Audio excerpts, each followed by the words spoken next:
Xianlan Mainland, home to immortal cultivators who strut around like they own the place, while mortals break their backs just trying to survive. Naturally, the mortals spend their lives chasing immortality, because who wouldn't want to trade hauling water buckets for hurling fireballs? A round, puffing young man barely dragging himself up a mountain trail. He pauses to catch his breath, grumbling, "My mom thinks climbing this mountain to cultivate immortality is my golden ticket to finding a wife. But let me tell you, it's not exactly a dating app up here. I've been wandering for hours, and all I've gained is sore legs and zero help." In his hand, he clutches a flyer that reads, "Spend every coin you own. Buy a cake or join the Divine Immortal Sect." He stares at the paper like it personally insulted him. This is the last stop," he mutters, before looking up at a crumbling shack ahead. "This is the Divine Immortal Sect? Are they cultivating immortality or termites in there?" Sweat drips down his face as he sizes up the sad little structure. "Nope. This is definitely a scam." Tossing the flyer to the ground, he huffs, "Forget it. I'm going home to nap." This was a colossal. "Wait. Don't leave." Before he can take another step, a hand grabs his leg. The young man jumps, shrieking like a banshee. Out of nowhere, a bedraggled figure emerges, clinging to him like his life depends on it. "Who the hell are you?" Pork Bun shouts, trying to shake the guy off. The man beams up at him with a grin too confident for someone who looks like he lost a fight with a bush. "I," he announces grandly, "am Wang Feng, the master of the Divine Immortal Sect." Pork Bun stares at him, deadpan. "Master? Of what, exactly? Trash collection?" Wang Feng brushes off the insult like it's a compliment. 3 days ago, I was just a humble comic book author. But after one too many all-nighters writing about immortals, the king of hell himself decided to give me a free upgrade. Next thing I know, my soul gets yanked into this world of cultivators. And, oh, I arrived naked. Completely naked. Wang Feng recounts his entrance into the immortal realm with the enthusiasm of a man telling his worst life decision. There I was, falling from the sky like a meteor. And just when I thought it couldn't get worse, bam. I collided headfirst with some old guy flying on a sword. Pretty sure I gave him a concussion. That was just the beginning. Moments after crash landing, the system appeared before me. The system? Yes. A divine system, sent to guide me to greatness. Or so I thought. Wang Feng's smile falters as he remembers the truth. Turns out, it's a bargain bin system. No spiritual energy, no magical weapons, no skills. Just one lousy task. Recruit a disciple in 3 days or get hunted down and erased from existence. Pork Bun squints at him. "You've got 3 days to rope in a sucker, and you think I'm the guy?" Wang Feng claps his hands, ignoring the insult. "Exactly.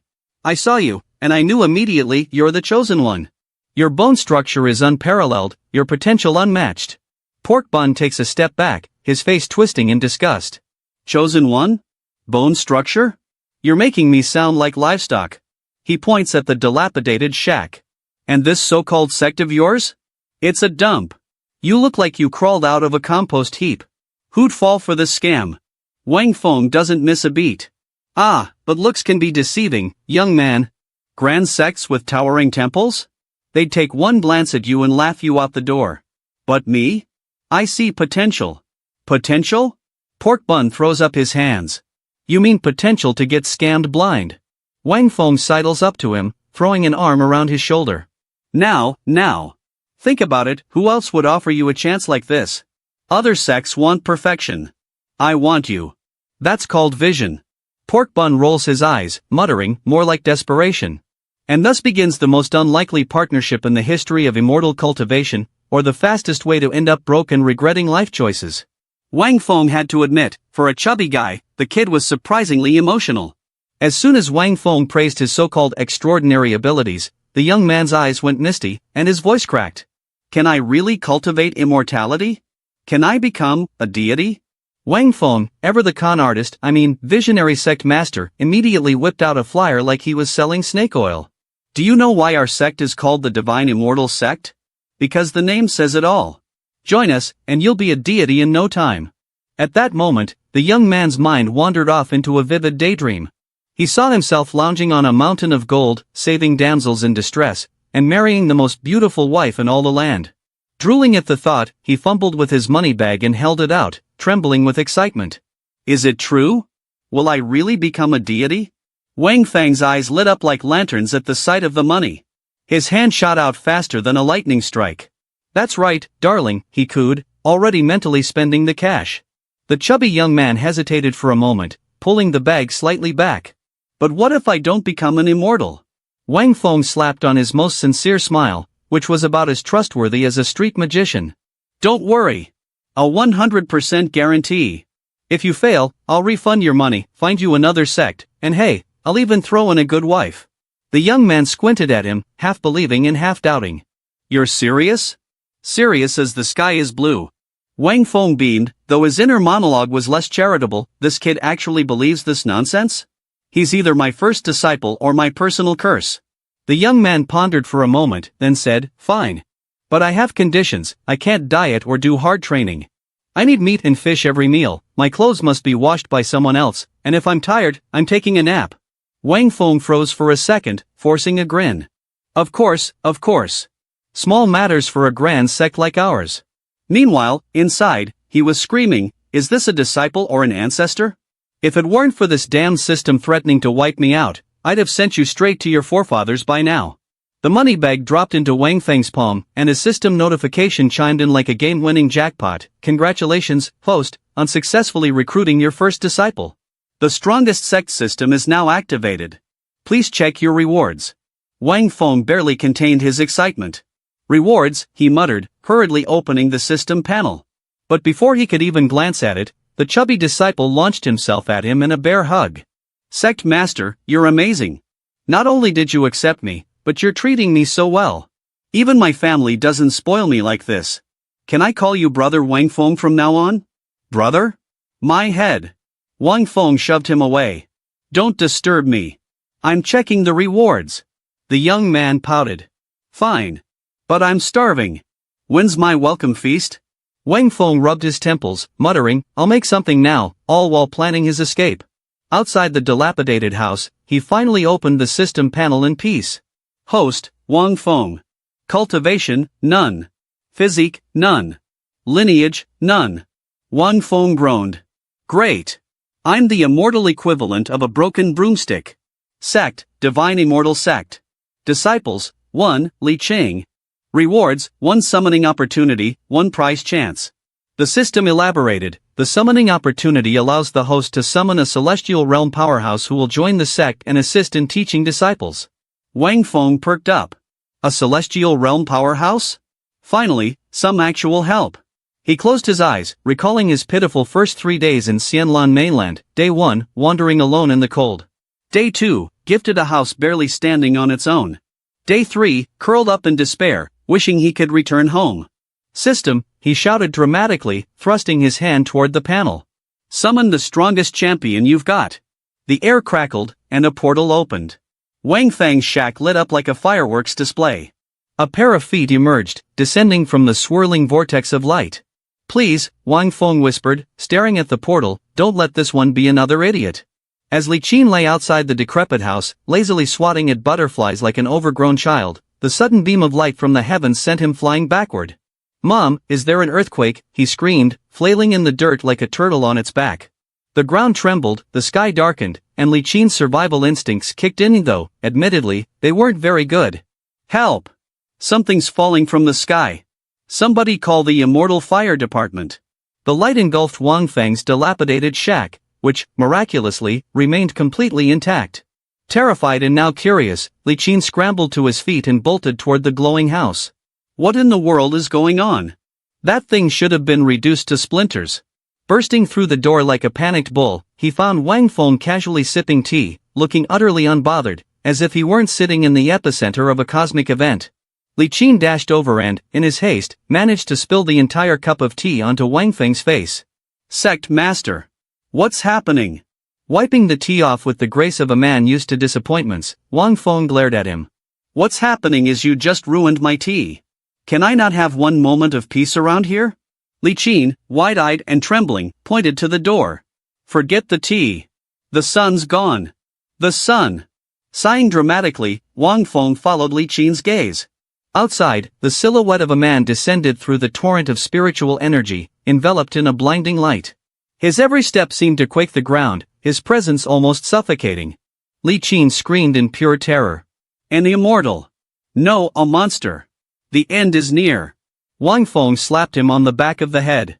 Monster? That's Yi Gu Chang, the protector of our sect. Li Qin blinked, dumbfounded. Protector? Since when do we have one of those? And what realm is he in? Is he mid-spirit realm? Profound realm? Wang Feng scratched his chin, feigning deep thought.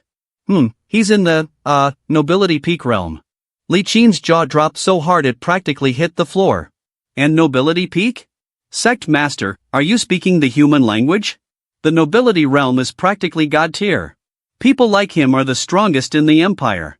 Watching Li Qin's frog-like face contort in shock, Wang Feng chuckled inwardly. This guy's reaction is gold. I've worried for nothing. Strong is strong no matter where you are. The glowing figure stepped forward and bowed deeply to Wang Feng. Yi Gu Chang greets the sect master. Wang Feng, basking in the moment, waved his hand magnanimously. Yi elder, no need for such formalities. Let's keep things casual. Li Qin stood frozen, his brain short-circuiting. I've seen pigs climb trees, he muttered, but I've never seen someone in the nobility realm bowing to anyone. What kind of divine being is my sect master? Meanwhile, Wang Feng, struggling to maintain his facade of calm, was silently sweating. This martial world dialogue is exhausting. Let this idiot handle it from now on. Turning to Li Qin with a smirk, he said, Li Qin, pay your respects to Elder Yi. Li Qin scrambled to his knees, bowing so low he could have kissed the floor. Disciple Li Qin greets Yi elder. Watching his newfound disciple grovel, Wang Feng allowed himself a moment of smug satisfaction. See? Once they know you're strong, they fall in line. With Li Qin sufficiently humbled, Wang Feng turned his attention back to the system. So, system, he asked, what's this prize draw opportunity about? The system's panel lit up like a slot machine. The prize draw allows the host to win items such as a celestial bloodline, advanced cultivation techniques, or physical summoning of a strong ally. Rewards can be used by the host or sect disciples. Wang Feng's eyes sparkled with greedy joy. Wait, so you're telling me I can win something that will actually make me immortal? Jackpot. System, let me draw right now. The system didn't hesitate. A wheel of fortune spun wildly on the screen before slowing down, stopping on the image of none other than Yi Gu Chang. Congratulations, host. You have drawn Yi Gu Chang, 100% cultivation. Wang Feng stared at the reward orb, a whirlwind of thoughts brewing in his head. As the sect master, a humble mortal, why on earth would I let some clueless disciple use this instead of boosting my own cultivation? Priorities, people. He turned to the system panel, his curiosity piqued. System, if I absorb 100% of Yi Gu Cheng's cultivation, how much can I level up? Host will advance to the early stage of the entry phase realm, the system responded, completely devoid of enthusiasm. Wang Feng squinted at the screen, scratching his head. System, can you speak in plain human language for once? Entry phase realm? What does that even mean? Wait, Li Qin. He spun around dramatically, startling his disciple. Do you know how cultivation realms are divided? Wang Feng asked, feigning ignorance. Li Qin straightened up, puffing out his chest like an overeager student about to recite from memory. Of course, sect master. Cultivating immortals is divided into 10 major realms: foundation establishment, profound vein, medium spirit, profound general, entry phase, nobility, profound sovereign, profound venerable, profound saint, and profound emperor. He rattled off the list with the speed of someone who'd practiced it in the mirror 100 times. Wang Feng nodded slowly, pretending to process this revelation. Ah, so entry phase is 5th, huh? Smack in the middle. Not impressive, but not embarrassing either. He crossed his arms, deep in thought. Still starting from scratch though. This system is the real scam artist here. With a resigned sigh, he shoved the glowing orb into his chest and yelled, System, upgrade cultivation. A sudden surge of spiritual energy erupted, surrounding Wang Feng in a dazzling display of light. His frail figure transformed as vitality and power coursed through him. Muscles bulged, his aura became overwhelming, and his tattered robes didn't survive the transformation, leaving him standing dramatically in his ripped outfit. Li Qin, wide-eyed and slack-jawed, gasped audibly. Sect master, your body. It's monstrous. The sect master is truly divine. Wang Feng caught his disciple gawking and immediately started brainstorming excuses. Great, now I need to spin this into something inspirational. He cleared his throat. This, my dear disciple, is merely a demonstration of what's possible with diligence and discipline. If you train hard for just 1 year, you too could achieve the entry phase realm. Li Qin's face lit up with a mix of awe and despair. 1 year? Sect Master, that's impossible. Reaching the entry phase realm takes a lifetime unless you're a top-tier genius. Overcome with emotion, Li Qin threw himself at Wang Feng's legs, sobbing uncontrollably. The heavens must have smiled upon me to bless me with such a miraculous sect. Sect Master, I swear I'll train diligently and never waste your kindness. Watching his disciple grovel and cry, Wang Feng felt a pang of guilt. Yeah, let's not mention this was all a lucky draw, he thought. Feigning enlightenment, he spread his arms wide, tilted his head to the sky, and murmured, so this is what it feels like to step into the entry phase realm. He closed his eyes, inhaling deeply. I can hear the water droplets falling, flowers blooming, wings flapping. Before he could finish basking in his self-created glory, a shadow crossed the sky, followed by a loud squawk. Wang Feng opened his eyes just in time to see a bird plummet to the ground, flailing as though it had been stomped mid-flight. What the? Descending rapidly, a young woman with a face darkened by fury landed with all the grace of a wrecking ball. Her foot struck the bird again for good measure before she turned her annoyed gaze toward Wang Feng. Wang Feng arched a brow, then turned to Yi Guchang. Yi Elder, why don't you handle this? Let's see if she's here for tea or trouble. Yi Guchang stepped forward, his sword glowing faintly with a white aura as he planted it firmly in the ground.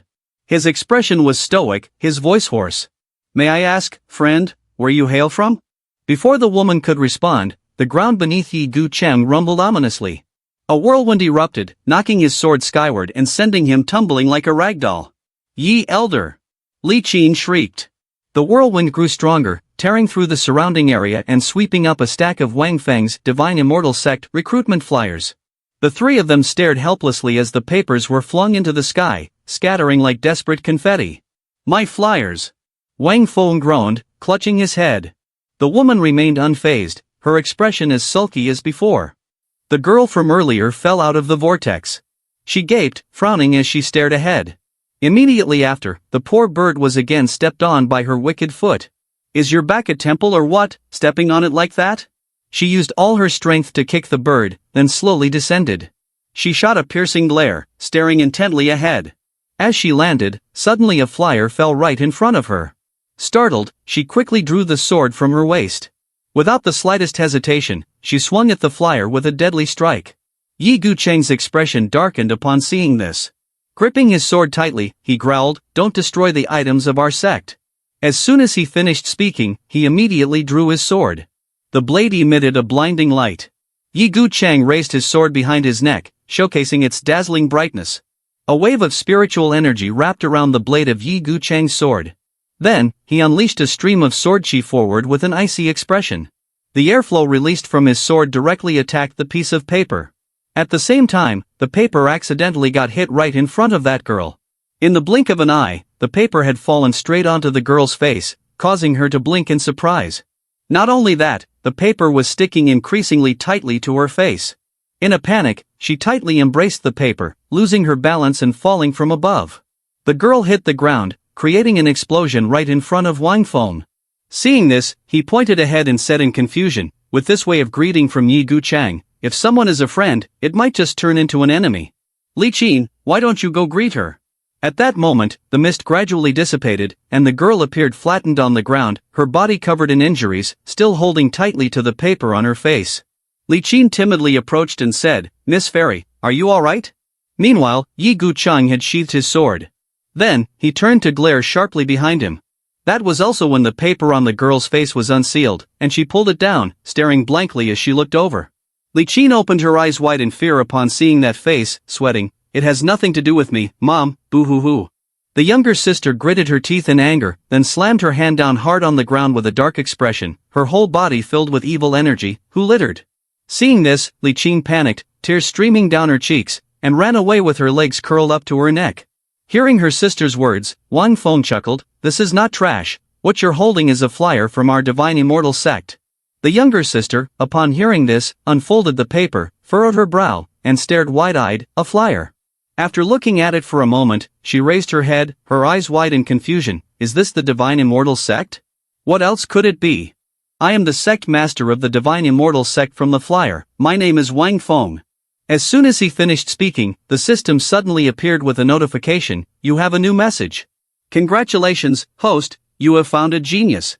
The new mission is to recruit 10 disciples, and the reward will be 10 summoning chances and 10 prize chances. Reading this, Wang Feng's eyes lit up, thinking, 10 summoning chances, 10 prize chances. Is it true? Just after acquiring a counterfeit item, Li Qin managed to exchange it for the powerful sword Guchang in cultivation entry phase realm. If this time he can obtain a genius as a disciple, wouldn't that mean he could soar? But how can that be achieved? Never mind, if I can't think of it, I can still save a dead horse and turn it into a live one. So the young man spread his arms wide, looked at the girl with enthusiasm, and said, young lady, I am very impressed with your bones. You must be a cultivation genius. Li Qin, who was sitting next to him, heard this and thought, this line sounds familiar. The young man then got upset, grabbed a stack of flyers, stood up, and glared at Wang Feng. Sect Master, do you say this to everyone you meet? As soon as he finished speaking, someone quickly covered Li Qin's mouth, causing him to widen his eyes in surprise. It turned out to be Wang Feng. After dealing with Li Qin, he turned his sweat-drenched face back and continued, I have carefully considered this. He said that, but in his heart, he thought, just now, she could ride a flying bird, which proves that her abilities are extraordinary, and her knowledge must be considerable. Although the realm is not higher than mine, her combat experience is definitely stronger. This tactic can only deceive the fool Li Qin, it certainly won't work on her. The younger sister pondered for a moment and suddenly spoke up, you said you are the Sect Master of the Divine Immortal Sect, right? After saying this, the younger sister turned her face, took out the flyer, placed her hand on the large round speaker, and looked at Wang Feng with a gentle gaze. The flyer says the Divine Immortal Sect is recruiting disciples, so do you think I can join? Wang Feng was taken aback upon hearing this.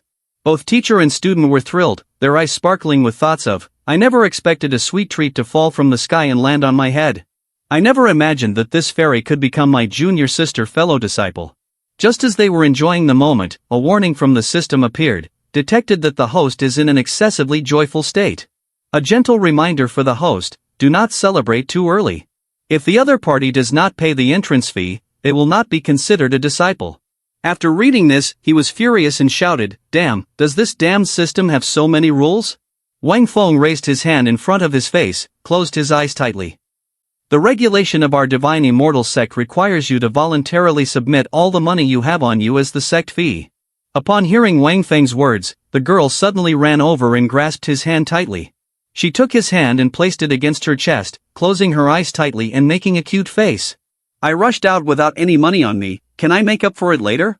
The young man was sweating and stammered, awkwardly responding that this was the rule and must be followed, but in his heart, he thought that if possible, he would rather not pay a single cent.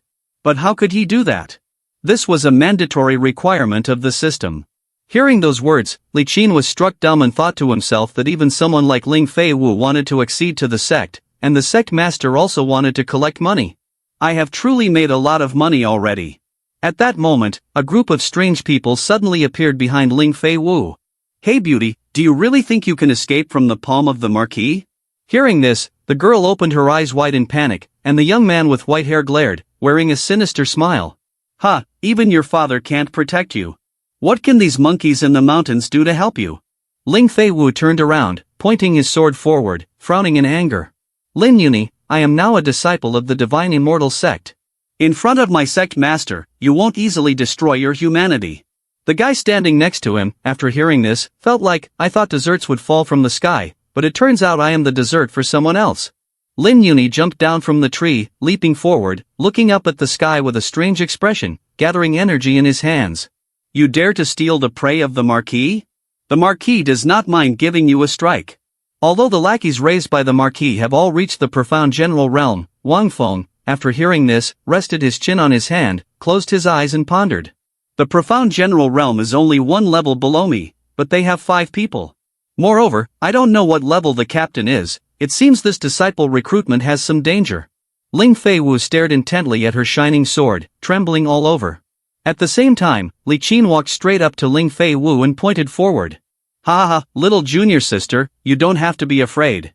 It's just the profound general realm, my sect master can crush you with just a fingertip. The young men, having been slapped in the face painfully, gritted their teeth and frowned. Wang Feng was not much different either. After hearing this, sweat poured down his face like rain, and he thought to himself, Li Qin, you really are a big fool always causing trouble for me. Although my entry phase realm could basically fight a profound general in a moment, I have no real combat experience. If I make a move, I will definitely lose, which will affect my grand plan of accepting disciples. After thinking for a moment, he raised his head, stared ahead with a dazed expression, and forced a silly smile. Ling Feiwu looked up and saw this, then clasped her hands tightly together, kneeling before Wang Feng and exclaimed, Thank you, Sect Master, for your help. Upon hearing this, the young man raised his hand, closed his eyes tightly, and confidently said, Don't worry, with me here, no one can bully you. He talked big, but deep down, he felt petrified, thinking, You all are just echoing each other, you don't need to put me on the roasting pan. As soon as he finished speaking, Lin Yunyi's group landed right in front of Wang Feng, yelling, What kind of game is this? Daring to show danger in front of me, let me teach you how to write the word for death. His subordinates understood his intention as they heard him. Some wielded daggers, some swords, and others knives, all of them rushing forward with cold, fierce looks in their eyes. Faced with the attack of those crazed individuals, Wang Feng was taken aback, staring wide-eyed in astonishment. The image of a sharp sword was clearly reflected in his pupils. Suddenly, a barrier of reactive space appeared behind Wang Feng, causing their speed to slow down instantaneously. At that moment, a young man swung a blade down towards Wang Feng. But strangely, the sword blade suddenly distorted right in his palm. On the surface of the blade was the reflection of Wang Feng, his face beaming with joy. Behind him appeared a girl holding a dagger tightly in her hand. It seems that in the world of cultivating immortals, being a level higher can indeed crush a person. However, those crazed individuals continued to frantically slash their feeble swords at Wang Feng, which made him find it amusing. They used to be good training targets for me, but in front of my disciple, it would be shameful to have a fair fight with them. So Wang Feng decided to look up at the sky and shout loudly, Yi Gu Chang. Hearing his name, Yi Gu Chang appeared immediately. He raised his sword in front of him, his expression serious, and his sharp eyes staring intently at the sword. Yi Gu Chang glided toward the madman, performed a few moves, and in the blink of an eye, the whole group was defeated. Having dealt with the scrappy bunch, Yi Gu Chang charged toward the leader. Lin Yunyi gaped in shock when he saw Yi Gu Chang's sword, his face drenched in sweat. Wang Feng stepped in front of Lin Yunyi, glaring intently at the young man, then pointed behind him sarcastically. To make us know how to write the character for death, you all are really risking your lives. But now, that character for death still lacks a stroke from you. Li Qin pointed ahead, his face brightening as he glanced at Ling Fei Wu. Did you see? No need for the sect master to intervene, just Elder Yi is enough to take care of them. Oh my, this must be the profound general realm. Do you see that in the Yari Empire, the strong of the profound general realm are really above the middle level? Lin Yunyi felt terrified at Yi Gu Chang's cold expression, his heart pounding, thinking, can he really kill 5 profound general experts in a second? Is this person at the entry phase realm? No, he is probably at the nobility realm. My father couldn't even pass the nobility realm. Thinking of this, he was terrified, sweating profusely. At this point, he could only admit his guilt. Ending his thoughts, Yunyi raised both his hands, clasping them together. Without hesitation, he bowed his head before Wang Feng and prostrated himself. Senior, I am the junior Lin Yunyi, with eyes that cannot see the great mountain. Please spare my life, I will run away immediately. Let my father, the Marquis of Chonlin of the Yari Empire, prepare a gift for you. As he finished speaking, he gave a sinister smile. Ling Fei Wu, who was nearby, widened his eyes in anger upon hearing the name Marquis of Chonlin, grinding his teeth. At the same time, Wang Feng lunged forward and grabbed Yi Gu Chang's shoulder. He then leaned his face forward, raising his voice. I don't care if you are the Marquis of Chonlin or the Marquis of Dawn, as long as you dare to come here, I will not let you go unpunished. Hearing Wang Feng's words, Ling Fei Wu stared in disbelief. Li Qin looked up cheerfully, smiling as he said, how can that be? I said our sect master has no problem. Dealing with that Marquis of Chonlin will only take 2 fingers. Ling Fei Wu bowed his head, recalling the events of the past. In the entire Yari Empire, it seems that no one dares to touch the estate of the Marquis of Chonlin. Marquis of Chonlin Lin Tianxiong not only possesses nobility cultivation, but also commands an army of 500 men. Each soldier is a profound general, with 10 captains in the entry phase realm, their strength comparable to several mid-level sects in the empire. Therefore, they can act recklessly to harm me, and I can only flee far away from that place.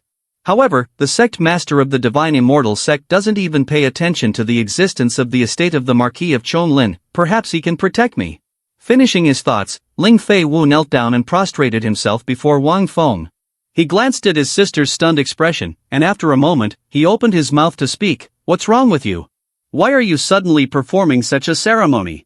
After hearing this, Ling Fei Wu closed his eyes tightly and replied, "Sect Master, from the beginning, I thought the Divine Immortal Sect has been running around treating a disease."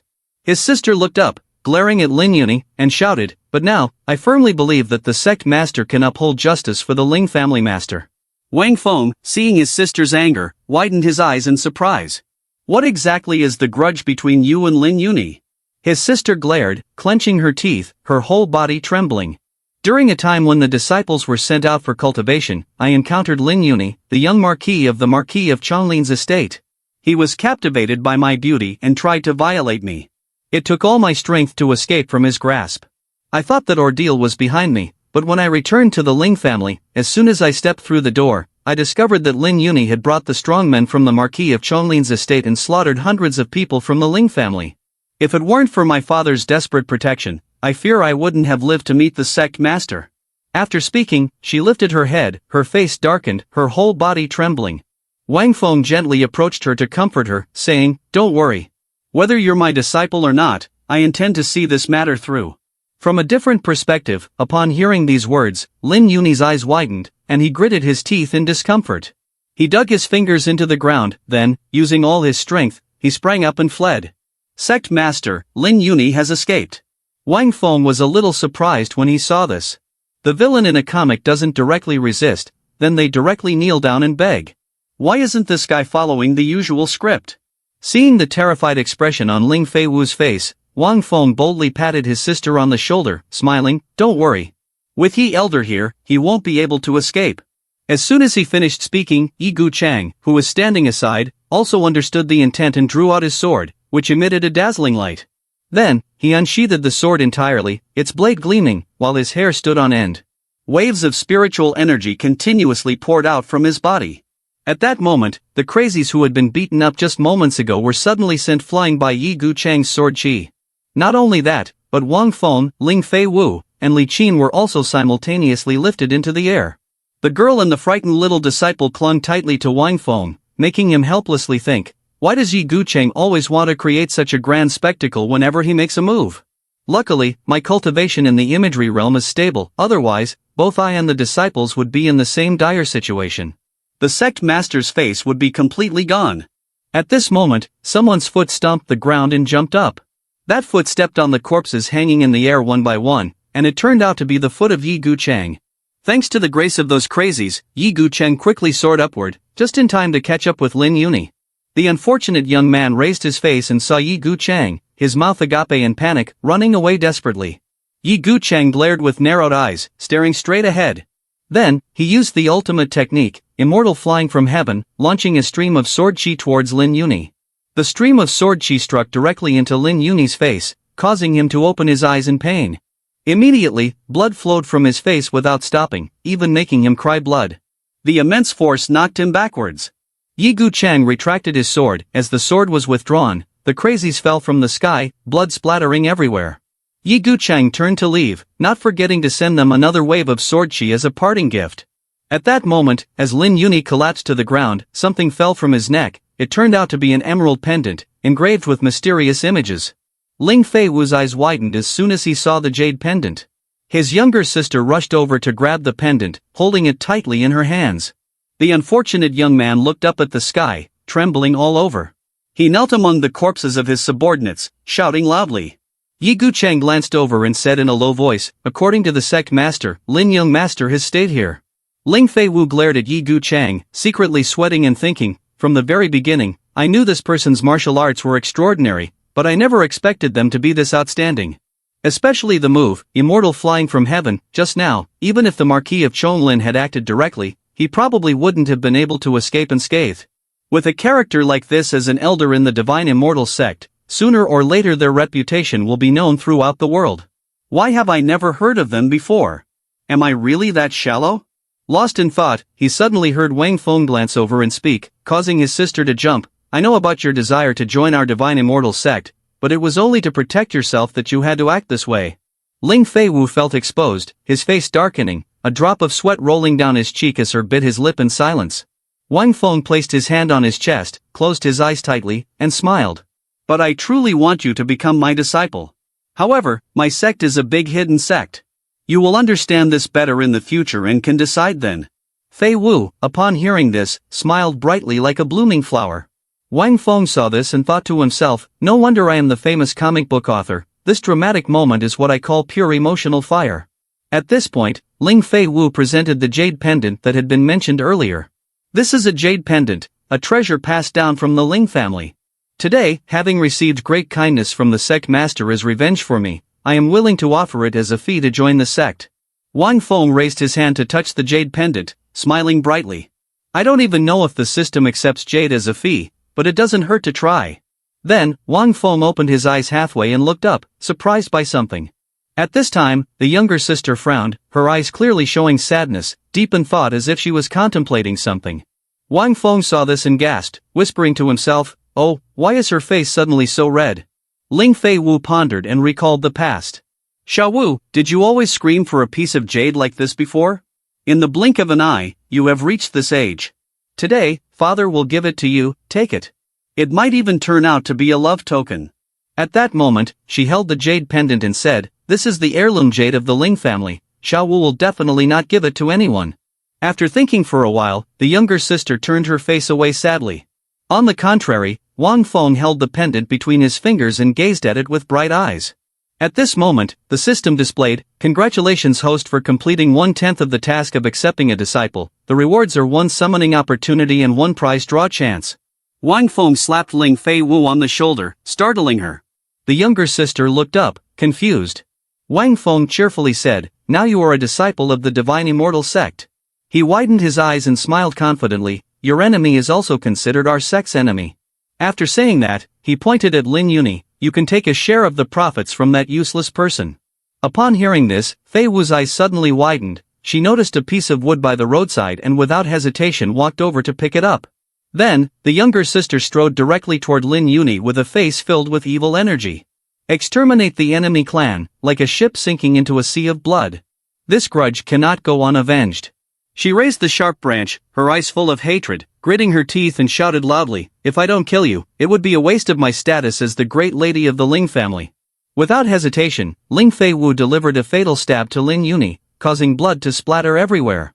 The unfortunate young man painfully raised his face to the sky, opening his mouth wide to scream in despair, blood continuously gushing from his throat. Seeing the young man's pitiful appearance, Ling Fei Wu glared and said in a low voice, Lin Yuni, you took the jade to toy with me, did you ever think of this day? She forcefully pulled the branch out of the young man's body and continued, you, high and mighty, thinking that your status as the young master of the Marquis of Chonglin's mansion could cover the sky, did you ever think of this day? You slaughtered my entire Ling family, so your life will be the price.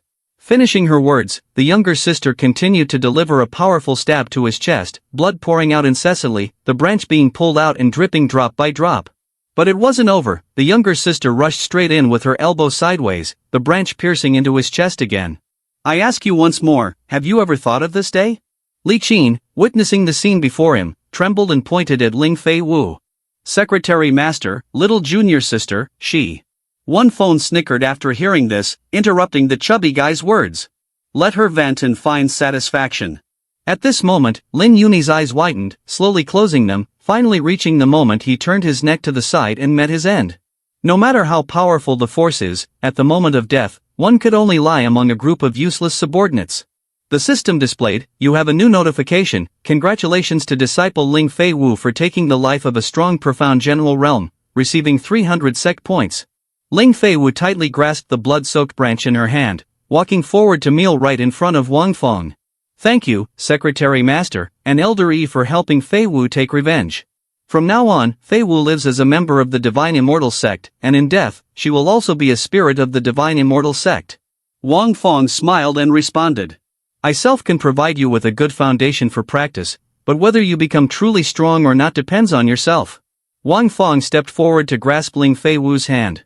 The young man stared intently at the bewildered expression of Fei Wu and said, remember this, my sect, Wang Feng, fears no one. As long as there is enmity, no matter how strong the opponent is, they must be killed to bring joy. After hearing this, Fei Wu widened her eyes, staring blankly at Wang Feng. Suddenly, her eyes closed, and tears welled up. The young girl, too emotional, tightly grasped Wang Feng's hand, sobbing, Fei Wu will not let down the Sect master's teachings. Hearing this, the young man grinned widely, whispering to himself, I truly am a famous comic author, controlling people's hearts is really quite simple. Wang Feng raised his hand to the back of his neck, scratching his head awkwardly, I've talked too much, when the time comes, what will I teach them? Ling Fei Wu is not like the wooden club Li Qing, just 1 year could lead to entry phase right away. Suddenly, Yi Gucheng's sword clashed with Ling Fei Wu's sword. He turned serious, glancing over and asked in a stern tone, can you practice sword Dao? Upon hearing this, the young girl turned to look at Yi Gucheng with an innocent doe-like expression and shyly called out, Yi elder. Yi Gucheng bluntly replied, will you agree to take me as your master? Ling Fei Wu, Wang Feng, and Li Qing were left speechless in surprise. Wang Feng saw a great opportunity and whispered to Fei Wu, it's harder for you to actively take in a disciple than for a stone to bloom. What are you still standing there for, you silly little girl? Upon hearing this, Fei Wu's eyes widened as sparkles appeared in her pupils. Immediately, Ling Fei Wu bowed her head to the ground hard. Kneeling at Yi Gucheng's feet, she called out, I pay my respects, master. Seeing the enthusiasm of the girl, Yi Gucheng said, your swordsmanship is very good, but before I pass it on to you, we need to deal with the internal injuries you sustained during the pursuit. Get up and follow me to treat your injuries. After saying this, he tightly shut his eyes and turned to leave. Hearing this, Fei Wu glanced at Wang Feng and called, Sect Master. He understood her meaning and smiled, just go ahead. After that, Wang Feng turned his face to see the two heading towards the dilapidated house and thought to himself, with a guardian and a naturally gifted disciple like Ling Fei Wu, Yi Gucheng even wants to teach her swordsmanship. I thought this empty-handed endeavor would not succeed. As a result, the sect began to take shape in just an afternoon. In contrast to that joy, Li Qin sighed sadly when he saw Fei Wu together with Yi Gucheng. Little junior sister arrived later than me, yet she could pay her respects to strong Yi elder. I, as the big senior brother, am not as good as little junior sister. The chubby boy shyly walked over to Wang Feng, pointing at his own face. Sect master, I wonder what you will arrange for me next. Upon hearing this, Wang Feng repeatedly patted the chubby boy's round belly. You should lose some weight with that body of yours, he pointed towards the garden in front of them. I have work for you, go clean up the area around the house quickly. Tidy it up a bit, this is the headquarters of the Divine Immortal Sect. After hearing this, Li Qin felt like he had turned to stone, the sky seemed to collapse. The chubby boy diligently sat down, pulling up weeds and muttering sorrowfully, when invited, they spoke flowery words, treated me like a treasure. As soon as the little sister arrives, I become nothing but weeds, truly outrageous. In a moment, afternoon turned to dusk, and a rainbow appeared in the sky. At that time, Wang Feng was leaning against a tree, grinning like a fool as he opened the system panel. System, please open the property panel for the Divine Immortal Sect for me. Last time, upon recruiting Li Qin, he successfully attracted Yi Gucheng. This time, with the recruitment of Fei Wu, I wonder which esteemed elder will be summoned. The system panel immediately displays. Sect, Divine Immortal Sect, Level 1, Master, Wang Feng, Entry Phase Realm, Elder, Yi Gucheng, Nobility Realm Peak. Disciple, Li Qin is merely immortal, while Ling Fei Wu has reached Medium Spirit Realm Peak. The sect headquarters is in a small world, with a sect point total of 300 points.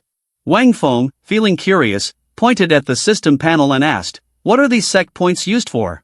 As soon as he finished speaking, the system panel immediately displayed the information. Sect points can help the host exchange for chances to win rewards or upgrade the system.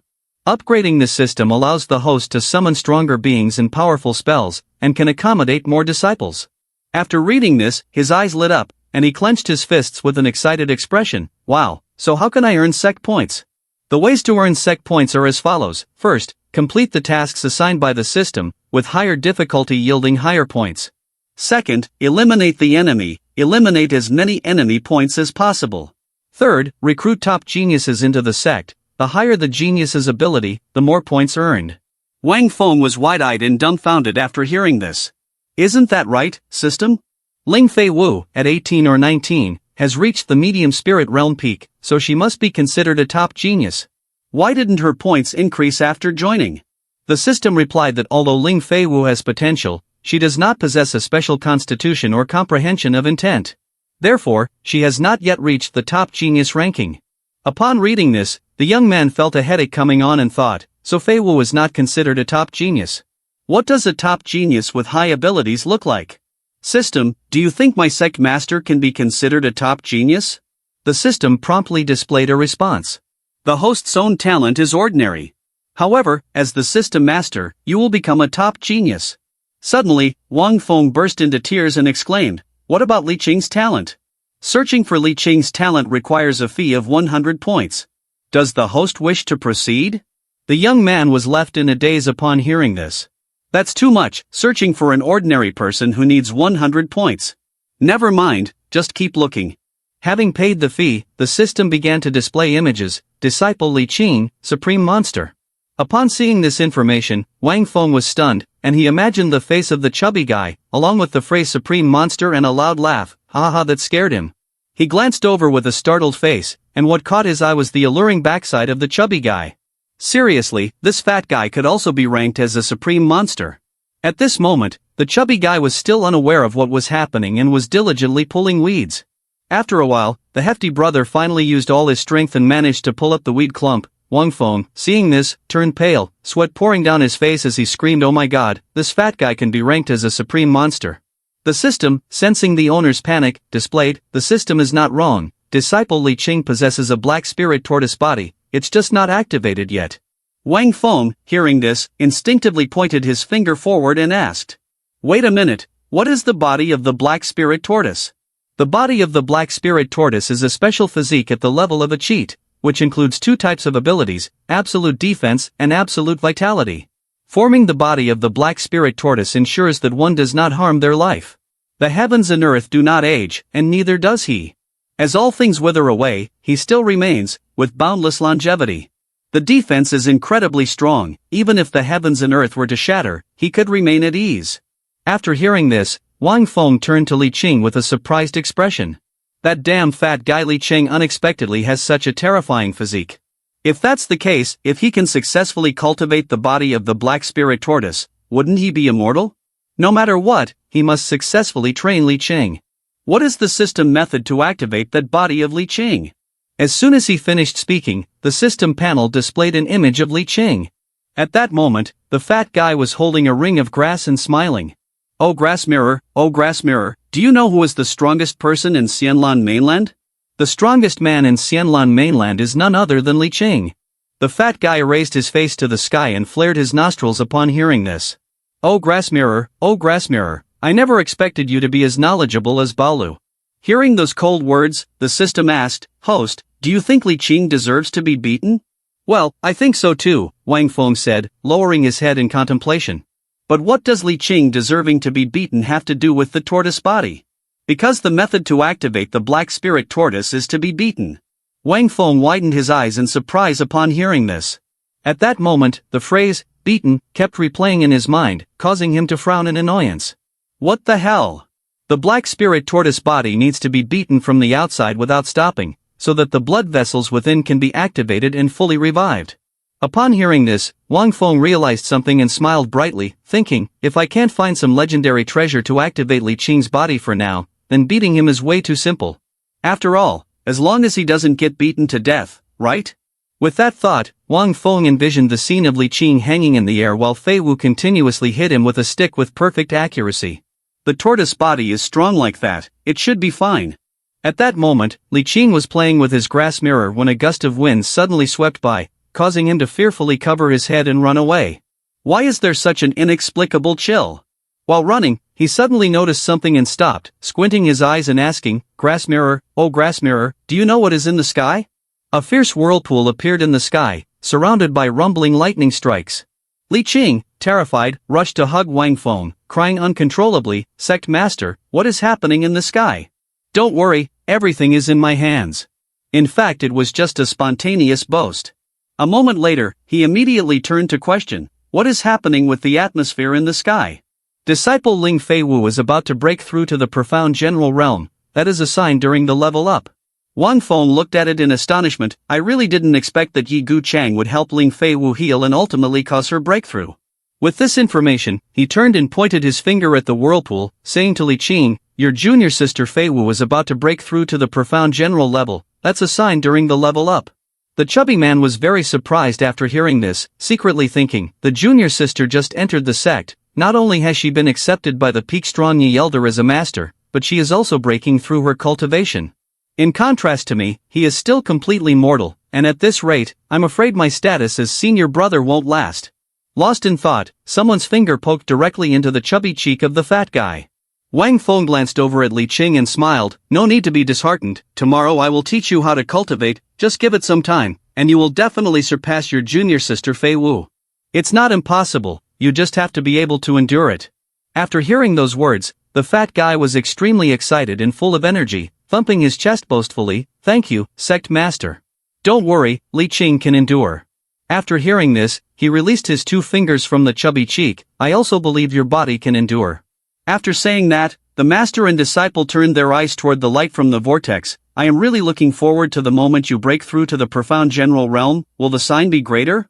Switching scenes to the mountain opposite Wang Feng's residence, suddenly a stream of spiritual weapon pierced down from somewhere.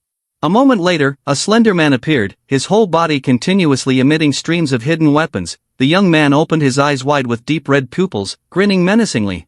Ha, I didn't expect to sleep for hundreds of years, and when I wake up, I can see a part of the profound general realm. It's truly something to look forward to.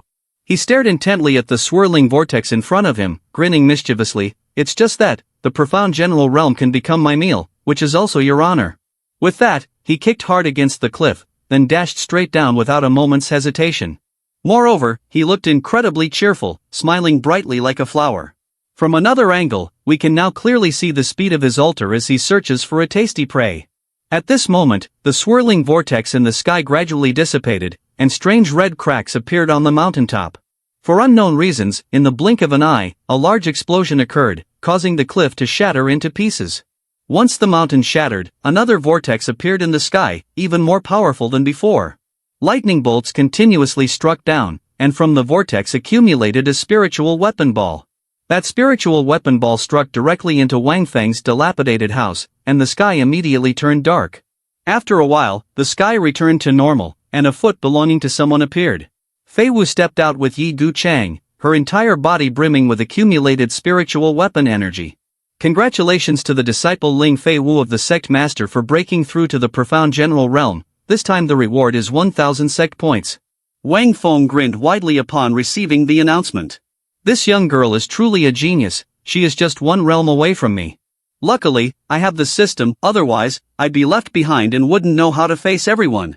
Fei Wu approached, clasped her hands, and bowed to Wang Feng.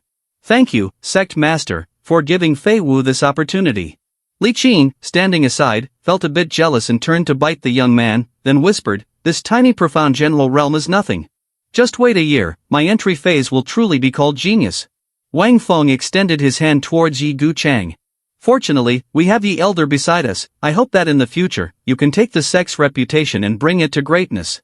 At that moment, a gust of energy swept past Yi Gu Chang, and he instinctively glanced over. In midair, a circle of evil energy appeared, emanating a voice. I thought there was only one token of the profound general realm. As soon as the words left his mouth, the young man filled with evil energy appeared behind Wang Feng. He glared at Wang Feng with a sinister smile, who would have thought I could harvest more of these hard-to-swallow crickets. The young man was furious and immediately called out, System, investigate the information of that young man. Checking cultivation requires 10 Sect points, checking the entire background requires 100 points. Spend those 100 points, darling. Wang Feng frowned, staring intensely ahead, thinking to himself, there's a saying, knowing others and knowing oneself, one can win 100 battles. This person puts a lot of pressure on me, I even feel that Yi Gu Chang might not be able to defeat him. So it's better to know everything. After a while of data loading, the system displayed, this person destroyed the Yaori Empire 1,000 years ago, Great Demon Xianxia. His cultivation has reached profound sovereign peak, he was defeated and sealed by the Emperor of the Yaori Empire. He has just broken the seal, so his cultivation is now only nobility peak. After reading, the young man held his head in frustration, thinking, fortunately, this demon is not at peak. Otherwise, relying solely on Yi Gu Chang, he might not be able to hold his ground. Contrary to the young man's fears, the chubby guy pointed at Great Demon Xianxia and shouted, Who are you? How dare you come to disturb our divine immortal sect? Get out of here quickly. If not, Elder Yi will definitely not leave you a place to be buried. Great Demon Xiansha, upon hearing this, glanced at the sign hanging in front of the house and murmured, Divine Immortal Sect, huh? Where did this sect come from? This great demon has never heard of it before. Recalling the words of the chubby guy, the young man glared fiercely, pointed at Li Qing's face, and shouted, And you, this fat name, don't you know how to value your life to be so disrespectful to this great demon? Wang Feng and Gu Cheng were also very surprised by Li Qing's words, thinking, I can't believe our chubby friend Li Qing is so brave, relying on a mortal body, daring to insult nobility peak. At the same time, Fei Wu stepped in to grab the chubby guy's sleeve with a worried expression, Senior brother, this person's aura is not as low as you think. His cultivation is at least nobility peak. Great Demon Xiansha used two of his fingers to make a makeshift binocular towards Fei Wu. This little girl has a keen eye. He tried to make a strange face, grinning like a madman and said, Ha, I am indeed frightening like this. After hearing this, Li Qing pointed at Wang Feng and confidently replied, So what if it's the nobility realm? I still have the sect master right here. The sect master has said that the entry phase only takes 1 year, and the profound sovereign at most 3 years. Then, the chubby guy continued to raise his troublesome finger in front, frowning and shouting loudly, Our sect master can kill you with just 1 finger. Great Demon Xiansha felt a bit scared after hearing these words, staring at Wang Feng, trembling, although I sense he has some cultivation, it can't be exaggerated like this. Li Qing leaned back, lifting his third leg in Xiansha's face, shouting loudly, You little cricket, coming to Divine Immortal Sect to cause trouble, truly unaware of life and death. Hurry up and kneel down to accept your fate. The young great demon responded, Damn it, shut up you fat guy, I see you really want to seek death. Wang Feng looked at the scene before him, his face showing helplessness. Now I understand why this chubby guy has the body of a black spirit tortoise. It's because he is just asking for a beating. Great Demon Xiansha stood above, seeing Li Qing's stance and shouted angrily, Is there no one to manage your unruly man? Killing him will only dirty my hands, someone come out and fight me. Hearing this, Wang Feng turned to order Yi Gucheng, Why don't you handle him for now, I guarantee he won't dare to come back. After the task was done, the young man secretly opened the system interface, System, allow me to use the summoning opportunity. The system is executing the host's summoning command and is preparing for the summoning. Meanwhile, Great Demon Xiansha was unleashing his power, and in the palm of his hand, he was gathering a hidden weapon ball. Are you the elder that the damned fat man mentioned? After saying this, the hidden weapon ball in his hand transformed into the pressure of a gigantic hand. He struck a deadly blow towards Yi Gucheng, wearing a smug smile, Let me see how you make me die without a grave to bury me. Faced with the attack of Great Demon Xiansha, Yi Gucheng remained calm and boldly drew out his gleaming sword. He swung the sword forward, piercing through the eerie hand of Great Demon Xiansha. However, the eerie hands immediately recovered and seized the sword of Yi Gucheng. But that was just a trick to distract Yi Gucheng. The eerie hands suddenly appeared behind him. In the blink of an eye, the eerie hand had captured Yi Gucheng, catching him completely off guard. At that moment, he could only stare at the arm controlling the eerie hand of Great Demon Xiansha, thinking, I was wondering how skilled the elder was, it turns out catching him is so easy. Li Qing looked up and was amazed at the scene before him. Fei Wu came over and grabbed the hem of Wang Feng's clothes, looking worried. Sect Master, you must act quickly to save Master. Upon hearing this, he closed his eyes tightly and calmly replied, You really underestimate your master, how could the little demon king possibly hold Yi Gucheng? Returning to the battle between Yi Gucheng and the great demon, at this moment Yi Gucheng had summoned a talisman and flew through the eerie hand. Great Demon Xiansha inadvertently saw this and opened his eyes wide in focus. The beam of light was gradually speeding towards Great Demon Xiansha, causing him to clench his teeth in panic. At this moment, a beam of light shone on his hand. The beam of light continued to pierce through his eerie hand. In a moment of unprepared panic, the beam of light attacked the palm of Great Demon Xiansha, catching him completely off guard. In the blink of an eye, Great Demon Xiansha was knocked back by the beam of light and fell freely to the ground. His hand clawed fiercely at the ground. A second later, Great Demon Xiansha landed in a position that pushed him backward, and at that moment, Yi Gucheng also touched down with him. Yi Gucheng, with a serious expression, stepped towards Great Demon Xiansha, one step at a time. Great Demon looked up, breathing heavily, clenching his teeth and thinking, in this remote mountain area, how could there be a being of nobility realm? Then, he stared intently at his palm, gritting his teeth in anger. His palm had been scratched deeply down to his arm by Yi Gucheng's swordsmanship. This swordsmanship of his, the firepower, the purity of strength, is too high. Great Demon Xianxia was seething with rage, clenched his fist tightly, and his eyes emitted a sinister light. On the ground, a strange hidden weapon appeared, lifting him up into the air. Gu Cheng stood across from him, intently watching the stream of hidden weapons slowly lifting Great Demon Xianxia into the air. The chubby, talkative guy saw this and immediately pointed, raising his voice in provocation. "Oh, can't fight anymore and want to run away. Where's the logic in that?" Finishing his words, the chubby guy struck a wide-legged stance, accompanied by a proud expression, and said, "If you want to leave, you'll have to crawl through my legs, otherwise, don't even think about leaving the divine immortal sect in one piece." Great Demon Xianxia, hearing this, became furious and shouted, "Damn, you fat bastard, you dare to mock my ultimate move." As soon as he finished his sentence, the chubby guy immediately received a punch from someone. He looked up, cradling his chubby cheek, and asked in confusion, "Sect Master, why did you hit me?" "Well, I saw a bug on your face." But inside, he was cursing, "Damn it, why is this fat guy so annoying? I forgot he was beside us."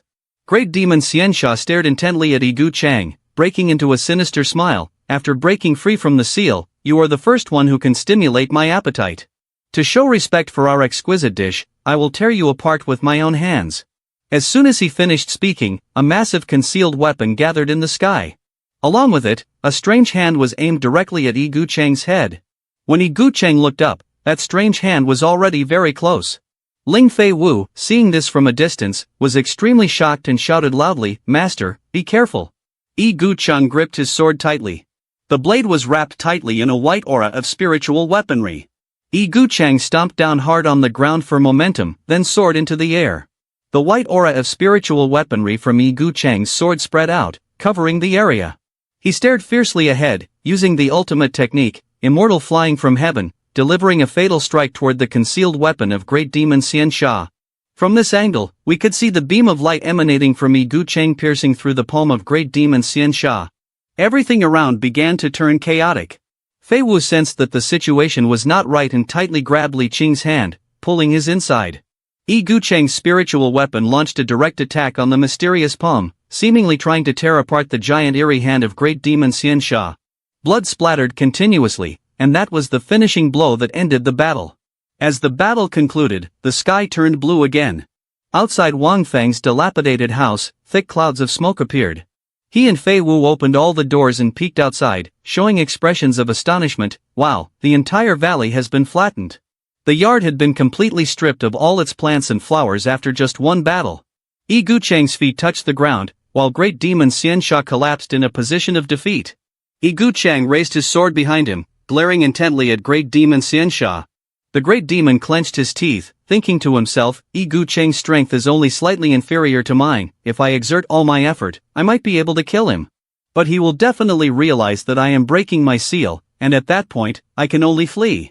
After thinking for a moment, he decided to retreat voluntarily. "That's enough for today. Once my strength is restored, I will come back to fight you all again." Gu Cheng, hearing this, asked sharply, "Are you scared you can't run away today?" Great Demon Xianxia, upon hearing this, grinned mischievously and said, "I admit, you are the most formidable marquis realm I have ever encountered. But even so, you fundamentally cannot defeat me."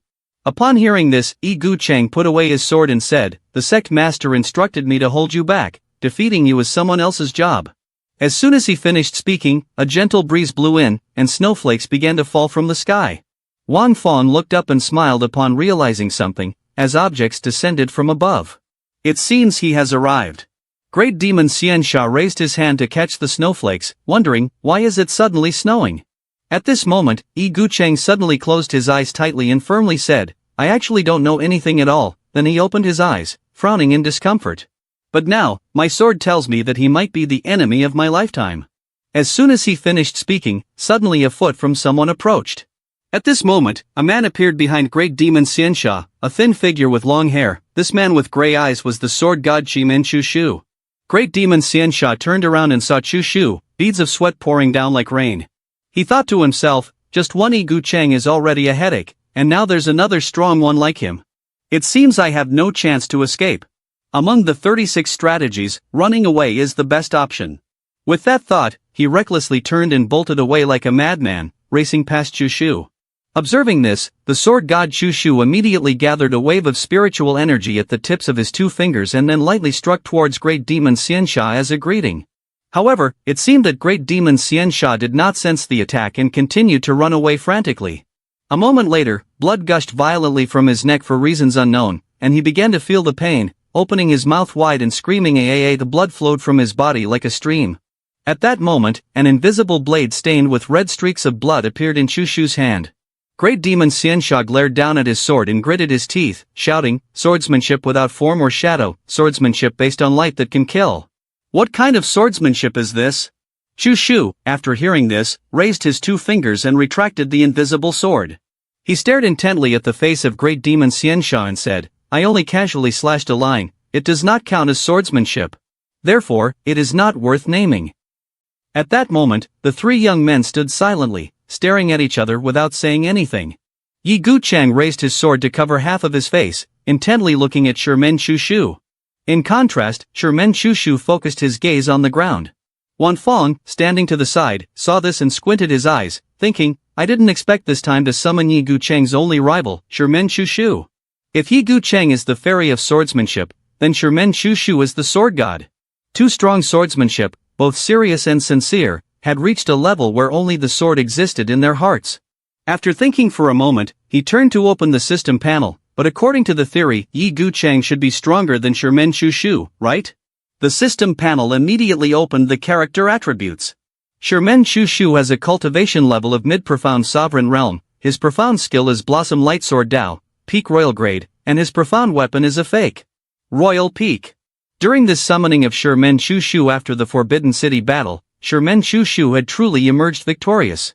Since then, Sherman Shushu's swordsmanship has ascended to a new level, reaching a state where the mind is one with the sword, the universe, and all things can be the realm of swordsmanship.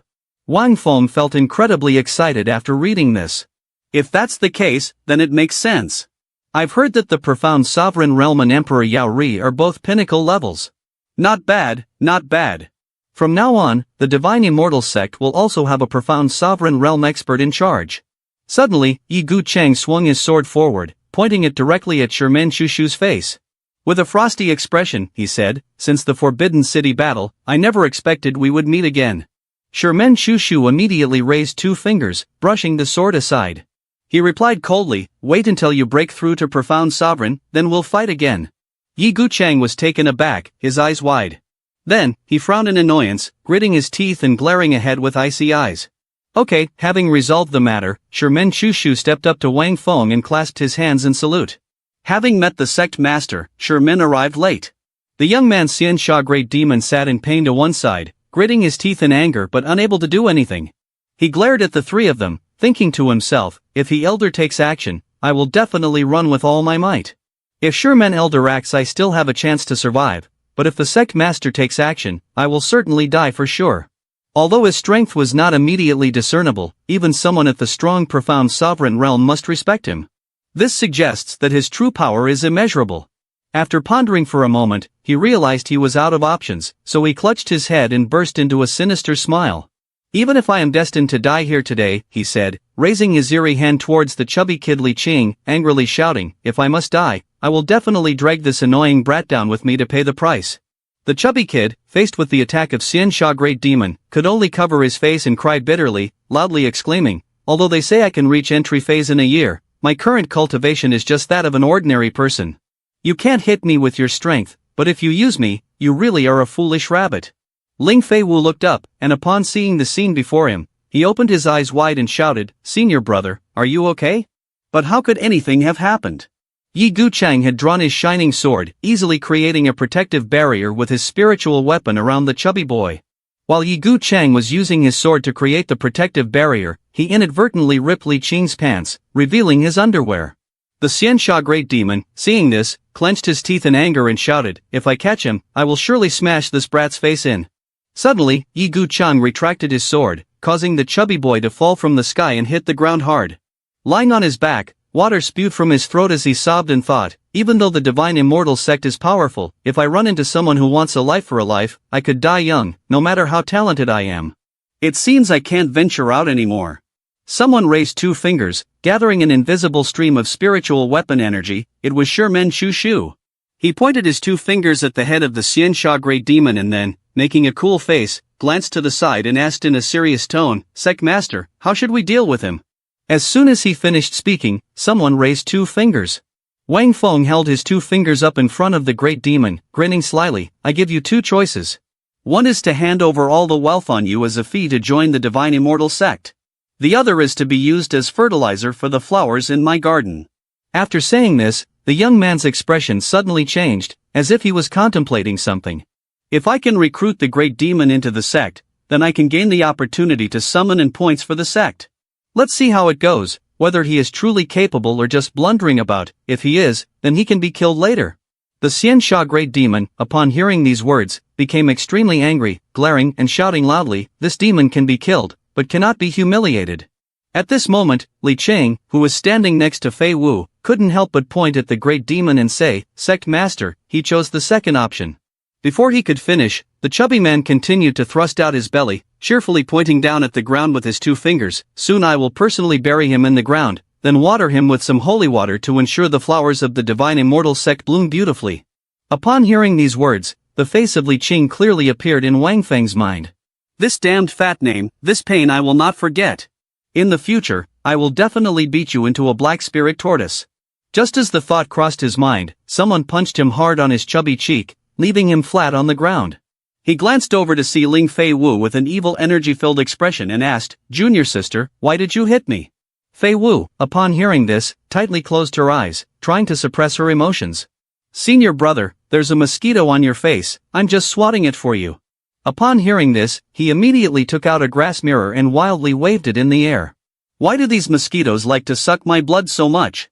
Don't they know the precious genius blood flows through me? Seeing Li Qing making a fool of himself all this time, the great demon Xianxia could no longer hold back and shouted loudly, AAA. Seeing that face of the great demon, Wang Feng smiled lightly. He gently stroked a tuft of hair of the great demon, then tightly closed his eyes and cheerfully said, I know how arrogant you are, otherwise, join my Divine Immortal Sect for a year. If within a year, our Divine Immortal Sect cannot make you willingly stay, then 1 year later you can leave freely. Hearing Wang Feng's sweet words, the Xianxia Great Demon was stunned, and his anger faded away. In the blink of an eye, he had left his position, leaving a plume of smoke rising. He appeared right in front of Wang Feng, howling wildly like a flesh-eating wolf. In the pupils of the Xianxia Great Demon, two streams of bright red demonic energy emerged. He shouted in Wang Feng's face the 4 words, the demon can kill, but a moment later, surprisingly, he knelt obediently before Wang Feng and uttered the next 4 words, cannot be offended. In his hand was a tattered pouch. Wang Feng took the pouch, sweating and muttering, changing so quickly. His body still seems very honest, yet he is making such a loud show of force. When he took the pouch, the system's notification popped up, congratulations host, you have received 10,000 sec points and a summoning opportunity. Seeing the reward on the system's board, Wang Feng was incredibly delighted, smiling broadly, I didn't expect to recruit the Xianxia Great Demon into the sect, and the reward is so substantial. It seems that in the future, I must recruit many strong individuals. After thinking for a moment, Wang Feng turned to question the Xianxia Great Demon, right, what did you just say about dim sum? The young man furrowed his brow and thought, now that I have received the reward, I naturally want to clarify things.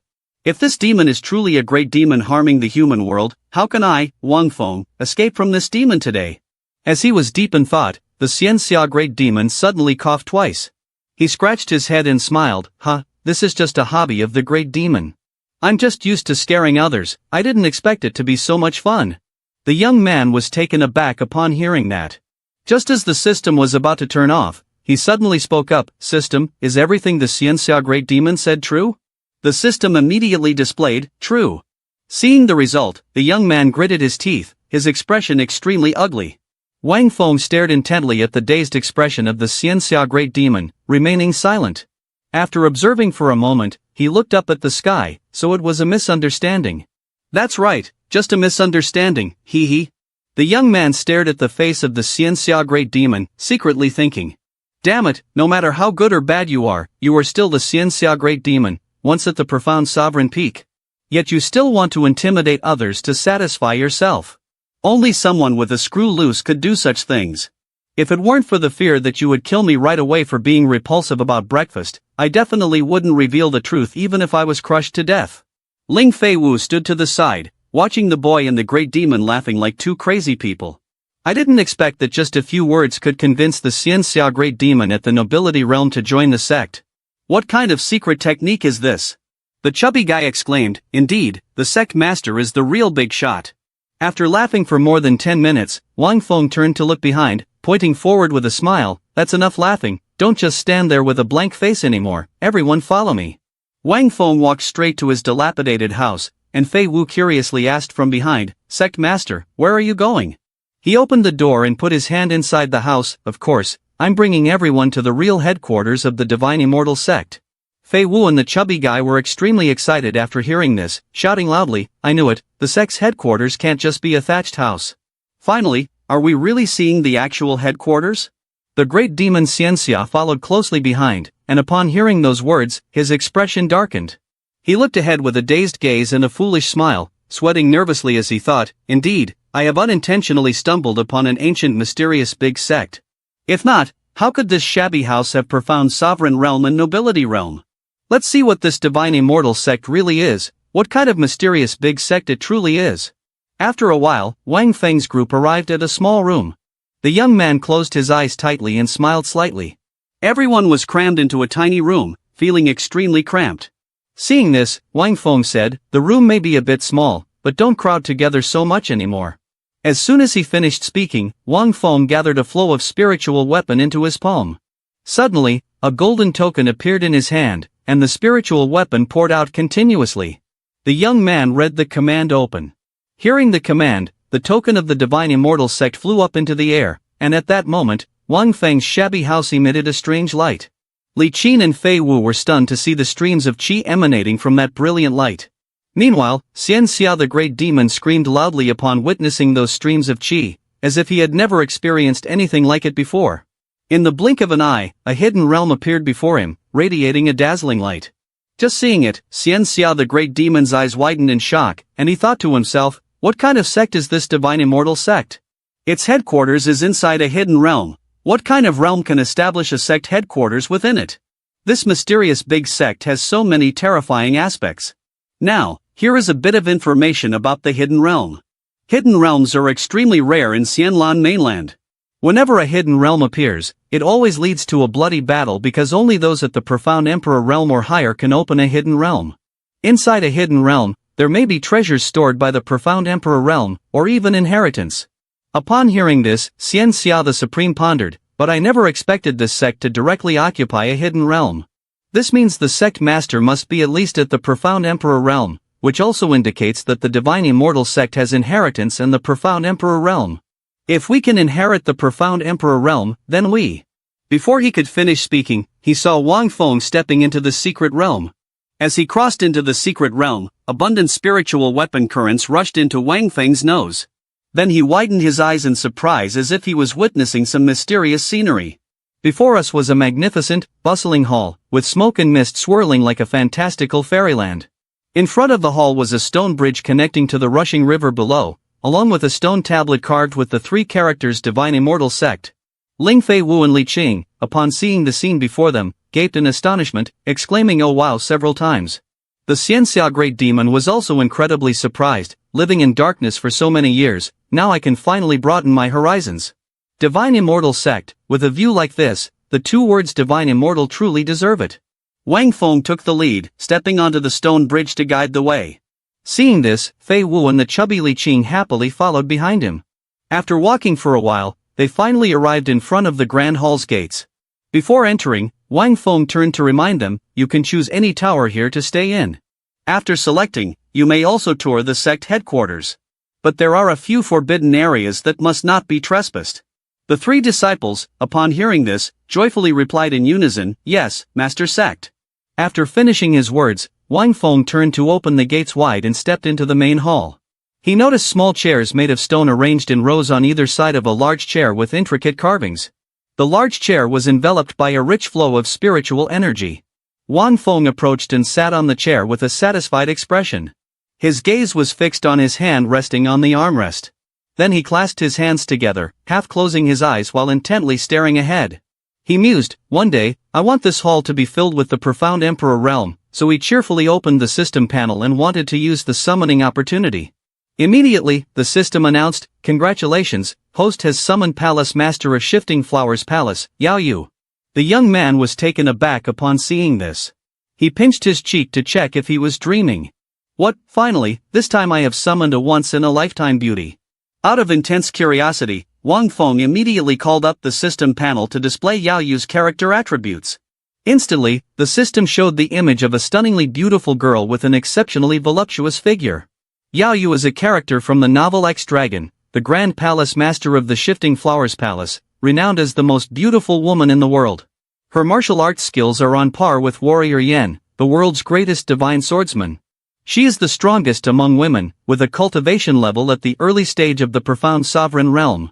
Her profound skill is the bright jade skill Shifting Flowers, replacing jade, at the peak of royal rank, and her profound weapon is the jade blood reflecting cyan, also at the peak of royal rank.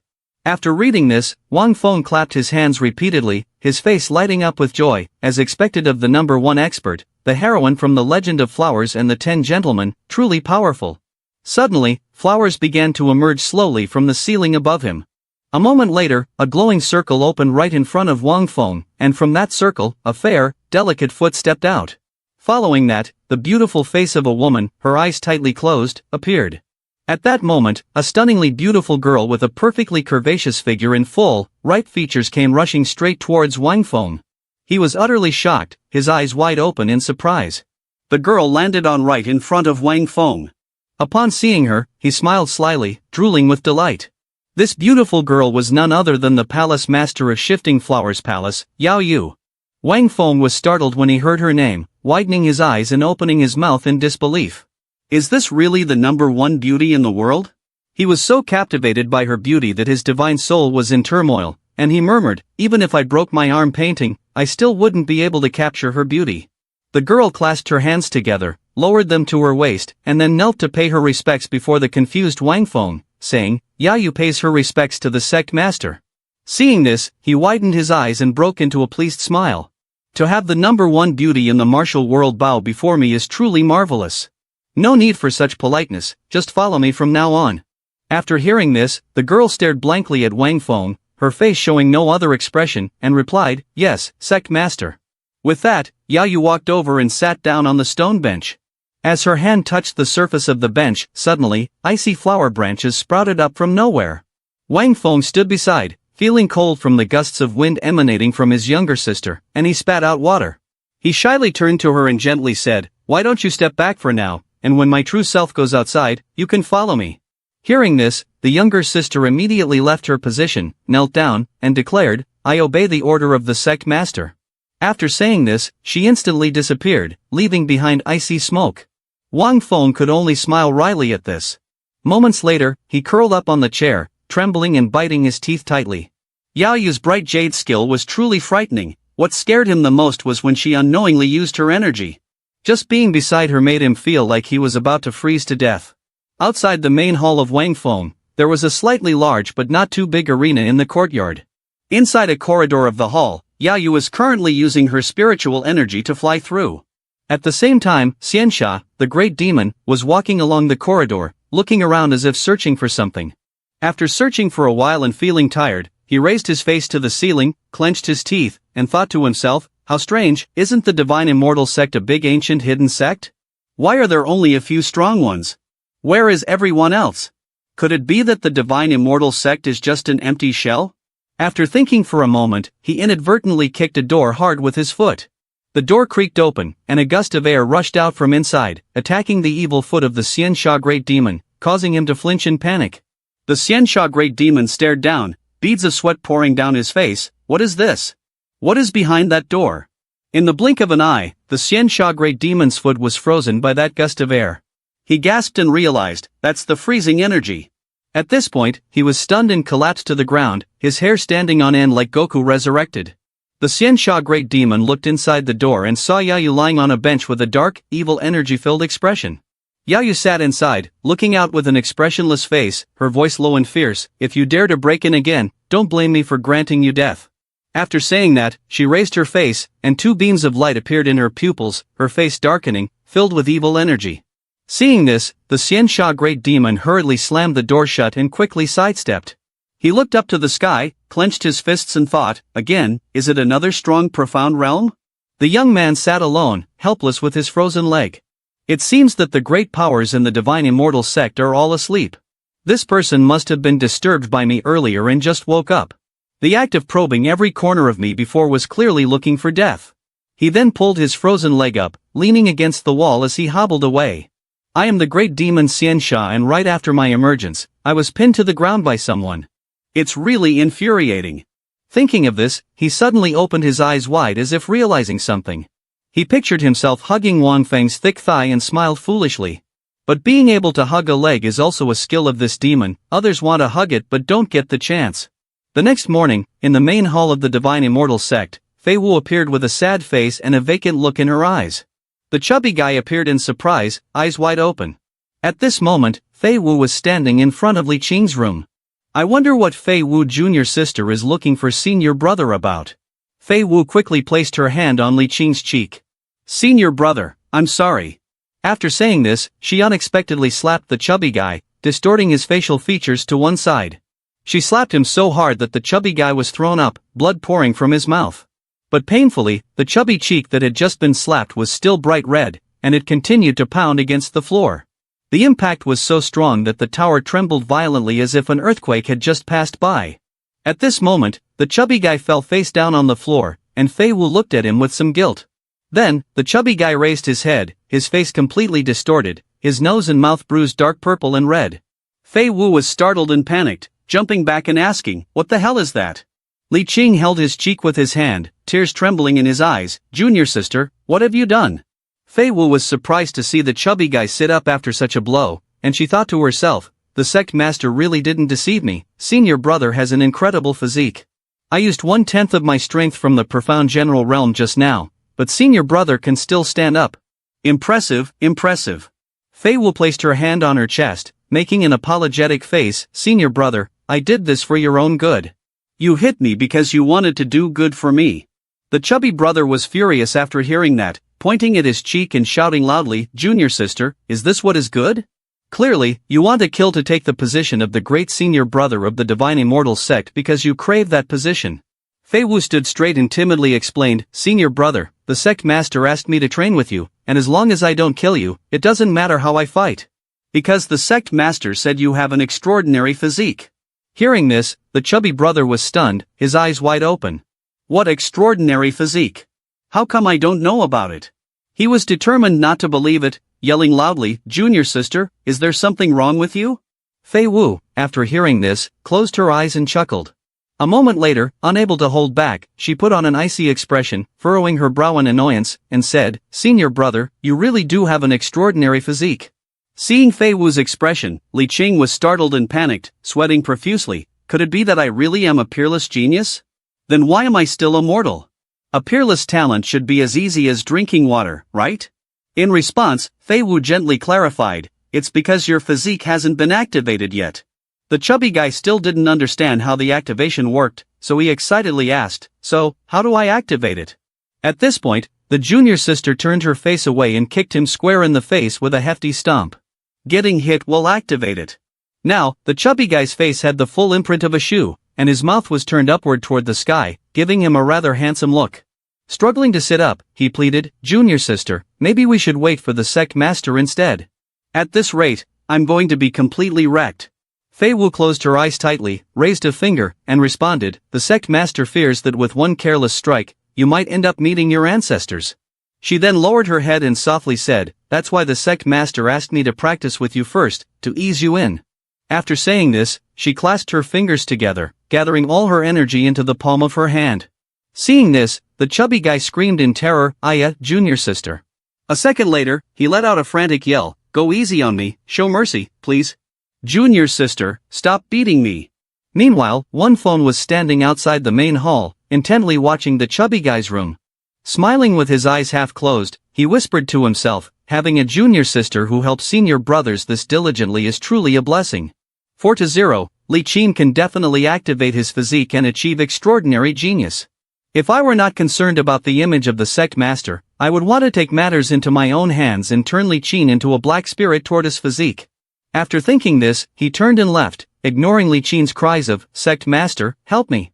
The scene shifts to Lingxiao Peak, where a grand palace stands on a rocky mountain floating amidst layers of clouds and mist.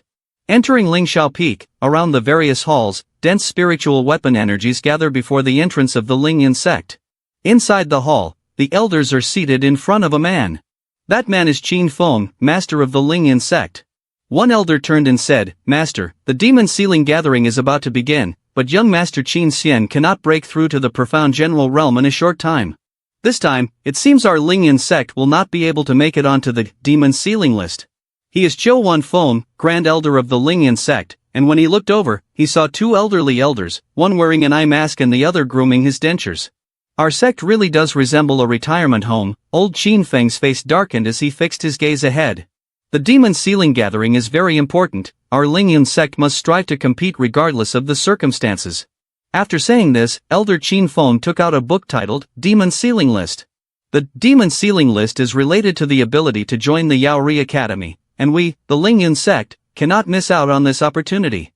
Upon hearing this, Elder Wanfeng lowered his head sadly. This time, the order is that only young disciples can participate in the demon sealing gathering. Our Lingyan sect only has the young master who has reached the medium spirit realm peak. How can we compete with the geniuses of other large sects? Upon hearing this, the sect master's expression darkened as he fell into deep thought, while the other elders helplessly sighed and held their heads. Suddenly, the sect master thought of something. He opened his eyes wide and stood up, shouting loudly, "Has anything happened recently around the Xinyao mountain range?" The grand elder closed his eyes tightly and stroked his beard as he replied, "The Ling family city, Haofeng, was destroyed by the Marquis of Chonglin.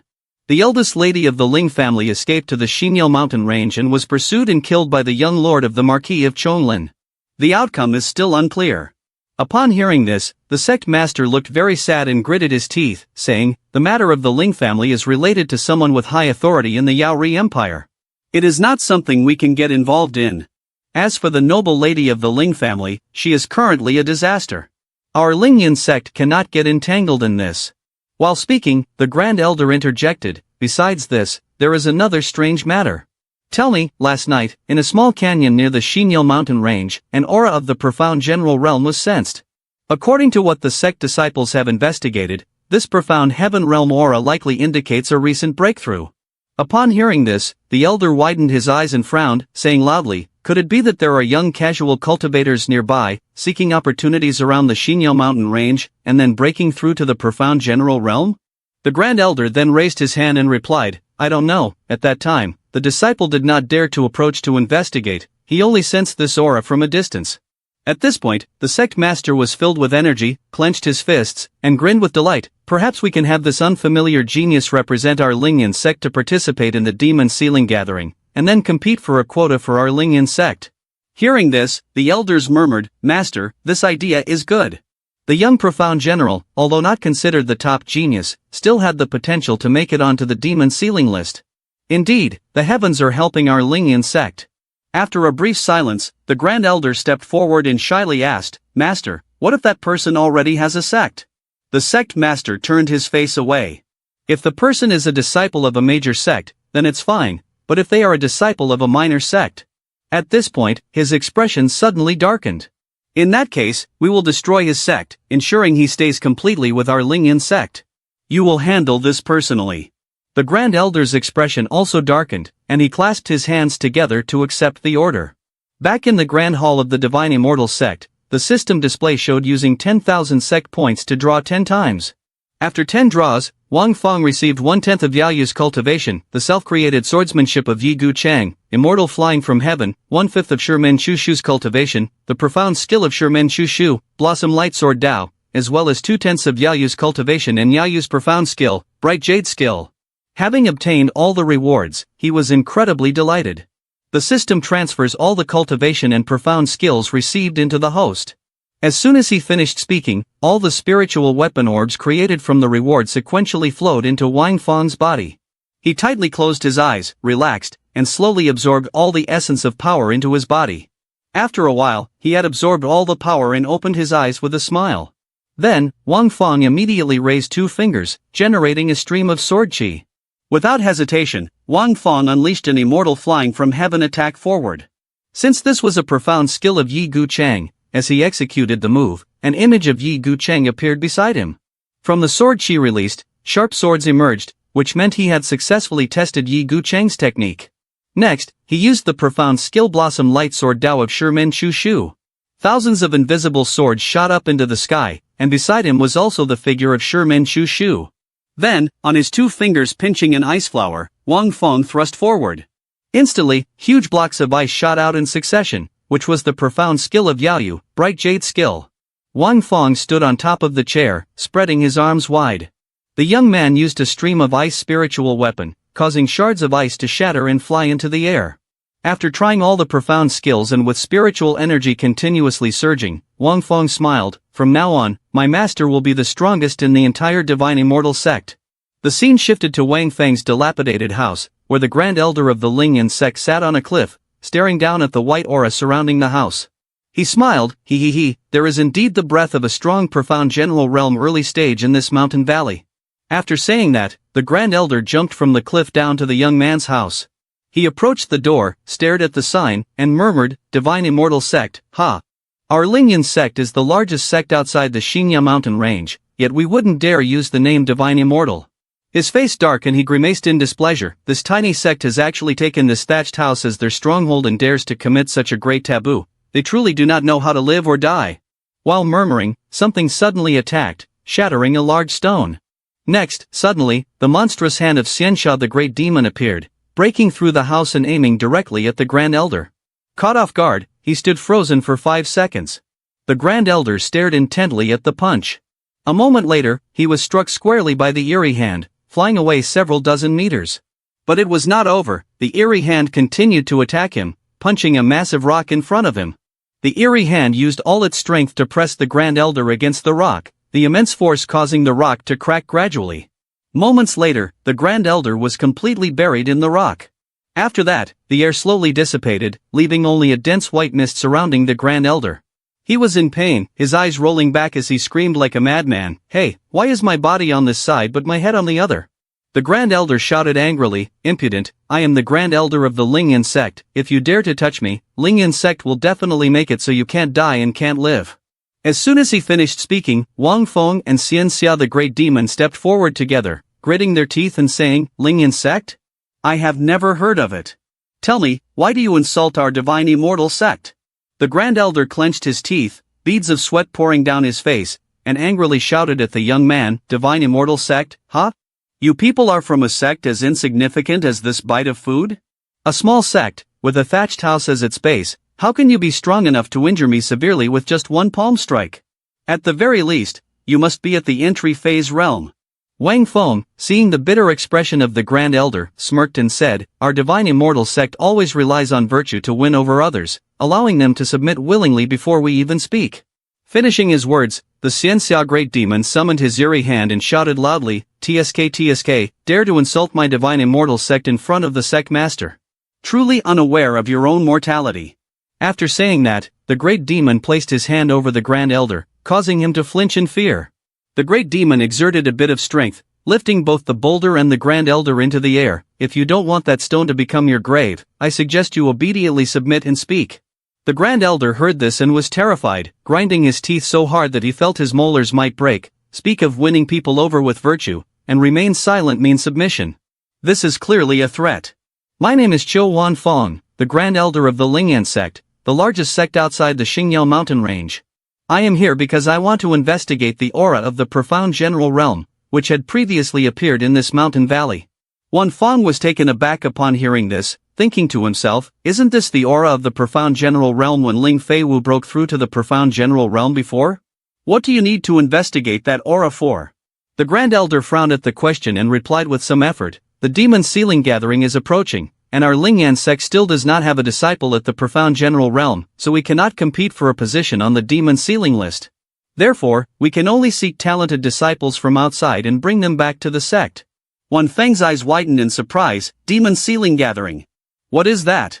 The Grand Elder was somewhat surprised at Wan Feng's question, you don't know. The young man shook his head vigorously. Humph, it is quite normal for a small, ruthless, and disrespectful sect like this not to know about the demon sealing gathering. Seeing the Grand Elder fall silent, the Xiansha Great Demon punched the Elder and shouted furiously, "Stop rambling and just speak."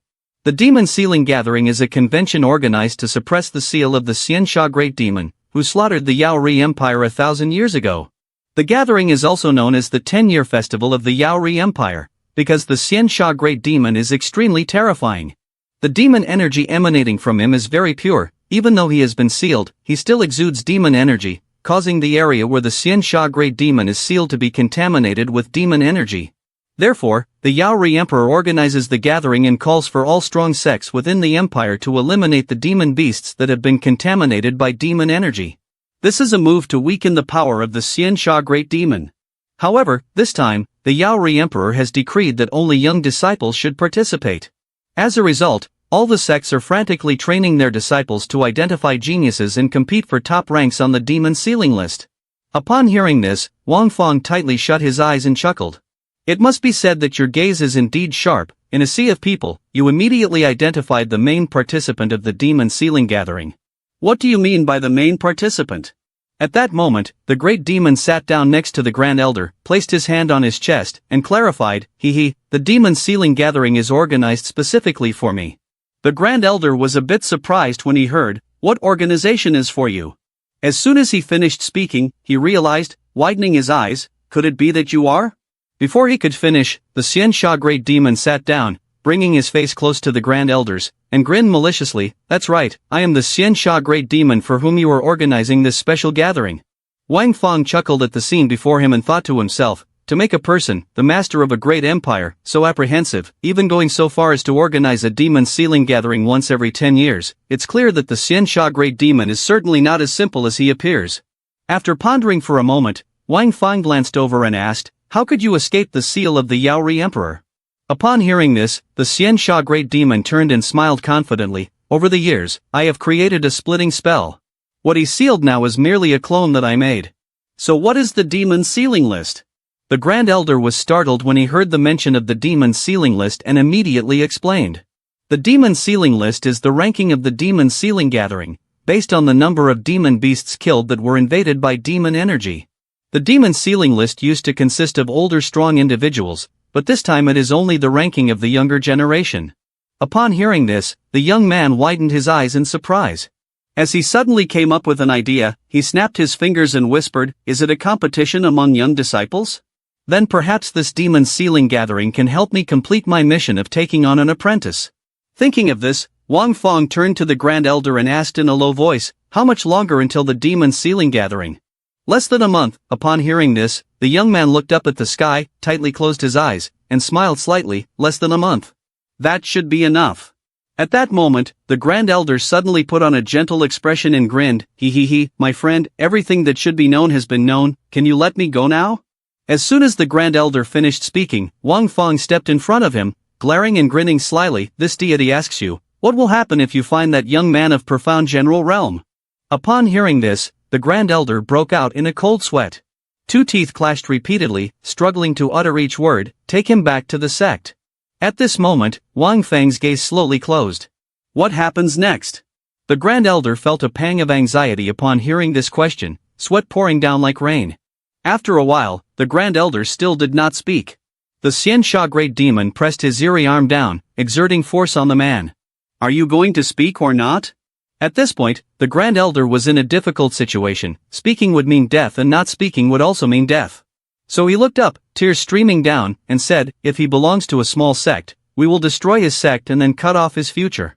Upon hearing this, Wang Feng had nothing more to say, turned his back and left, raising his finger to command the Xiansha Great Demon, "Kill the Grand Elder." After saying this, the Great Demon tightened his eerie hand around the rock. Then he squeezed tightly, crushing the Grand Elder along with it. In an instant, a loud explosion occurred, shaking the entire mountain range. After the deed was done, the system display immediately showed, "Congratulations, the subordinate Xiansha Great Demon of the host has killed a strong entry-phase realm. The reward received is 500 Sect points." After eliminating the Grand Elder of Lingyan Sect, the Xiansha Great Demon continued to express his intentions to Wang Feng. "Is this the virtue of the big sect of the Yaori Empire?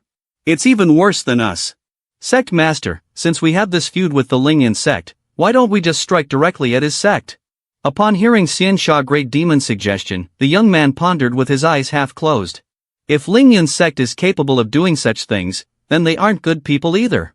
Moreover, if they find out that we killed the Grand Elder of the Lingyan sect, I'm afraid the Divine Immortal sect will continuously face troubles. After thinking for a moment, he decided to agree. Fine, then let's go see what happens. The scene shifts to Yaori City, Yaori Imperial Capital, a bustling and magnificent metropolis. Below, thousands of fairies are moving about, and within the city, there is a grand hall guarded by 2 stone Qilin statues, which is the Marquis of Chonglin's residence. Inside the main hall, a man is resting his chin on his hand, intensely staring at the scroll in his hand, deep in thought. He is Lin Tianxiong, Marquis of Chonglin.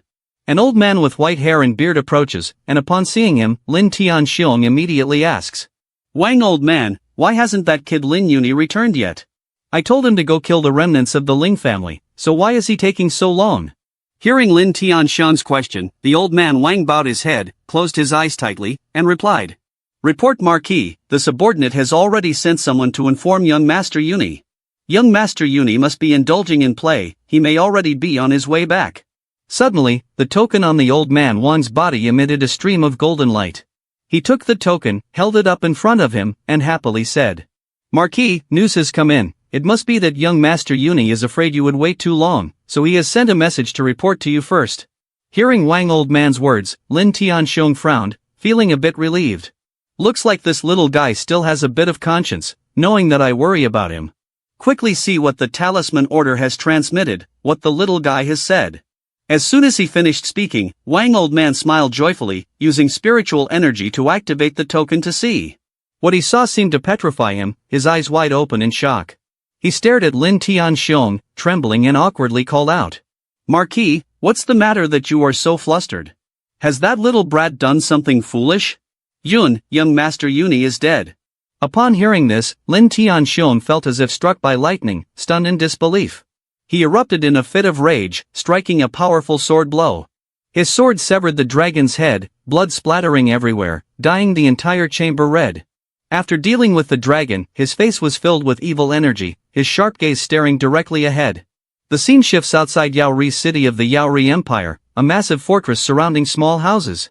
Above, a dark figure appeared, staring down at the bustling market. Upon closer inspection, it turned out to be a handsome young man, Li Qingchen, the commander of the Imperial Guards. Suddenly, in Li Qingchen's line of sight, Lin Tianxiong's army appeared. He frowned, beads of sweat forming. This is. When he looked down, he saw the dragon glaring forward, a red beam of light appearing in its pupils. Lin Tianxiong was riding the dragon, radiating a white aura all around him. Behind him was a multitude of soldiers, as dense as ants, occupying the entire roadside. As they advanced, something suddenly caused him to halt, his expression darkened with anger. At that moment, Li Qingchen jumped down from above right in front of Lin Tianxiong, surprising him greatly. Li Qingchen did not hesitate to thrust his sword forward. "Marquis of Changlin Lin Tianxiong, do you know that mobilizing the Changlin army from the imperial city is a grave offense?" Upon hearing this, Lin Tianxiong covered his face in anger and shouted, "I know that by doing this I have betrayed His Majesty's trust, but my only son has been killed in the Xingye mountain range, and I would rather die than live like this. After I avenge my son, I will surely kneel and confess my crimes to His Majesty." The young man Li Qingchen was taken aback and stepped back in shock, murmuring, "That Lin Yuni is the only rebellious son of the Marquis of Changlin. I don't know who would be bold enough to do such a thing." At this point, he looked up to the sky and unleashed a powerful roar, "No one can stop me from bringing Yuni back. Li Qingchen, do not force me to act against you." Li Qingchen saw the fury in his eyes and stared back, sweating nervously. Suddenly, a great hall appeared behind him, releasing a voice, "Let him go, the death of his son has driven him to madness. Though he has been disrespectful, it can be forgiven on emotional grounds. Tell him to seek me after he returns." Hearing those words, Li Qingchen clasped his hands and bowed in obedience. The young man then stepped aside, extending his arm to let Lin Tianxiong pass. "You may go, and when you return, you should come to see His Majesty to accept your punishment." Upon hearing this, Lin Tianxiong raised his face to the sky, hands clasped in respect. "Thank you, Your Majesty. Tianxiong has committed an offense. After I bring my son back, I will definitely come to accept my punishment from Your Majesty." No matter what the punishment is, Tian Xiong is willing to accept it. After speaking, Lin Tian Xiong led his troops away from the city gate. Li Qingshan sat high above, looking down in a daze. It's hard to avoid a storm of bloodshed. Shifting scenes to the Lingyan sect, in front of us is a small manor located within the Lingyan sect's grounds. At that moment, Wan Fong and Yao Yu appeared, leaping down from above and landing on the stone pillar in front of the manor. The young man looked down and noticed a group of people bullying a seemingly fragile young man. The young man was covered in injuries, clutching his head and desperately shouting, "I don't know how I, Li He, have offended the young master." I begged the young master to calm down. As he finished speaking, a seductive voice came from someone's lips, "This young master thinks you look rather handsome. Especially reward you with a kiss." It turned out to be a pervert. He looked up at the sky with a strange smile. "Yet you avoided it, tell me, are you looking for trouble?" This pervert is Chen Xiong, young master of the Lingyan sect. After that perverted youth, 3 more young men appeared, with square, round, and triangular faces, looking down and mockingly, "Hey! Thank you, parents, for giving birth to me so ugly, otherwise, sooner or later, we would have to bloom at our backsides. If we weren't the ugly trio of the Lingyan sect, how could the master choose us to serve the young master?" The pervert Chen Xiong crazily lashed the whip on Li He's back. A servant disciple is just a servant disciple. After a few hits, you can't take it anymore. Truly a useless person who is not valued. Wan Fong, watching from a distance, felt disgusted and broke out in a sweat. He thought to himself that this young master of the Lingyan sect is so flamboyant and violent, it can be seen that the Lingyan sect is nothing good either. At that moment, suddenly the system notification board rang out. "Congratulations, host, you have discovered a peerless genius." The young man was utterly shocked, his eyes widening in surprise. He then looked down at the pervert who was dancing around wildly and became furious, thinking to himself, "System, is the peerless genius you mentioned really him?" At that moment, the system panel clearly displayed Chen Xiong's face, accompanied by the words, "The peerless." Peerless genius is, Wan Fong, seeing the result on the system, grimaced as if he had just stepped in something unpleasant. "Is it really him?" The system then showed an image of Chen Xiong grabbing Li He by the hair, followed by a scene of Chen Xiong puckering his lips seductively, leaning close to Li He's cheek. This is, in the final moment, the system scanned Li He's face and displayed the words, "He is the peerless genius." Wan Feng's eyes widened as he stared down, feeling a bit curious. He's the peerless genius. Then why is he being bullied like this? After a moment of contemplation, Wan Feng came to a sudden realization, could it be that he's likely though immortal, he possesses a peerless physique? Concluding his thoughts, Wan Fong quickly descended and shouted, "Stop that and shut your filthy mouth." Chen Xiong, hearing this, glanced over. Then, the pervert grabbed Li He's hair tightly and raised his voice, "Which blind fool dares to tell this young master to shut up?" However, when this pervert saw Wan Feng's expression, he immediately acted cute. He then released Li He and crazily rushed forward. It seems that today's kiss must be taken by this young master. Wan Fong, without a hint of hesitation, immediately called for Yao Yu. Upon receiving the command, Yao Yu swiftly appeared right beside him. Wan Fong ordered, "Slap him in the mouth for me, the more chaotic his teeth and lips are the better." As soon as he finished speaking, Yao Yu slowly walked forward with a cold expression, her whole body exuding a powerful chill. Chen Xiong's 2 subordinates couldn't help but drool when they saw the girl. "I never expected there could be such a beautiful woman in this world." Hearing those compliments, Chen Xiong was extremely angry, his whole body trembled. He glared with his bloodshot eyes ahead, then turned to give orders to his 3 subordinates. "No one is allowed to be more beautiful than this young master, capture this girl. This young master must make her suffer." 3 young men, square, round, and triangle, rushed to surround Yao Yu. "Beauty, being in the hands of the 3 ugly ones of the Lingyan sect is your fortune. Because we definitely will not waste your beauty. In short, you won't be able to escape, and at least you can smile as you descend into the underworld." The triangular-faced guy stepped forward, sticking out his tongue and making a twisted face. "Anyway, offending the young master and being played to death is nothing new, you won't be the first." Wan Fong, standing nearby, heard these words and was dumbfounded, thinking to himself, as the sect master, "I don't even dare to tease Yao Yu, these people really are looking for trouble." At this moment, Yao Yu stepped forward and touched the cheek of the triangular-faced guy. However, the young man was still oblivious and willingly offered his face to be touched. In the blink of an eye, his face was frozen by the cold energy, followed by square-faced guy. The outcome was similar. In the end, round-faced guy was also frozen by the cold energy. In the blink of an eye, the entire bodies of the three young men were frozen.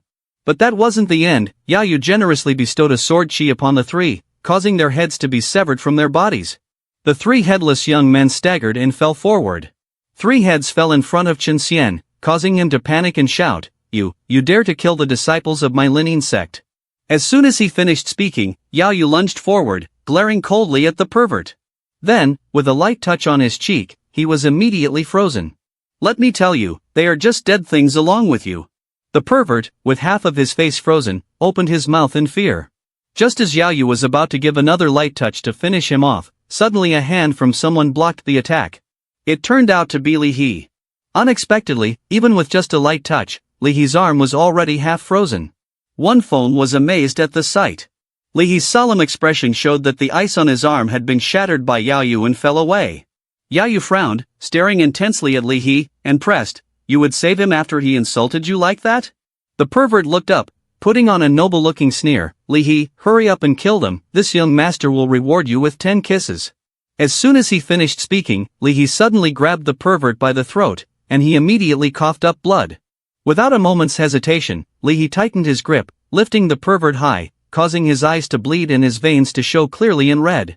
"Li He, you are so bold." Hearing this, Li He looked at the pervert with a disgusting expression, his eyes filled with hatred, and 2 dim red lights appeared in his pupils. "I originally planned to keep you until tomorrow, but now you want to seek death. To prevent you from dying at someone else's hands has left me with regret for the rest of my life." With that, Li He used all his strength to crush his neck. A crack sounded from it. After dealing with him, Li He casually dropped Shen Xian to the ground. "I just took action a step ahead. This pervert is ugly and offensive when alive, and even in death, he looks horrifically purple." One phone stared at Li He, smiling to himself. "It seems this extraordinary genius is not as simple as I imagined." After resolving his conflict, Li He stood with his hands on his hips and smiled in relief. The young man placed his hand on his forehead, then ran his fingers through his hair, revealing his good-looking face. At this moment, he turned his head and secretly called for the system. "System, why is Li He called an extraordinary genius?" The system table immediately displayed the background investigation of Li He requires 1,000 Sect points. One phone saw this and his face darkened with anger. "Damn it, this system is becoming more and more like a robbery." He cursed but still pressed the agree to investigate button. Li He's real name is Li Changgong. He is at the peak of the strong profound emperor realm.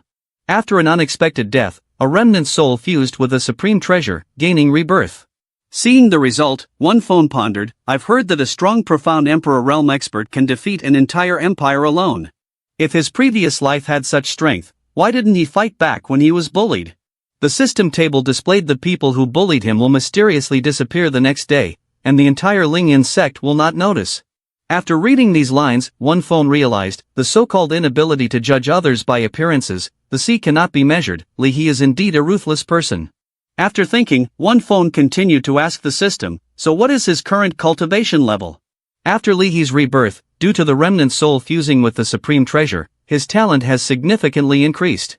Since his awakening, it has only been a year, yet he has already broken through to the entry phase realm. I didn't expect that I could deceive Li Qing for a year to break through to the entry phase. There are indeed people who can do it. Li He, in the past, could reach the terrifying cultivation of the profound emperor realm peak, and now his talent has greatly increased. His future is even more unpredictable. No wonder the system praised him as a pureless genius. It seems that only the divine immortal sect can accommodate a potential dragon like him. After thinking for a moment, one phone turned to Li He and opened the conversation. "You just killed the young master of the Lingyan sect. This place can no longer hold you. You might as well follow me. I guarantee your safety." When Li He heard this, he glanced over, his entire being emanating a dense aura of evil energy. "What qualifications do you have?" Wang Feng closed his eyes tightly and calmly responded, "Based on my knowledge of your background, Li Changgong." Upon hearing this name, Li He instinctively turned his head back. He stared intently at Wang Feng and Yaoyu, thinking to himself, in the Lingyan sect or even in this Xingya mountain range, there are fundamentally no strong profound sovereign realm beings. But now, a master like that is respectfully following this person. Moreover, this person seems to bear no ill will towards me. I can investigate the situation first. If things don't seem right, I will use my ultimate move later. After contemplating for a moment, Li He decided to turn around and smile at Wang Feng. He brushed away the dirt from his hands and agreed to follow the young man. As he was about to leave, a loud shout suddenly came from behind. Who dares to touch my beloved son Chen? It turned out to be the Sect master. At this moment, he was slowly approaching, trembling as he looked at Chen body. The Sect master broke down in tears, flowing down his face. Chen, my son. The Sect master stepped forward to support Chen head, his face darkening, tears falling continuously. He glanced over at Yaoyu, growling, "The 3 ugly men from Lingyuan Sect that I sent to protect Xin were killed by you, weren't they?" Upon hearing this, Yaoyu looked over, his face showing no emotion, and replied indifferently, "That's right." Upon hearing this, the Sect master exploded in fury, gritting his teeth and shouting, "That means you must be the one who killed Xin, right? If that's the case, don't even think about leaving my Lingyuan Sect." The subordinates of the Lingyuan Sect began to murmur among themselves, "Is there really someone this beautiful in the world? Such a beauty, and yet she's doomed to perish, what a pity. It's a shame she killed the young master." Amid their chatter, Li He stepped forward, placing his hand on his chest with a smile, as if confessing, the one who killed him was. But before he could finish, Wan Fong suddenly approached, shoving Li He back and cutting him off. "What? Do you still want to demand a life for a life?" The Sect master, trembling, stared at Yaoyu with bloodshot eyes and yelled, "Yes, as long as she gives me another son, then it could be considered as life for life." It turns out, this old man is even more depraved than his son, folks. Hearing those words, Wan Fong gritted his teeth, sweat dripping down his face, thinking, "Damn it, I almost thought he loved his son to death, but in the end, he's just an old lecher, blinded by beauty." At the same time, the Lingyuan Sect subordinates shouted in unison, "Master is wise, master is wise." Yaoyu, infuriated by their words, glared ahead with icy cold eyes, her anger palpable. "Do you want me to grant you death?" Wan Fong didn't bother to stop him and actually supported Yaoyu's decision. If he was in a hurry to see his beloved son, then let him have it. The Sect master clasped his hands behind his back and strode toward Yaoyu. He placed his hand on his chest, squinting as he spoke, "I cherish beauty. To avoid disturbing the harmony, why don't I strike a palm and see if the beauty can dodge it?" After saying this, he glanced at the body of his son. "If the beauty can dodge it, I'll consider my son's death an injustice." Then, he made a twisted expression, his cheeks flushed. "If the beauty cannot dodge it, then you must give me another son." Upon hearing this, Yaoyu's expression darkened, her pupils emitted a glint of light, and she remained silent. The Sect master continued to grin wickedly, his gaze shifting toward the hand that was gathering streams of spiritual weapon. "Since the beauty has not objected, then I consider you have agreed." With that, the Sect master waved his hand sideways, the spiritual weapon gathering densely, and he fixed a sharp gaze on Yaoyu. Then, he used the profound skill Lingyun palm. From his palm strike, the pressure of a gigantic hand appeared, directly attacking Yaoyu. The stream of spiritual weapon from his hand was slowly approaching Yaoyu's face. In an instant, that aura seemed to completely engulf Yaoyu, gathering and lifting her into the air. At this moment, the pressure of the Sect master's gigantic hand had coiled into a huge sphere, with abundant streams of spiritual weapon continuously pouring out around it. Suddenly, a drop of blood fell from the sky.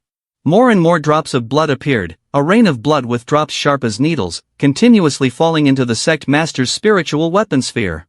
Suddenly, a massive bloody hand was imprinted on the ground behind a white smoke. The disciples of Lingyun Sect laughed heartily at the sight, chatting, "No wonder he's the master, this Lingyun needle rain move is amazing," wrapping the opponent in the palm cloud, draining their blood and flesh. So it turns out the divine soul's erratic demeanor of the master is all to enchant beautiful women. Using one move to kill, the master is being too hasty, at least he should enjoy before killing. What does it matter if she's a stunning beauty? The Sect master finished resolving the issue and sat down next to Chen Xian, gloomy. "Dare to kill my son, then there is only the path of death." At that moment, Li He turned to show curiosity and asked Wang Feng, "So you just watched her get killed by Chen Feng?" Hearing this, the young man closed his eyes tightly and smiled. "Which of your eyes saw her dead?" Just then, something fell from the sky, right into the Sect master's spiritual weapon. A subordinate rushed over, shouting, "Master, the corpse that fell from the sky belongs to our Lingyun Sect." Indeed, lying in a pool of blood was another man, not Yaoyu at all. The Sect master, seeing the corpse, widened his eyes, sweating, "Impossible, where is she?" As soon as he finished speaking, from behind him, Yaoyu stood on a stone pillar, speaking, causing the Sect master to involuntarily turn to look. "I dodged your palm strike just now." Having said that, Yaoyu charged straight at the Sect master, a cold energy gathering in her palm. Let's see if you can dodge the strike of mine now. The old sect master, filled with resentment and anger, immediately thrust his palm forward, shouting, I don't believe you can really be that strong. His strike hadn't even landed yet when Yaoyu already delivered a blow, shattering the energy gathered in his hand. In an instant, a massive block of ice appeared, intercepting the attack of the old sect master, leaving him utterly surprised and causing him to stumble backward. Then, Yaoyu's block of ice transformed into sharp ice spikes, aimed directly at the old sect master's face. Now, in his pupil, the image of 3 sharp points from the ice spikes was clearly visible, and the outcome was far from pleasant. Thousands of ice spikes pierced through the body of the old sect master, blood splattering everywhere. Thus, father and son were reunited on the motherland, with the old sect master paying the price with a cold death, his entire body frozen. Once Yaoyu finished, she landed and walked towards the group of disciples from Lingyan's sect, causing them to shiver and scream, Master, is Master going to die like this? Master is a peak entry phase expert, yet he was killed by this stunning woman with a single strike. What should we do now? Hearing the disciples' words, Wanfang placed his hand on his chest and smiled, saying, I, in the name of Master of the Divine Immortal Sect, declare the dissolution of Lingyan sect from this moment. After speaking, Wanfang and Yaoyu flew away from the Lingyan sect. Before leaving, he proclaimed, from now on, the Lingyan sect will no longer exist. A young man looked up, watching Wanfang's figure gradually fade away. He held his face in anguish and trembled as he shouted, the god of death has finally left. Finishing his words, the young man turned his face aside, sighing, does he think that by threatening a few words, the Lingyan sect will dissolve? He pointed at the corpse of the old sect master, sneering, with both the master and young man master dead, for the future of the Lingyan sect, we must quickly choose a new master. Hearing this, another man looked up at the sky, trembling all over, there will be no next master for the Lingyan sect. The first young man glanced over instinctively, by elder, what do you mean by that? The man bit his lip tightly, clenched his teeth, beads of sweat dripping down, his face showing clear fear, without the Lingyan sect, where will we find a successor master? As soon as he finished speaking, a giant ice block descended from the sky right in front of the disciples. In the blink of an eye, that massive iceberg had completely destroyed the Lingyan sect. Not yet satisfied, Yaoyu further added a few more large icebergs. The disciples now had no hope of escape, the death bestowed by the stunning beauty was a chilling one. After the chaos, only that man was left alive. He looked at the ruins before him, cradled his head, and screamed, the Lingyan sect has been completely annihilated. Suddenly, a loud voice called out from behind him, where is Qin Feng? The young man, trembling, glanced back and thought, is that terrifying figure back again? But this time it was not Wang Feng, but Lin Tianxiong. He looked down at the young man from the sky with a fierce face full of evil energy. Seeing Lin Tianxiong, the young man calmed down a bit and murmured, that's right, the god of death must have killed Qin Feng and then left, he wouldn't come back for Qin Feng. Lin Tianxiong landed in front of the young man and asked in a stern voice, are you Qin Feng? The young man was startled, fell back, and exclaimed, no, Master Qin Feng of Lingyan sect is already dead. Lin Tianxiong felt as if struck by lightning, wide-eyed in surprise, I am the Marquis of Changlin of the Yaori Empire. Do you know who killed my son, Lin Yuni? The young man, upon hearing this, was utterly horrified, his mouth gaping, sweat pouring down like rain. What? Who dares to be so bold? Who would lay a hand on the son of a marquis from a country? After thinking for a moment, the young man wiped his sweat away with his hand and smirked lightly as if plotting something. Then he knelt down and bowed his head before Lin Tianxiong, shouting, Marquis, I know who killed your son. At this, Lin Tianxiong's eyes whitened with hatred. Speak. The young man glared back and flashed a sly smile. The one who killed the little marquis is also the culprit behind the murder of my master from the Lingyan sect. Lin Tianxiong's gaze became filled with anger. Who is that person? The young man looked up, thinking to himself, if you have destroyed the Lingyan sect, then I must destroy you as well. So he raised his head and bluntly replied, the one who killed the little marquis claims to be the master of the Divine Immortal Sect. The scene shifted to the Divine Immortal Sect, where the great demon Xian Xia was sitting outside a dilapidated house, playing with birds and catching butterflies. Seeing something made the great demon widen its eyes and hurriedly release the poor bird. It turned out that Wang Feng and Yaoyu had returned from Lingyan sect. The young man walked while yawning, saying, it's really tiring to be on business trips.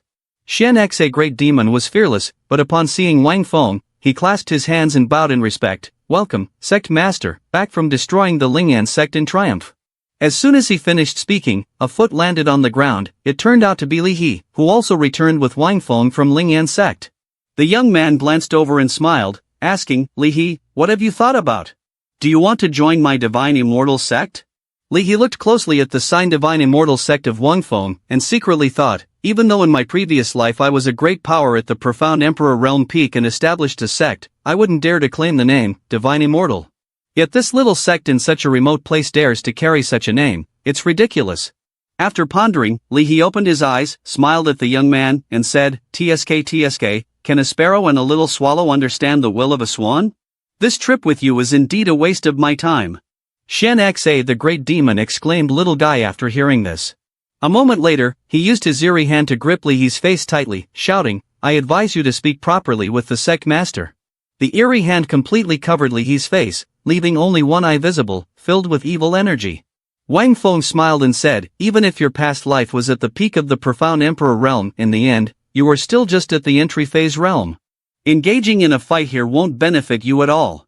Upon hearing this, Shen Xa the great demon retracted his eerie hand, staring intently at Li He, thinking to himself, is he the reincarnation of the profound emperor realm peak? Even at my highest point, facing such an existence feels like confronting an insignificant ant, with no resistance at all. At this point, Wang Feng took out the divine immortal sect token and held it in front of him. Then he turned to Li He and said, don't be in a rush to refuse, wait until we're inside to answer, there will still be time. Before leaving, Wang Feng instructed, Shen Xa, stay here for now and be on guard against any remnants of the Lingyan sect causing trouble at the divine immortal sect. Yes, sect master. After speaking, Wang Feng opened the entrance to the secret realm. Shortly after, they stepped into the secret realm of the divine immortal sect. Li He entered, looked around at the scenery, and thought to himself, although a strong profound emperor realm can establish a small world, even when I was at the peak of the strong profound emperor realm in my previous life, I could not create such a vast and complete small world. The divine immortal sect. Daring to use the term divine immortal as a name, let this sovereign see what marvels are in this sect. Li He stepped forward into the grand hall. Streams of aura continually flowed out from within. Wang Feng stood next to the main chair, turned and said, this sovereign knows you possess a treasure, but it is not yet worthy of my attention. I have only one goal with you, which is to join my sect. Upon hearing this, Li He closed his eyes and looked up at the sky, what if I don't join? Hearing that, Wang Feng raised two fingers and lightly snapped, signaling, Elder Yi Gu Chang and Elder Sherman Shu Shua, please step forward. As soon as he finished his sentence, Yi Gu Chang and Sherman Shu Shua immediately appeared before them.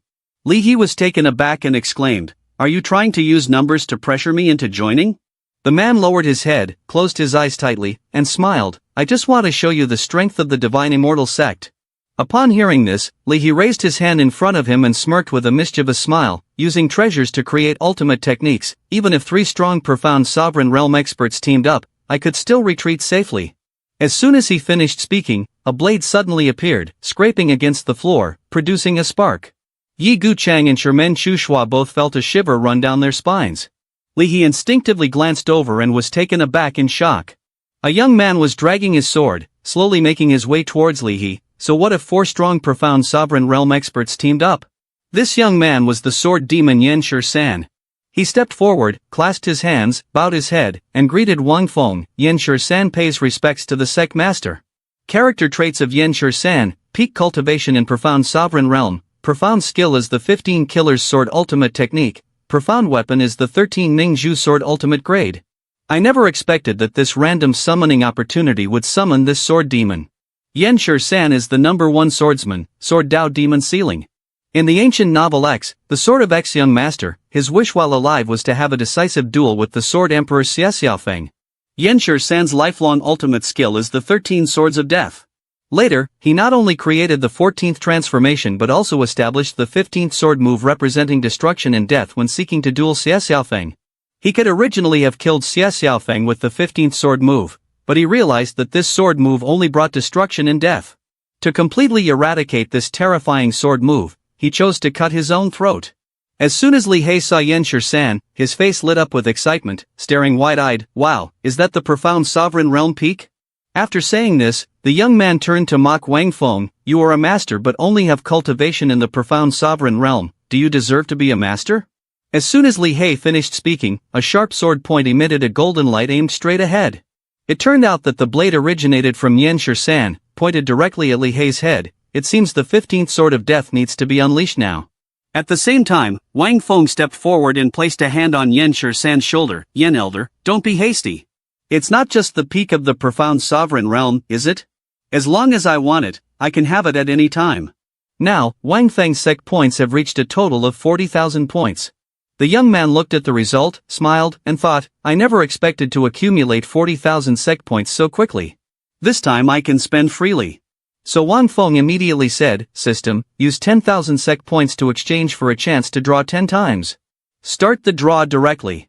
In these 10 draws, Wang Feng obtained 1/10 of the cultivation of Yaoyu, 1/10 of the cultivation of Yan Shi-san, 1/10 of the cultivation of Shimen Shui, and 1/10 of the cultivation of Yi Gu Chang. He received Yaoyu's profound skill, flower transference to Jade, and Yan Shi-san's profound skill, life-stealing 5 swords. Upon receiving the rewards, Wang Feng immediately called out, System, transfer 1/10 of Yan Shi-san's cultivation into this host. As soon as he finished speaking, a radiant area of light enveloped Wang Feng's entire body. Then, a plume of white smoke rose, passing through Li He. Wang Feng emerged from the smoke, and behind him, the pressure of a profound sovereign realm peak appeared. The system screen also announced, Congratulations on the host's cultivation reaching the peak of the profound sovereign realm. Seeing Wang Feng's breakthrough in an instant, Li He was extremely surprised. Was he really hiding his true cultivation level all along? Or can it be said that he could genuinely advance to the peak of the profound sovereign realm in the blink of an eye? Wang Feng, noticing the expression on the young man's face, chuckled. Do you have anything to say now? Li He covered his face in frustration and shouted. Humph, even if the Divine Immortal Sect has 4 masters in the profound sovereign realm, I'm just a fish caught in a net against all of you. Suddenly, Wang Feng raised a finger to interrupt Li He. No, you have overlooked one master in the profound sovereign realm. Upon hearing this, Li He's eyes widened in shock. Is there still a master? Who is it? Wang Feng immediately pointed his hand towards Yi Gu Chang. It is this Yi Elder here. Upon seeing this, Li He extended his hand forward and shouted loudly. Are you trying to deceive me? He is currently just at the nobility realm. Wang Feng shook his head and waved his finger rapidly, but he will soon become a master in the profound sovereign realm. Finishing his words, Wang Feng pointed his finger at Yi Gu Chang's forehead. Today, I will show you the spatial enlightenment techniques of my divine immortal sect. Li He, upon hearing this, was completely skeptical. He placed his hand on his chest and said, Are you joking with me? Even if I cultivated to the peak of the profound emperor realm in my previous life, I couldn't achieve the spatial enlightenment you speak of. The young man tightly closed his eyes, sighed, and replied, Just because you can't do it at the peak of the profound emperor realm doesn't mean that my true self at the profound sovereign peak can't. He thought to himself, I originally didn't intend to do it, but someone is forcing me to. Thus, he had to go with the flow and immediately called out, System, transfer the cultivation of others into Yi Gu Chang. A stream of green spiritual weapon continuously flowed into Yi Gu Chang's forehead. After a while, Yi Gu Chang opened his eyes wide, his face radiated with brilliant light. In the next moment, streams of golden spiritual weapons continuously entered Yi Gu Chang's forehead. Feeling the immense power from those streams of spiritual weapons, Yi Gu Chang looked up to the sky and began to absorb them, smoke rising up. At that moment, the system display announced, Yi Gu Chang's cultivation has advanced to the early stage of the profound sovereign realm. After being upgraded in cultivation, Yi Gu Chang stepped in front of Wang Feng, clasped his hands, and bowed his head. Thank you, Sect Master. He let out a sigh of relief and replied, This matter is simple. Suddenly, a foot approached. It turned out to be Shimen Shui. The young man stared intently at Yi Gu Chang, a faint smile playing on his lips. Thanks to the blessings granted by the Sect Master, and now have an opponent of equal strength. At that moment, Li He felt utterly embarrassed, his face darkened, and sweat poured down like a summer rain as he muttered, He really can help this Yi Elder break through to the early profound sovereign realm. Now, 8 eyes from the 4 elders were fixed intently on Li He. Wang Feng stepped closer to Li He and stared at him closely. His entire being erupted with a powerful wave of spiritual weapon energy. With the 4 elders plus myself, the Divine Immortal Sect has a total of 5 strong profound sovereign realm members. At this point, even if you fight desperately, it won't change anything. After saying this, Wang Feng pointed his finger at Li He's face. So, how about joining my Divine Immortal Sect? I can help you recover to your peak, even surpassing what you were before. He thought for a long time after hearing that. Then the young man narrowed his eyes and reluctantly replied, I have only joined your divine immortal sect for 10 years. After 10 years, I will leave. Furthermore, you must not reveal any information about the treasure I possess. Upon hearing this, the young man smiled with delight and opened his hand. All right, I agree. Hand over the money to me. He tossed his coin pouch to Wang Feng and turned away, sighing.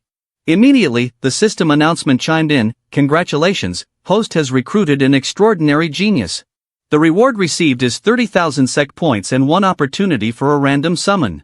It was worth my risk in matching strength with the reincarnated profound emperor. This reward truly proves the old saying, the greater the risk, the greater the reward. The scene shifted to the Xinyo mountain range, where a voice emerged from deep within the forest. Xinyo mountain range is indeed a place of auspicious feng shui. A man placed his hand on his belly and spoke up, Damn it, my stomach keeps rumbling. At that moment, a gigantic demon beast appeared behind the young man, sneaking up on him from behind. But the young man was not afraid at all. Instead, he smiled and said, Another meal is coming to the net by itself. The young man turned to look at the beast, which was licking its tongue greedily. He was Mu Yunfei. At that moment, the beast could no longer wait and immediately lunged towards the young man, its eyes glowing with fierce red energy. Mu Yunfei calmly drew his sword. A dark mass fell down, as if the sky had been covered. Wait, that's not a beast blocking the sky, but arrows. Indeed, just as he said, thousands of arrows suddenly descended from the sky, attacking the beast. In an instant, the beast was adorned with a coat of arrows sticking all over its back, with extra arrows firmly embedded in the ground beside it. These arrows were shot by a group of soldiers, who were none other than those of Lin Tianxiong. He sat upon his dragon, staring intently at the corpse of the beast. At that moment, the arrows on the beast's corpse suddenly began to move. The next moment, the beast unexpectedly sprang to its feet, and the arrows on its back slowly fell down. In fact, the young man was accidentally pinned beneath the beast, so he used his sword to push against the beast's mouth and lifted it up to free himself. Lin Tianxiong's dragon opened its mouth wide upon seeing this and then spat out a fireball ahead. Seeing the fireball about to land on the beast, the young man immediately swung his sword, severing the foot of the unfortunate beast. The fireball struck the beast's corpse, causing an explosion of fire that spread throughout the forest.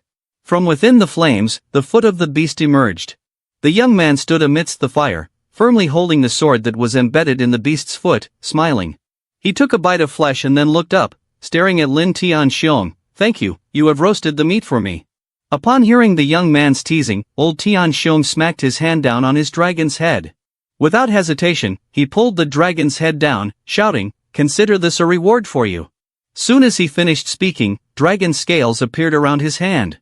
The scales continuously gathered into his palm, forming a giant hand that emitted a brilliant golden light.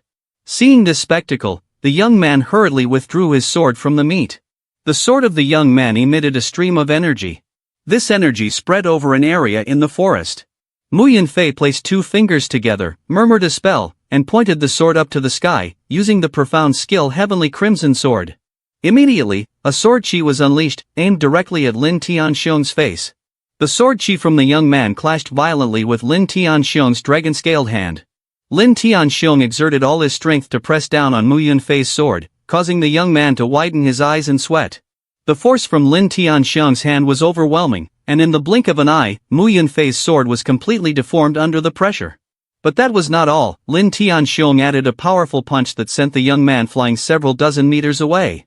From a distance, the figure of the young man, clad in black, gradually approached, tightly gripping his useless sword. Moments later, he tossed the sword's hilt aside, placed his hand on his forehead, and smiled brightly. Fortunately, I didn't throw up after eating the bear meat earlier, otherwise, I would really have to replace the bear's leg. Losing another weapon would be too much of a loss. Upon hearing this, Lin Tianxiong shot him an intense glare and remarked, Yun elder, he is still young yet already possesses cultivation at the nobility realm. Appearing again in the Xinyo mountain range is Wang Feng of the Divine Immortal Sect, right? Elder Yun shook his head repeatedly. No, even if Wang Feng turns to ash, I would recognize him, but he is truly not him. Mu Yunfei, standing behind, trembled and said in a strained voice, just now you almost smashed me to death. Then he pointed at his sweaty face, looking extremely disheveled. You smashed my face, distorted my weapon, and the result is that you mistook me for someone else. The flames in the Xinyo mountain range gradually extinguished, leaving ashes drifting in the wind. Lin Tianxiang's Qilin stepped forcefully on something. It turned out to be stepping on Mu Yunfei's back. "Hey, I'm really not Wang Feng, why won't you let me go?" Lin Tianxiang glared down and said firmly, "Although you are not Wang Feng who killed my son, the possibility that you are one of his disciples cannot be ruled out." Hearing this, Mu Yunfei glanced back, 2 drops of sweat falling on his cheek. "What? Is it true that someone dares to kill the son of the Marquis of Chonglin in the Empire Yaori?" Lin Tianxiang sat on his Qilin, arms crossed, demanding, "Tell me, where is your master?" Hearing this question, Mu Yunfei could only remain silent, unsure of what to say. Lin Tianxiang continued to glare and interrogate. "In this area, at the intersection of the 3 major empires, you refuse to reveal who your master is. Could it be that he is not from the Empire Yaori?" After hearing this, Mu Yunfei glanced up, as if hiding something. Then he squinted and propped himself up with his hands on the ground, raising his head as his body continued to tremble. "I am a practitioner from the Empire Xianfeng, coincidentally here for training." Lin Tianxiang, upon hearing this, glared and sternly said, "You dare to come to the Empire Yaori for training? Are you not afraid that the strong of Yaori will kill you?" Mu Yunfei, hearing this, opened his mouth wide and laughed, "Ha ha ha, if it is training, then of course there will be dangers. If one is afraid, what is the point of training?" Just then, a subordinate ran over, cupped his hands, bowed his head, and reported, 10 miles ahead, there is a place called Divine Immortal Sect." Lin Tianxiang heard this and immediately commanded, "Tie him up, and after we eliminate the Divine Immortal Sect, take him back to the royal capital." After finishing his words, Lin Tianxiang rode on Qilin, accompanied by his subordinates and Mu Yunfei, leaving the Xingyao mountain range.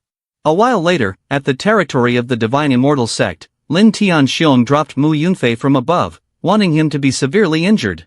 He lay below, eyes half closed as he looked ahead, thinking to himself, "I originally thought that the Divine Immortal Sect daring to provoke the Marquis of Chanlin would be a large hidden sect, perhaps even helping me escape from this sea of suffering."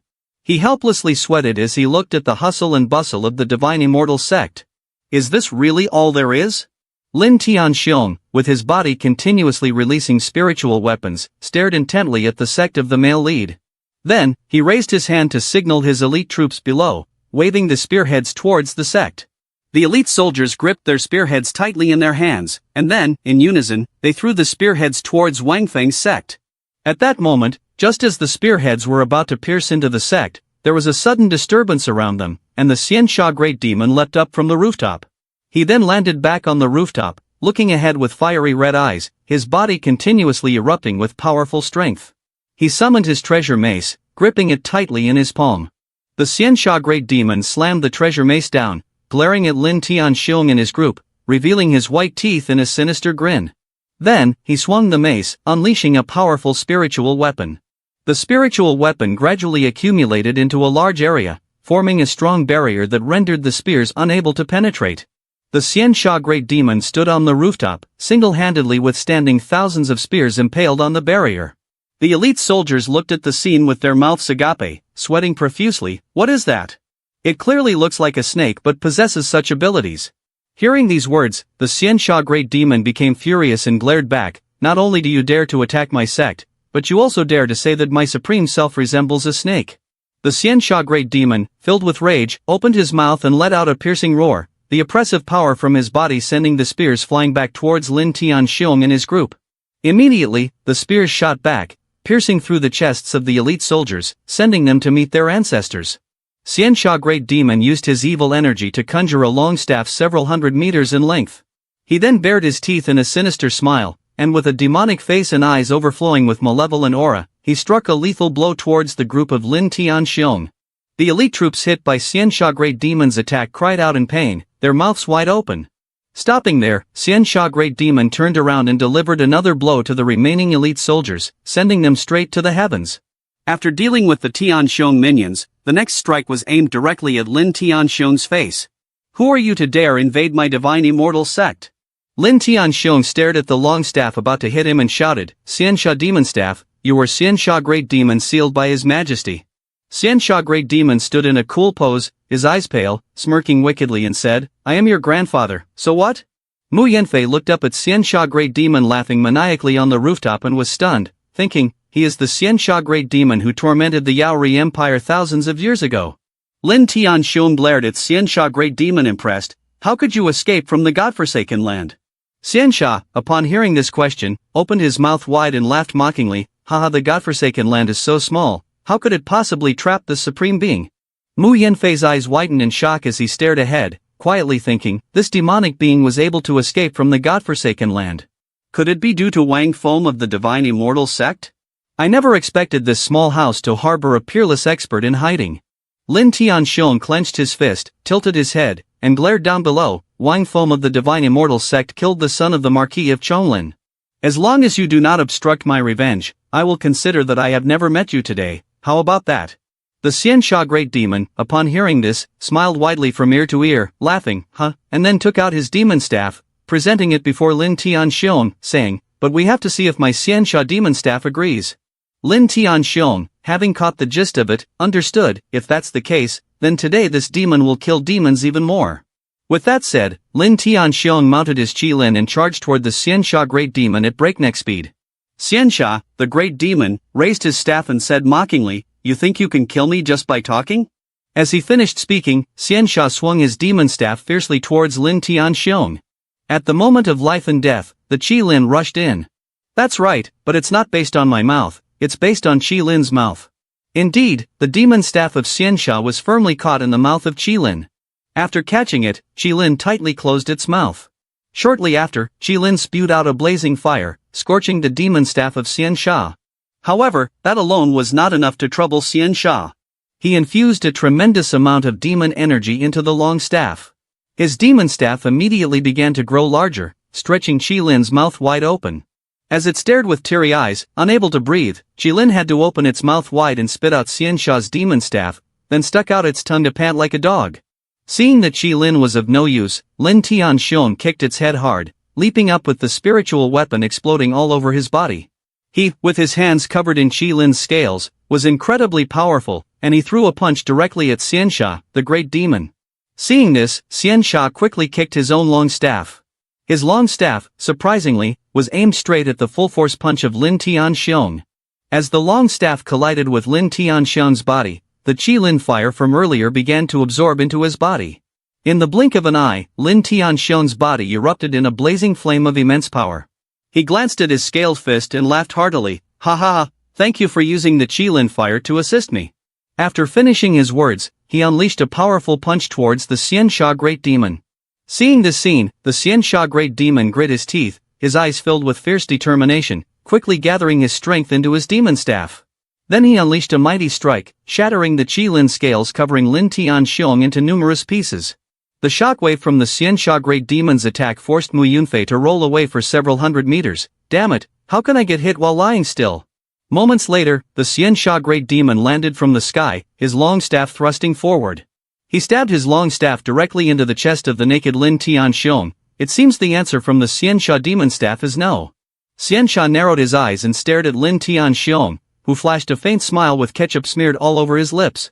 Marquis of Chonglin, have you been struck dumb by the Xianxia demon staff?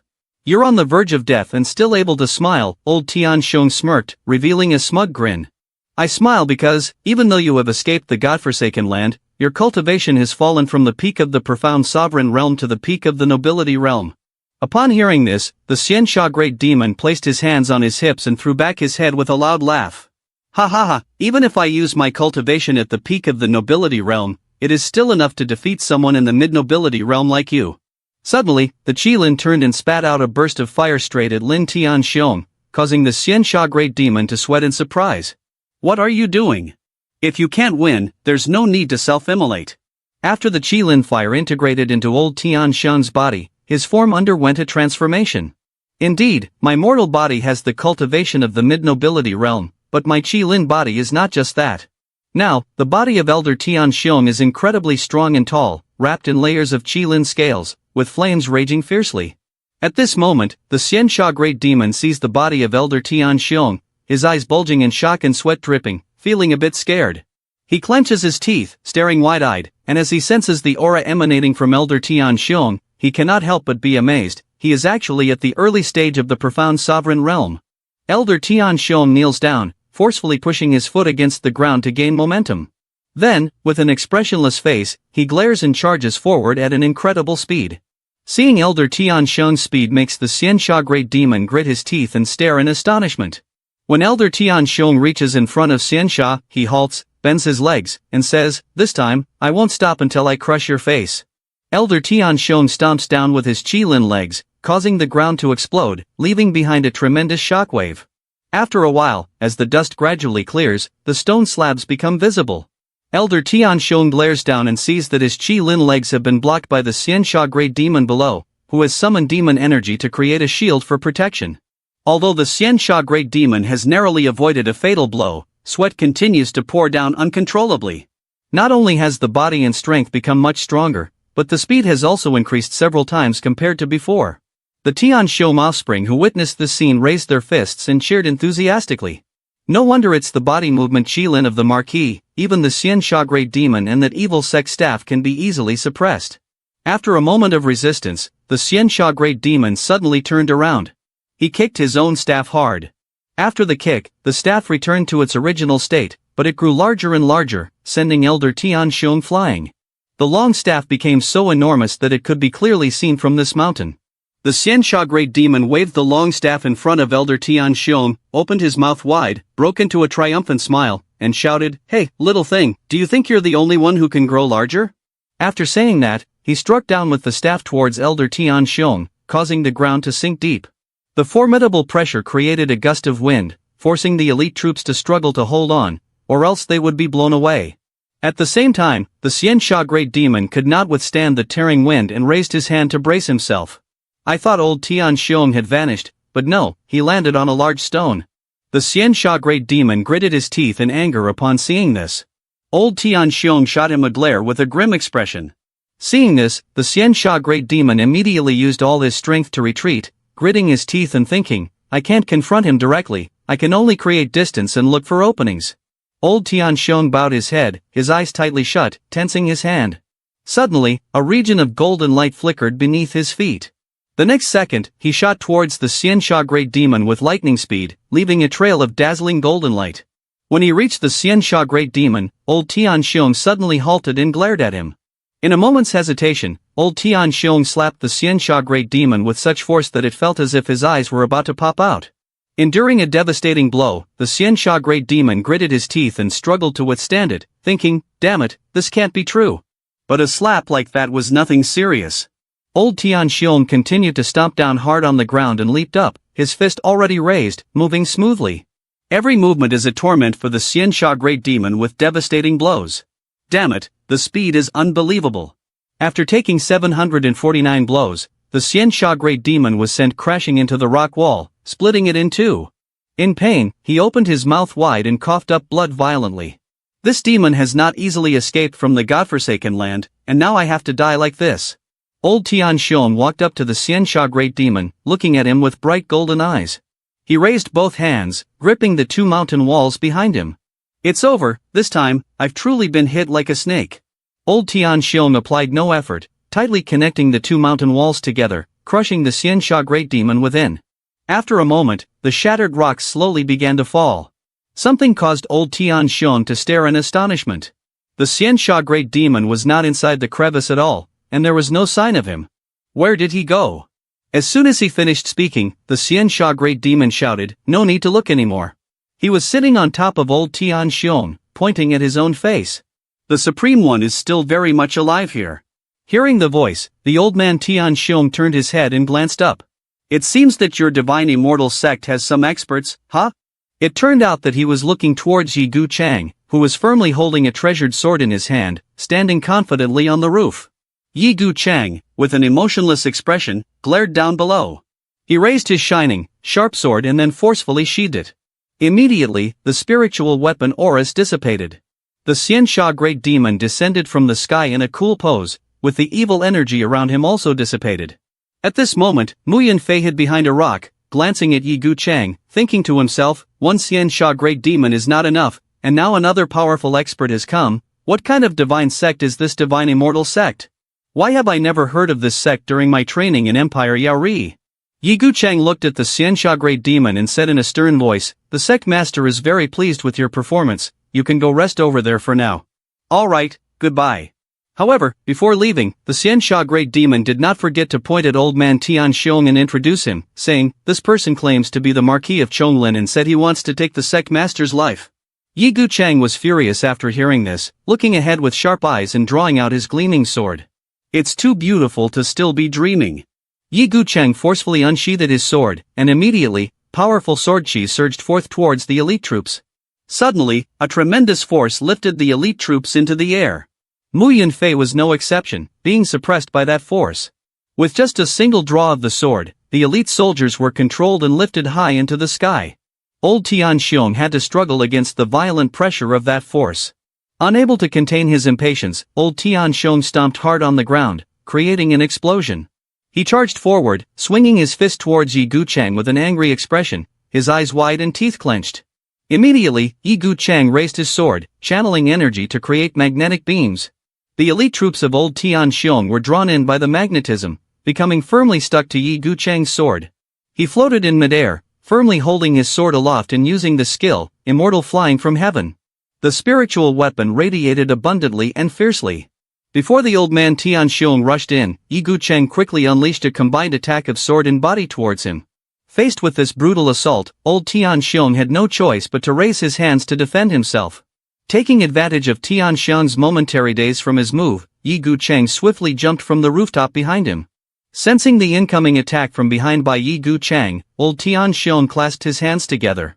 Then, he turned and swung his arms side to side, tearing apart the technique before charging straight at Yi Guchang with a cold, sharp gaze. From a distance, at another angle, a pillar of dazzling golden light descended from the sky. Then, a powerful spiritual weapon enveloped Yi Guchang's sword. Old Tian Xiong surged forward, throwing a lethal punch, but Yi Guchang was incredibly agile, smoothly dodging in an instant. Yi Guchang stared intently at the glowing light shining on his face without any emotion. Then, Yi Guchang used spiritual energy to lift a large area of land into the air, leaving old Tian Xiong wide-eyed in astonishment. Yi Guchang enveloped himself in a source of spiritual energy. After that, he raised the sword high and controlled a large piece of land floating in mid-air. This caused the old Tian Xiong and the Xianxia Great Demon to fall freely. This was called the Earth Sword Technique. The Xianxia Great Demon instantly jumped onto the large piece of land to protect the shabby house of the Divine Immortal Sect, but accidentally discovered Mu Yunfei sliding down. He immediately encased Mu Yunfei in a surge of demon energy, thinking, "This person is captured by the enemy, he must be one of us." Yi Guchang descended from afar and struck down with his sword. The large piece of land floating in midair immediately fell right above old Tian Xiong's head, startling him. Just like that, the large piece of land crashed down, creating a shocking explosion that shattered into many fragments, while also crushing old Tian Xiong underneath. After a while old Tian Xiong stomped hard on the ground, his eyes half closed, his body trembling as he struggled to crawl out from the rubble with his weakened physique. Before he could catch his breath, Yi Guchang appeared right in front of him, holding the sword pointed to the sky, with his body erupting with intense spiritual weapon energy, surrounded by zigzagging lightning. Yi Guchang raised his sword in front of him, glaring down with an angry expression. A dazzling beam of light shone on Tian Xiong's face, causing him to widen his eyes and open his mouth in fear. Yi Guchang unleashed a fierce strike towards Tian Xiong, making him vanish in the sword chi, filled with overwhelming power and fierce lightning. After Yi Guchang's full-force attack, the aftermath was terrifying. However, Yi Guchang was extremely brutal and continued to deliver another full-force blow, creating an explosion. Tian Xiong's body was now tormented by painful lightning bolts. The dreadful aftermath of Yi Guchang's strike had caused everything around to shake violently, making the Xianxia Great Demon and Mu Yunfei stagger as well. The Xianxia Great Demon placed a hand on his hip and looked at Yi Guchang, grinning with a confident smile. "It's been a few days, Yi Elder has become stronger again. How is Yi Elder's strength at the Divine Immortal Sect?" After hearing this, the Xianxia Great Demon bared his teeth and replied with a sinister smile, "Yi Elder's strength at the Divine Immortal Sect is considered the lowest." Mu Yunfei widened his eyes in shock upon hearing this, sweating profusely as he thought, 3 swords were able to severely injure the Marquis of Chonglin in the early stage of the profound sovereign realm, yet his strength is the weakest. Luckily, the Marquis of Chonglin brought me to the Divine Immortal Sect. Old Tian Xiong stood firm amidst the attack, clenching his fist and raising it high. With a heroic aura, he proudly shouted, "Chonglin Army, form the Qilin formation." The elite soldiers, hearing this, immediately followed orders, raising their hands to gather spiritual energy.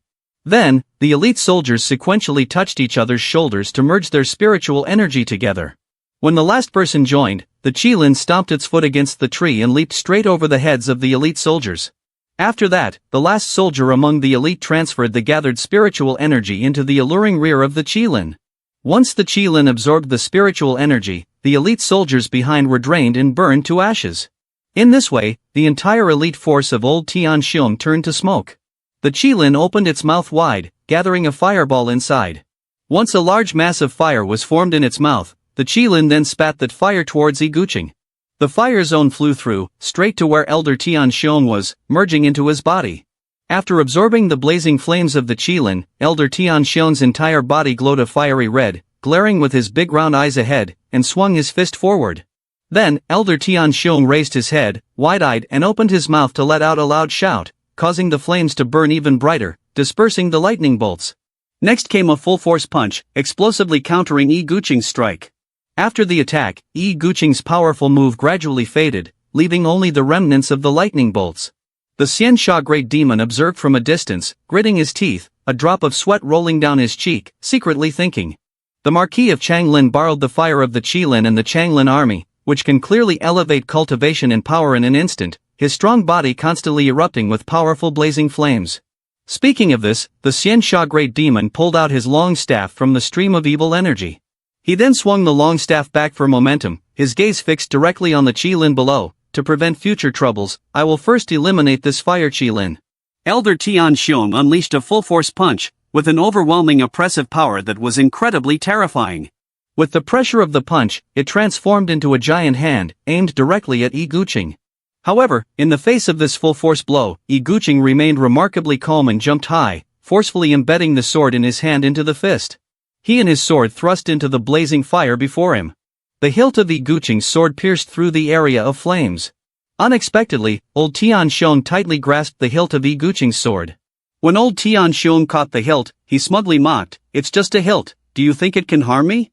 In front of him was the hilt, that was true, but old Tianxiong could not defend himself. The sharp blade pierced him from behind, through his chest, blood spraying everywhere. Old Tianxiong clutched the sword that had pierced through his chest and struggled to say, "You finally fell for my torment." Hearing this, Yiguqing quickly pulled his sword out, but then discovered that old Tianxiong had firmly held onto his sword. Then old Tianxiong leaned on the sword and directed the blazing fire toward Yiguqing, causing him to stare in shock. In a moment of life and death, suddenly flowers made of frost appeared in the sky. Next, a stream of cold energy gathered to form a protective barrier around Yiguqing, something only Yao Yu could do. Seeing this scene, old Tianxiong couldn't help but be astonished. Before he could recover, Shimen Chue Shui appeared. He was controlling cold energy to form a massive sword right in front of old Tianxiong. Shimen Chue Shui glared at old Tianxiong, his expression as cold as ice. Shimen Chue Shui raised his two fingertips, releasing the spiritual weapon from his body. The source of spiritual energy instantly transformed into a powerful sword chi in his hand. Then, Shimen Chue Shui sprang down hard onto the ice and soared upward. He advanced towards old Tianxiong with lightning speed and launched a direct attack that left the old man wide-eyed in shock. With no other option, old Tianxiong slammed his foot against the ice and mustered all his strength to run forward in order to pull the sword that had pierced through his chest out. After a moment of effort, old Tianxiong managed to free himself from the sword, blood pouring out violently. But it just happened to evade a fatal strike from Shimen Chue Shui that was racing toward him. In the moment, Shimen Chue Shui's sword chi had shot straight above the head of Tianxiong, causing him to be startled as he raised both hands to block the sword chi. While he was defending, the sword chi suddenly vanished, causing Tianxiong's hands to clap together. He glanced back and saw Shimen Chue Shui preparing to launch another strike at him, and immediately released sharp Qilin scales. As expected, those sharp Qilin scales pierced Shimen Chue Shui's body, causing him to feel pain and glance down. In the next moment, flames suddenly erupted from Shimen Chue Shui's body, running along his entire form. Seeing this, Shimen Chue Shui pondered with a grim expression, "This fire clinging to me is not causing any injury." At this time, Tianxiong across from him bared his teeth, wearing a sinister smile. Shimen Chue Shui couldn't help but feel suspicion and launched an attack toward Tianxiong. However, after the strike was unleashed, it quickly dissipated in an instant, making Shimen Chue Shui suddenly realize, "This is bad, it's burning my profound chi." Catching a flaw in Shiman Shueishuai's defense, old Tian Shong stomped hard on the ground and leaped up, speeding toward Shiman Shueishuai with lightning speed. His slap was ready to strike Shiman Shueishuai's face directly, but in that critical moment, Yayu cast a skill, using a massive block of ice to freeze Tian Shong's legs in place. This stopped old Tian Shong at the closest distance, preventing him from landing the strike on Shiman Shueishuai. Missing his attack, Tian Shong became enraged and used his strength to break free from Yaoyu's ice. He then clenched his fists in front of his chest and charged at Yaoyu with a face twisted in extreme anger and cruelty. As he got closer, Tian Shong clenched his fist tightly and swung it forward, landing a powerful punch right in Yaoyu's Dan Tian, sending her flying. Bloodied scales fell from Tian Shong's body as Yaoyu crashed to the ground, clutching her abdomen tightly, her teeth gritted as she glared at Tian Shong. At that moment, Shiman Shueishuai was weakened, consumed by the flames, but upon witnessing Yaoyu's condition, he mustered the strength to shout, "Don't let his scales hit you. They will transform into flames and devour your profound chi immediately." As soon as the words were spoken, a scale fragment shot towards Yaoyu. Seeing this, Yaoyu immediately raised her hand to condense cold energy, creating a layer of ice. When the scale fragments simultaneously rushed towards her, thankfully Yaoyu had been shielded by a layer of frost. Shiman Shueishuai used all his remaining strength to draw his sword. With pitch-black eyes, he charged straight at old Tian Shong with the speed of the wind, causing his long hair to flutter. The next moment was the collision between his sword and old Tian Shong's scaled skin. After delivering this strike, Shiman Shueishuai collapsed and kept gasping for breath on old Tian Shong's arm. He looked up and stared intently at Shiman Shueishuai, mocking, "Your profound chi is depleted, so weakened that you can't even pierce through my arm." With labored breaths, Shiman Shueishuai forced himself to say, "You definitely can't avoid this sword strike." Upon hearing his words, old Tian Shong stared in shock. "What sword strike? Do you think you still have profound chi to wield a sword?" As soon as the sentence was finished, a sword designed from white bones was raised. "I said it is not mine, but that of Yen Elder." Yen San had unexpectedly appeared from behind, wielding the sword with momentum. With a serious face mixed with a hint of anger, he stared intently at the old Tian Shong, filled with indignation. Immediately, without any hesitation, Yen San flicked his hand, unleashing a blazing fire. The flames seemed to engulf the lower half of old Tian Shong's body, causing him to be caught off guard and startled, receiving a devastating blow. Old Tian Shong's eyes widened in shock. Now, half of his lower body had turned into white bones, causing him immense pain as he screamed loudly. Not only had the lower half been completely crippled, but the remnants of the attack also brutally tore at the upper part of old Tian Shong's body. He was in excruciating pain, his face drenched in sweat. When did a profound sovereign peak expert from the Yaori Empire appear? Why have I never heard of it? Straining to think, but unable to guess, old Tian Shong glared fiercely at Yen San, gritting his teeth, and asked in a trembling voice, "Who the hell are you?" Yen San pointed the sword directly at the face of the old Tian Shong, with a powerful spiritual weapon emanating from his entire body, boldly declaring, "Disciple of the divine immortal sect, Yen San." At that moment, a foot stepped onto the rooftop, looking towards Yen San and the old Tian Shong. It turned out that Wang Feng, Li Qing, as well as Ling Fei Wu and Li He had returned.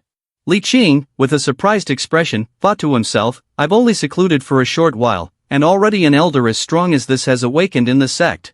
Li He glared ahead with a regretful look, thinking, "I wonder when in this life I will reach the profound sovereign realm peak again." Meanwhile, Ling Fei Wu, behind the male protagonist and Li He, wore a dark and furious expression. With her eyes wide open, she thought, "He is the Maquis of Chonglin, the one responsible for the destruction of our Ling family." Sensing Ling Fei Wu's anger, Wang Feng turned to her, placed his hand on her shoulder, and said, "Don't rush, wait a moment and I'll let you take revenge yourself." The Xiansha Great Demon sensed Wang Feng's aura, glanced back, and grinned smugly. "The Sect Master is out again." He did not hesitate at all and turned back to extend his long staff towards Lao Tian Sheng's Qilin. "I must quickly kill this beast to prevent the Sect Master from thinking I am useless." At that moment, a hand filled with abundant spiritual energy was raised. Before the long staff could strike the Qilin's head like hitting a snakehead fish, a beam of golden light wrapped around it and pulled it away. In the blink of an eye, the Qilin had completely fallen into Lao Tian Sheng's hands. He glanced at the Qilin and said in a stern voice, "Correspondent, today to avenge my son, I can only sacrifice you." Upon hearing this, the Qilin's eyes widened, and before it could react, Lao Tian Sheng used his large hand to pierce through the Qilin's chest, causing it immense pain as it let out a desperate roar. Immediately after, a blazing fire erupted all over Lao Tian Sheng's body. His body gradually recovered, from his hands and legs to his muscular frame. In an instant, Lao Tianxiong donned a new interface, sturdier and more brutal, with spiritual weapons erupting violently all over. Wang Feng, seeing this scene from afar, felt powerless and thought, what the hell is this? Do you think you're Superman, transforming back and forth like that? If I were the one drawing this story, readers would definitely say the author is prolonging the plot because the main character is too weak. Seeing the new appearance of the old man Tianxiong, Yen Shursen couldn't contain himself and immediately sent a sword strike towards him. However, Yen Shursen's sword chi was completely neutralized by the black flames relentlessly protecting old man Tianxiong. In a fit of rage, he turned around and shouted loudly, causing the flames of vengeance on his body to blaze even more fiercely. At this moment, my Chi Lin Dharma body had fully formed. No matter how powerful your sword is, don't even think about harming my dragon scales. Hearing this, Yen Shursen glared forward with a darkened face and retorted, not necessarily, darling. With that, he threw his arm back, forcefully drawing his sword while channeling an immense amount of spiritual energy into it, making it shine brightly. Yen Shursen scraped the tip of the sword against the ground, creating shockwaves. He then unleashed the swordsmanship, 15 Death Sword, launching a full-force attack towards old man Tianxiong. The powerful sword chi was unleashed with great force, radiating a zone of light and dark that illuminated the face of the old Tianxiong. At that moment, old Tianxiong was struck by the overwhelming pressure of the sword chi against his face, pushing him backward. The scales on his body began to stir and gradually fell off. It was not just a piece of scale, but all the scales on his lower body fell away, leaving a red mass of flesh beneath. Witnessing the entire scene before him, Mu Yunfei stood stunned for 5 seconds. Suddenly, the system appeared next to Wang Feng, displaying the notification, "Congratulations host, a supreme demon has been detected." Receiving the notification from the system, Wang Feng glanced over, eyes wide open in surprise. There is only one new face around. He is young but already has cultivation at the noble realm. It seems this supreme demon is him. After some thought, Wang Feng raised his hand to cast a spiritual weapon, then he forcefully launched the spiritual weapon toward Mu Yunfei to free him. After freeing him, the male lead stepped forward and warmly asked, "Who are you?" "I am Mu Yunfei from the Xinfeng Empire. Arriving at the Xingya mountain range for training, I never thought I would be mistaken by the Marquis of Chonglin as a member of the Divine Immortal Sect and thus be tied up here." Hearing this, Wang Feng's eyes widened in surprise. "With your talent, among the younger generation of the Xinfeng Empire, you could be considered the strongest. Does Emperor Xinfeng not value you?" Mu Yunfei lowered his head after hearing this, putting on a downcast expression. "I was just a useless person before, strolling around to ease my worries, and by coincidence, the opportunity came, which is why I have the cultivation I have today." Upon hearing this, Wang Feng looked at Mu Yunfei with sparkling eyes, thinking to himself, isn't this the typical main character? Someone like this should definitely be recruited into the Divine Immortal Sect. After pondering, the male lead hugged Mu Yunfei's shoulders and spoke earnestly. "Having such an opportunity proves that your luck is extraordinary. Would you like to join my Divine Immortal Sect?" "What did you say, senior?" "Joining the Divine Immortal Sect will allow you to receive direct guidance one-on-one with a strong profound sovereign realm. With your talent, you might even become a profound sovereign realm. The words of this sect master are as solid as nails, rest assured." "Do you really want to take me in? If I join the Divine Immortal Sect, troubles will constantly come my way." "Divine Immortal Sect, do the seniors still want to recruit juniors?" Wang Feng, with his eyes half closed, placed his hand on his chest and said, "As long as you are with me, I am not afraid of how many troubles come, just leave it to me." While they were having a good conversation, Li Qing suddenly rushed in like a rocket, shouting loudly, "Sect Master, there's trouble." Looking towards the fight between old Tianxiong and Yen Shursen, at this moment, old Tianxiong opened his mouth wide and emitted a blazing fire. The fire quickly grew larger and headed straight for Yen Shursen, shocking him. Yen Shursen glared at the blazing fire before him, clenching his teeth and sweating profusely. Wang Feng, with an annoyed expression, turned to look at Li Qing, only to see him with both hands stuck in his mouth. This stupid guy is consistently the same, asking for a beating, immediately ruining the atmosphere I worked hard to create to recruit disciples. After pondering, the male lead loudly called out, "Li Qing," causing the chubby guy to turn around with a dazed look on his face, "Are you ready to step into the medium spirit realm?" Li Qing spoke softly, fearing no one would hear, so he tightly squeezed his chubby face and tried his best to shout, "Master, I am willing."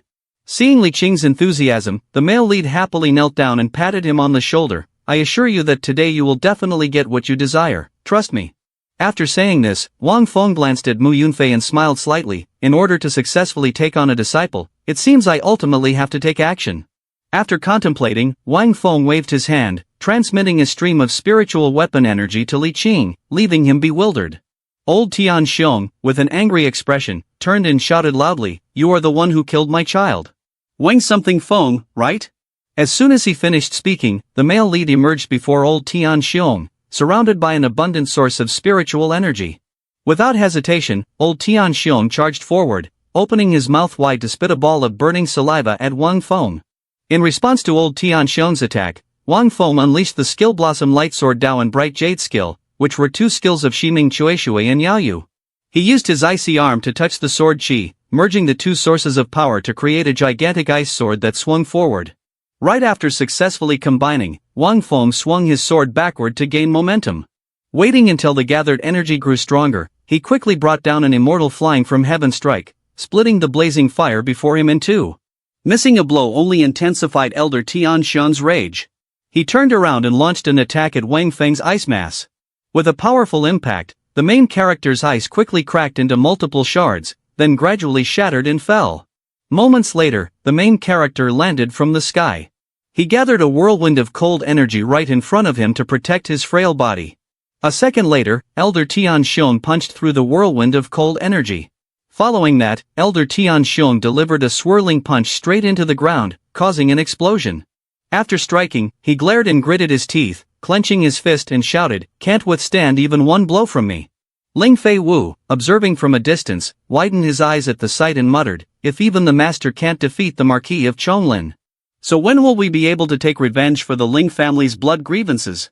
Li He stood beside, arms crossed, eyes tightly shut and said, "Master has never been defeated by the Marquis of Chonglin. Senior sister, don't you realize what you are missing by your side?" Upon hearing this, Ling Fei Wu suddenly awakened, looking around with a bewildered expression. Below, as the cold energy gradually dissipated, the hazy figure of old Tian Xiong began to appear. He stared intently at something behind the layer of cold energy. The male lead, with a calm expression, stood before him, waving his hand to fan away the cold energy in front of him. "Having been hit by my Qilin flame fist, you surprisingly are not injured at all. This is really strange," the male lead said, looking at old Tian Xiong. Straightforwardly he replied, "What hit Qilin flame fist was not me, so how could I be harmed? Look at the unconscious fat guy behind me, he is Li Qing, my disciple, and he is the one who was hit by your Qilin flame fist or whatever. Anyway, this master is generous, not calculating with you, and I must thank a low-level profound sovereign realm expert like you for training my disciple on behalf of this master." At this moment, from Li Qing's body suddenly appeared the phantom of a huge black spirit tortoise, accompanied by the system notification "Disciple Li Qing awakens black spirit tortoise minor veins, entering medium spirit realm." Although he had awakened the black spirit tortoise minor veins, Li Qing lay unconscious on the ground, frothing at the mouth. Old Tian Xiong waved his hand forward, sternly saying, "If you like my body refining so much, then I will add a little more strength." After saying this, old Tian Xiong glared with wide eyes, clenching his fist, and forcefully brought it down on the head of the male lead while shouting, "Let me body refine you to journey to the west for scriptures." Wang Feng raised his hand, tightly pinching his nose against the white gas, glaring at old Tian Xiong, "Haven't you noticed that the sword Qi you just turned into frost particles is being inhaled without a single bit left?" Sure enough, upon hearing Wang Feng's words, old Tian Xiong looked down and saw that the streams of gas were continuously entering his mouth, but it was too late to realize now. Wang Feng quickly raised two fingers to form a seal, using spiritual energy to control the sword Qi, then he activated the skill 15 Swords Fatal Strike, launching a series of sword Qi toward old Tian Xiong. The swords of Qi sliced into the flesh, breaking all the scales on the old man's body. Thousands of sword Qi pierced through old Tian Xiong, stripping away all the scales from his body. This revealed red, sunken flesh that continuously bled and was in immense pain. Old Tian Xiong fell to his knees, gritting his teeth. A drop of bright red blood dripped from his mouth as he struggled to say in a gasping breath, "If you kill me, you won't survive either. The Emperor will avenge me." Wang Feng turned around with an indifferent expression, smiling, "I never said I would kill you." Upon hearing this, old Tian Xiong raised his head, staring ahead with narrowed eyes. Wang Feng clasped his hands behind his back, leaning to one side, glaring down at old Tian Xiong. "Ling Fei Wu, I leave him to you." Ling Fei Wu's eyes widened in shock as she stared ahead in disbelief. A moment later, she jumped down from the rooftop. Then, Ling Fei Wu clenched her fists and took long strides toward old Tian Xiong. He glared at Fei Wu with gritted teeth and one eye. "You are Ling Fei Wu. How are you still alive?" As soon as he finished speaking, Ling Fei Wu drew the legendary pickaxe. She clenched her jaw tightly, pointing the legendary stick at old Tian Xiong while insisting, "If I die, how can I kill Ling Yuni to avenge the Ling family?" Upon hearing this, old Tian Xiong covered his face with his hands, trembling all over. "So my son was killed by the remnants of the Ling family that you are." After saying that, old Tian Xiong bared his teeth and broke into a sinister smile. Then, he raised his hands to the sky and laughed uproariously, leaving Ling Fei Wu and the male protagonist wide-eyed in shock. "Very good, that's very good." Wang Feng gave the old man a sidelong glance, pondering, has this old man gone mad? Knowing Ling Fei Wu killed his son, yet he still laughs like this. Old Tian Xiong opened his mouth wide and shouted directly at Ling Fei Wu, "No matter how tragic my son's death is, your future will be 100,000 times worse." At this moment, the entire sky suddenly turned blood red, and a bolt of golden lightning struck down. "If you kill me, maybe the divine immortal sect will have a chance to survive.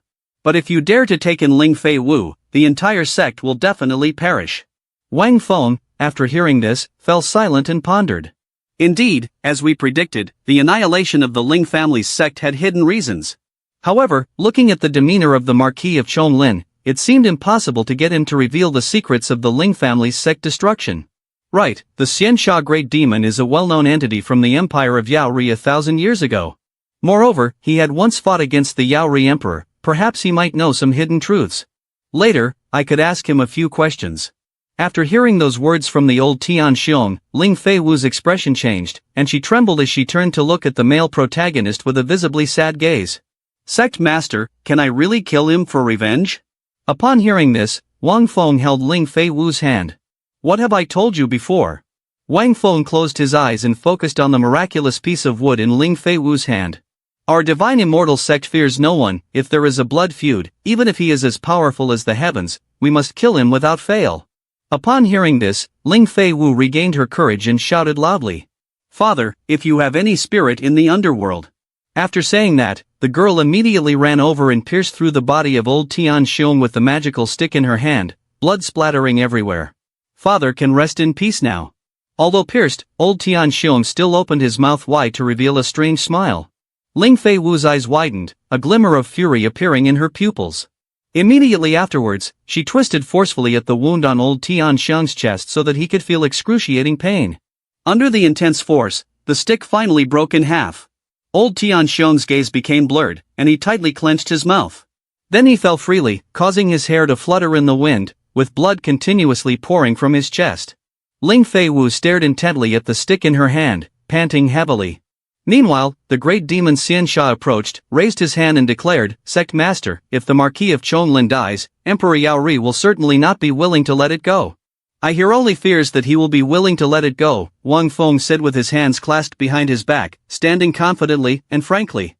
"Otherwise, how could the divine immortal sect become famous so quickly?" After saying that, the male protagonist rolled his eyes up to the sky, self-admiring in his heart, the showiness, giving himself a perfect score. Mu Yunfei presented the money pouch in his hands, kneeling on one knee before the male lead, sincerely pleading, "Disciple Mu Yunfei wishes to join the divine immortal sect. Do you know the rules for accepting disciples of this sect, Master?" Upon hearing this, Mu Yunfei pointed at Li He and smiled, exclaiming, "The disciple has consulted with senior brother Li He."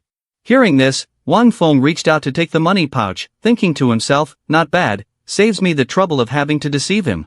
As soon as he took the money pouch, a notification from the system appeared, stating, "Congratulations host, you have accepted a top-tier demon. You have received a reward of 50,000 sect points and one random summoning opportunity." After receiving the notification from the system, Wang Feng's eyes widened in astonishment. "Wow, the sect points that Mu Yunfei brought are even more than Li He, the profound emperor reincarnated." Once everything was settled, Wang Feng returned as the representative of the divine immortal sect, sitting prominently in the chair, propping his chin with his hand. "Xianxia Great Demon, before you were sealed in the godforsaken land, had you ever heard of the Ling family and Ling Fei Wu?" Upon hearing this, the Xianxia Great Demon stared wide-eyed in shock. "Sect Master, the Ling family you mentioned, is it the Ling family of Yafeng City?" Hearing the clear answer from Xianxia Great Demon, Wang Feng widened his eyes in astonishment. "Do you know?" Xian Xia Great Demon raised a finger and replied loudly, the Ling family of Yaofeng City may not be considered as the leading noble family in the Empire Yaori, but it is an ancient family with a history of nearly 5,000 years. It is said that the Ling family has always not to develop because of a supreme treasure that they have inherited, and only the descendants of the Ling family with truly pure veins can activate that supreme treasure of the Ling family. Once that supreme treasure is activated, the Ling family will undergo a complete transformation and can easily become the leading family in the world. Upon hearing this, the male protagonist held his head, sweating profusely, and secretly rejoiced in his heart. What kind of fortune do I have? Every casually accepted disciple is someone of great fortune. Xian Xia Great Demon raised his hand again and said, of course, this is only a legend, but I think the mysterious destruction of the Ling family may be closely related to this legend. A treasure that stirs the heart. Your analysis is very plausible. Finishing his words, Wang Fong stomped his foot and stood up. He clenched his fist and looked over, speaking loudly, if Ling Feiwu has joined our divine immortal sect, then as sect master, I will of course support her. The people of the Marquis of Chonglin are just the beginning, but as long as they are the ones who destroyed the Ling family, none shall escape. Upon hearing this, the Xian Xia Great Demon clasped his hands together and spoke with a wide mouth. Ling Feiwu being able to enter the divine immortal sect is the greatest fortune of her life. Being able to hold on to this big thigh of the divine immortal sect is also the luck of this lifetime for me. Wang Fong raised his arm in front of the Xian Xia Great Demon, signaling, do not mention this to Feiwu, let her focus on her cultivation. When she becomes capable, I will personally help her take revenge. Understood, Sect Master, the Xian Xia Great Demon replied, call the elders and the disciples here, I have something to announce. Hearing this, the Xian Xia Great Demon swiftly teleported out of the Great Hall. Once alone, Wang Fong took the opportunity to open the system panel. My friend, open the news, I haven't had time to check yet. Congratulations host for slaying the Marquis of Chonglin and the Chonglin army. This is the first time host has killed a strong profound sovereign realm and an entire legion. Especially, reward the host with one random summoning opportunity and 30,000 sect points. At that moment, because the host killed the Marquis of Chonglin, the Yaori Emperor developed a grudge against the host, triggering a rival mission. The male protagonist, upon receiving the mission, opened his eyes wide in shock. System, what is this rival mission about? The rival mission begins, automatically considering the Yaori Empire as an enemy force. As long as the rival mission starts, the host or disciples of the Divine Immortal Sect who complete the rival mission can receive mission rewards. Now sending the first rival mission to the host, lead the disciples in the sect to participate in the Demon Sealing Conference organized by the Yaori Empire, achieve first place in the Demon Sealing Conference, and have the disciples in the sect rank at the top of the Demon Sealing list. Additionally, after achieving first place in the Demon Sealing Conference, provoke the Yaori Emperor. The mission reward is 5 random summoning opportunities and the opening of the mission hall in the sect. The accompanying mission is to try your best during the Demon Sealing Conference to bring in the exceptionally talented disciples from other sects into the Divine Immortal Sect, or kill those individuals to seize their luck. Every time one captures or kills a talented disciple, taking away their luck, they will receive a certain amount of sect points, with the specific situation depending on that person's talents. The system assigned a series of tasks that made Wang Fong a bit angry. This damn system really loves to provoke, truly challenging Emperor Yaori. If this were an ordinary person, they would likely be scared for their life, but the host really enjoys digging up dirt. After thinking it over, Wang Fong raised his hand curiously and asked, System, how do we seize this luck? When the host or sect disciples kill a talented disciple, the system will automatically seize the luck without the host needing to take action. That is quite convenient. With only a little over 10 days until the Demon Sealing Conference begins, it's a bit unrealistic for the disciples of the Divine Immortal Sect to aim for first place. But at the right time, this gathering I called for is precisely to enhance the cultivation of these disciples. Just as he finished speaking, the strong and the protagonist's disciples entered the main hall. They all stood in front of Wang Fong, cupped their hands, bowed, and saluted, greetings, Sect Master. The protagonist stood with his hands behind his back, looking down at the crowd, and spoke boldly. 10 days later, the sect leader will lead the disciples in the sect to participate in the Demon Sealing Conference. To improve the strength of the disciples in the sect, the 3 elders among you will each select one disciple from the 3 candidates, Li Qing, Li He, and Mu Yunfei. Hearing this, Li Qing and Mu Yunfei were extremely excited. The sect master truly did not deceive me, the one-on-one teaching in the profound realm is indeed like this. Your talented son is about to soar, my lady. Shimen Shui wasted no time and pointed directly at Mu Yunfei. I choose him. Seeing Shimen Shui's decisiveness, the male lead was very pleased. Good, I agree. Next, Yayu stepped forward, placed a hand on Li Qing's head, glared down at the chubby boy, and straightforwardly said, I choose him. Li Qing, being pointed out by the beautiful girl, showed a face of fear and panic, sweating profusely. I heard that demon leader Xiansha said Yayu Elder is very strong and doesn't talk much. After receiving a punch from the Marquis of Chonglin, I was nearly done for. Isn't this just a life and death situation? Wang Feng boldly approached Yan Shi-san and pressed, now there are only 2 left. Yan Elder, do you agree to accept Li He as your disciple? Yan Shi-san, upon hearing this, tightly shut his eyes, showing a cold expression and shook his head to signal refusal. Li He, seeing this, crossed his arms with a stern face and thought, I am a strong profound emperor reincarnated, why do I need guidance from a strong profound sovereign? The male lead stood across from them, feeling helpless as he observed the 2 young men glaring at each other. Leading a powerful team is not easy, especially considering that these elders are all proud and arrogant. Li He, this strong profound emperor reincarnate, is also a sharp thorn. If I can't find someone to be his master this time, I fear he will look down on me. Given this situation, the sect master will summon another elder, using the opportunity for a random summoning. After using the summoning once, at this moment, sound waves began to spread from somewhere, catching Li He's attention. The sound waves then reached Li Qing, Ling Fei Wu, and Mu Yunfei, who were also affected by these sound waves. What is this sound? Could it be that the sect master is under attack? The sound waves were emitted from a golden bell. A second later, a beautiful girl suddenly appeared behind Mu Yunfei, wrapping her arms around his neck and softly blowing rings of sound waves, leaving him stunned. The sound was incredibly enchanting, causing Mu Yunfei's cheeks to flush red. After she had captivated Mu Yunfei to the point of making him forget everything, she placed her hand on his chest and glided away. She floated gracefully past Ling Fei Wu, making even a girl like her fall under her spell, and then she drifted in front of Li Qing, leaving the chubby guy so entranced that he couldn't open his eyes. The girl stood in the middle of the grand hall, spreading her arms wide, sending sound waves rippling in all directions. Then, she lifted her head, revealing a divine side profile, complete with a freshly done nose job that cost 100 grand. Wang Feng saw this beautiful girl and was utterly astonished, exclaiming, so this is who was summoned. The system screen displayed the character's attributes. Zhu Yuyan, Empress Zhu Yuyan is the sect master of the #1 demon sect in the novel, the Twin Dragons of the Yellow River. If she hadn't been deceived by the evil king Shi Yuan, preventing her from mastering the 18th level of the heavenly demon great art, her strength would undoubtedly be unfathomable. Her current cultivation is at the mid-stage of the profound sovereign realm. With profound skill heavenly demon grand law, royal peak, and profound weaponing empress sword, royal peak.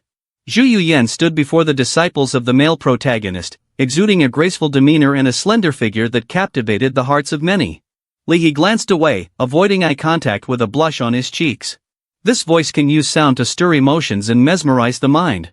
Wang Feng focused intently on Zhu Yuyan, smiling as he thought, heavenly demon grand law, heavenly demon sound, no wonder these disciples appear to be in a divine soul frenzy. Protagonist. She then smiled brightly, clapping her hands together, sending waves of sound radiating outwards. The 4 disciples, affected by the sound waves, became lost in a daze, captivated by her charm. Yu stood at the back, calming her mind amidst the chaotic world, tightly closing her eyes. She released a wave of cold energy, overwhelming the 4 disciples of the male lead, causing them to shiver. Even the chubby boy caught a chill. Wang Feng reached out to Yuyan, then glanced at Li He and said, from now on, you will follow Zhu Elder. I understand, master. Having given his instructions, Wang Feng, with a serious expression, raised a finger and firmly said, in 10 days, I, the sect master, will take you all to participate in the Demon Sealing Conference. During these 10 days, Mu Yunfei, Li Qing, and Li He, follow your master to cultivate. As soon as he finished speaking, the 4 disciples shouted in unison. We will not let the sect master down. After a while, the disciples, and the strong ones had left the grand hall. Wang Feng sat alone in the empty room, opening the system panel. Now I have a huge number of 100,000 sect points in hand, so of course, I need to redeem a reward. System, spend 10,000 sect points to redeem a reward. Congratulations host for drawing 1/10 of Yin Shirson's cultivation. Drawing the profound skill in Empress Jade Stone Staff and the profound skill in Empress Celestial Demon Technique, Wang Feng was extremely excited to see the rewards obtained. System, quickly channel the celestial demon technique into the host's body. The male protagonist placed his hand on his chest and began to absorb the profound skill celestial demon technique into his body. System, is the cultivation obtained enough to raise the host's cultivation to the profound venerable realm? The strong profound venerable realm has preliminarily entered the law realm. Unless the host summons a strong profound venerable realm and acquires the cultivation of the profound venerable realm, otherwise it is impossible to elevate one's cultivation to the profound venerable realm. Hearing this, Wang Feng made a frustrated expression. That's true, if the profound venerable realm was so easy to advance to, then within the three great empires there wouldn't be only one peak strong profound sovereign realm. Time passed quickly, and 10 days later, 4 disciples and 4 strong individuals gathered before the divine immortal sect. Not bad, after being taught by the elders, you have indeed made rapid progress, but you are still a little short of my expectations. Li Cheng, with a bruised and reddened face, cried out loudly to report. Sect Master, if we continue to cultivate, we will be killed by Elder Yao Yu, sob. Upon hearing this, Wang Feng raised a finger with a confident expression and replied, that's not necessarily true. System, transfer the cultivation I have obtained before into the bodies of Li Qing, Ling Fei Wu, Li He, and Mu Yunfei. The male protagonist used a method of non-entity transfer to pass the cultivation he had accumulated into his 4 disciples. In an instant, Li Qing's cultivation rose to the early stage of the entry phase realm, Ling Fei Wu's cultivation reached the peak of the entry phase realm, Li He's cultivation increased to the early stage of the nobility realm, and finally, Mu Yunfei's cultivation advanced to the peak of the nobility realm. Thank you, Master, for the non-entity transfer of our cultivation. Mu Yunfei stepped forward, clasped his hands, and bowed with a surprised expression, not expecting the sect master to have such a technique. There's nothing surprising about it. Previously, the sect master had raised Elder Yi's cultivation from the peak of the nobility realm to the early stage of the profound sovereign realm. The male protagonist glanced at the Xian Sha great demon and asked, where are the flying tools I told you to prepare before? The demon replied, I have prepared them long ago. After you saw, Sect Master, you definitely felt it was very thoughtful. As soon as he finished speaking, the flying prop came tumbling down from the sky. The flying prop turned out to be a spaceship made from a thatched house. I designed it in the style of the major hidden sect of our divine immortal sect, surely it suits the humility of your sect master, and I even added a sign that says, Divine Immortal Sect. The male protagonist raised his head to look at the spaceship, his expression clearly one of helplessness. Indeed, no matter where we go, we can't escape this thatched house, can we? Oh well, let's just make do with it. We're already poor, so who can we cry to now? After some thought, the male protagonist looked at Yao Yu and Yen Shisan, then I'll trouble the 2 elders to guard the divine immortal sect. Understood. A moment later, the group of the male protagonist boarded the spaceship and started it, rising into the sky. Xiansha, the great demon, took the lead, acting as the captain, standing in front and steering with great flair. Behind him were the male protagonist, along with the disciples and strong individuals, sitting in neat rows. Our divine immortal sect will not act unless necessary. Once we do, it will shake the world. One phone blared ahead with a confident expression, showing off his personality. Let's set off. At the end of the sentence, his spaceship shot up into the sky, leaving behind a powerful trail of golden light. Dust and smoke rose up from below. Outside the godforsaken land, countless spaceships had stopped here. The scene shifts to Shunlin City, where a bustling market is below with people coming and going. The strong used the teleportation routes from outside the godforsaken land to enter Shunlin City and then descended from their spaceships. Upon landing, the strong headed towards the Chinin Pavilion. Inside the building, the voices of the crowd buzzed. I heard that at this demon sealing conference, all the top big sects sent their outstanding disciples to participate. I wonder what their cultivation levels are. I am Yi Fong from the Feiyu sect, and I have cultivated the sky-soaring dragon to the 9th level. My strength is sufficient to be on par with the strong nobility realm. Indeed, he is the direct disciple of a major sect at the peak level. He is truly formidable, isn't that right? I heard that Li Tianxian, the fairy of the Tianxian sect, has the strength to contend with the nobility realm. This time we can witness one of the 5 great beauties of the Empire Yaori, which is indeed worth looking forward to. The Empire Tai Yufei feels a bit shaken by Li Tianxian, so it would be better for you to not have any improper thoughts. On the 2nd floor of Chinin Pavilion, 2 girls in cloaks appeared. Master, please come in. The 2 girls stepped into the inner chamber. One of them took off her cloak, revealing a stunning beauty. The other girl sat down in a chair and then removed her hat. This girl was Li Tianxian, a member of the Tianxian sect. Indeed, she possessed a beauty that could topple kingdoms and cause fish to sink and birds to fall. The girl next to her was her master. The female master picked up a teacup and brought it to her lips to save her. Tian, the prince of the empire, will also participate in this demon sealing convention, so when the time comes, you should stay close to the prince and not ignore him. Li Tianxian gasped in shock. Is this your idea, master, or is it the sect master's? This is the consensus of the entire Tianxian sect. Upon hearing this, Li Tianxian turned her face away to avoid eye contact. How can the prestigious Tianxian sect, the leading major sect of the Yaori Empire, need to send its female disciples to flatter the prince? How dare you speak to the master like that? You are a disciple of the Tianxian sect, and having received its training, you should dedicate yourself to your sect. After speaking, the female master turned to look behind her, seemingly having noticed something. It turned out she was intently staring at the spaceship of the male protagonist's group. A sect that uses a straw hut for a flying device dares to call itself divine immortal. It's truly ridiculous. Wang Feng turned to look at Yu Yan and exclaimed, Zhu Elder, come down with me to investigate the situation. The other disciples and elders can stay on the ship. After saying this, Wang Feng and Yu Yan swiftly jumped down from the spaceship. Seeing this, Li Qin immediately rushed out, loudly calling, Master, remember to bring back some food for me.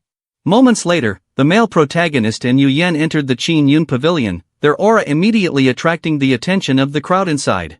Wherever Yu Yan went, she exuded a fragrance that made the men captivated to the point of losing their divine souls. Is there really such a beautiful woman in the world? Indeed, seeing her makes my heart race uncontrollably. How dare you look directly at this exquisite beauty? Just a glance has left me feeling disoriented and unable to gaze any longer. A waiter approached as if in a daze, saying, Welcome to Qin Yun Pavilion. May I ask if you esteemed guests need anything? This inn is a bit unusual, even just one waiter has reached the medium spirit realm in cultivation.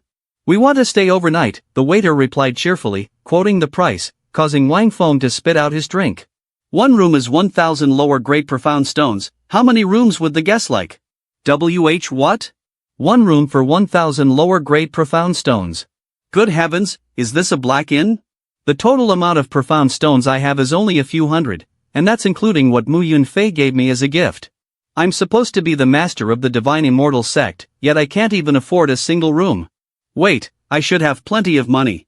System, where is the wealth of Lin Yuni and the Marquis of Changlin after I killed them?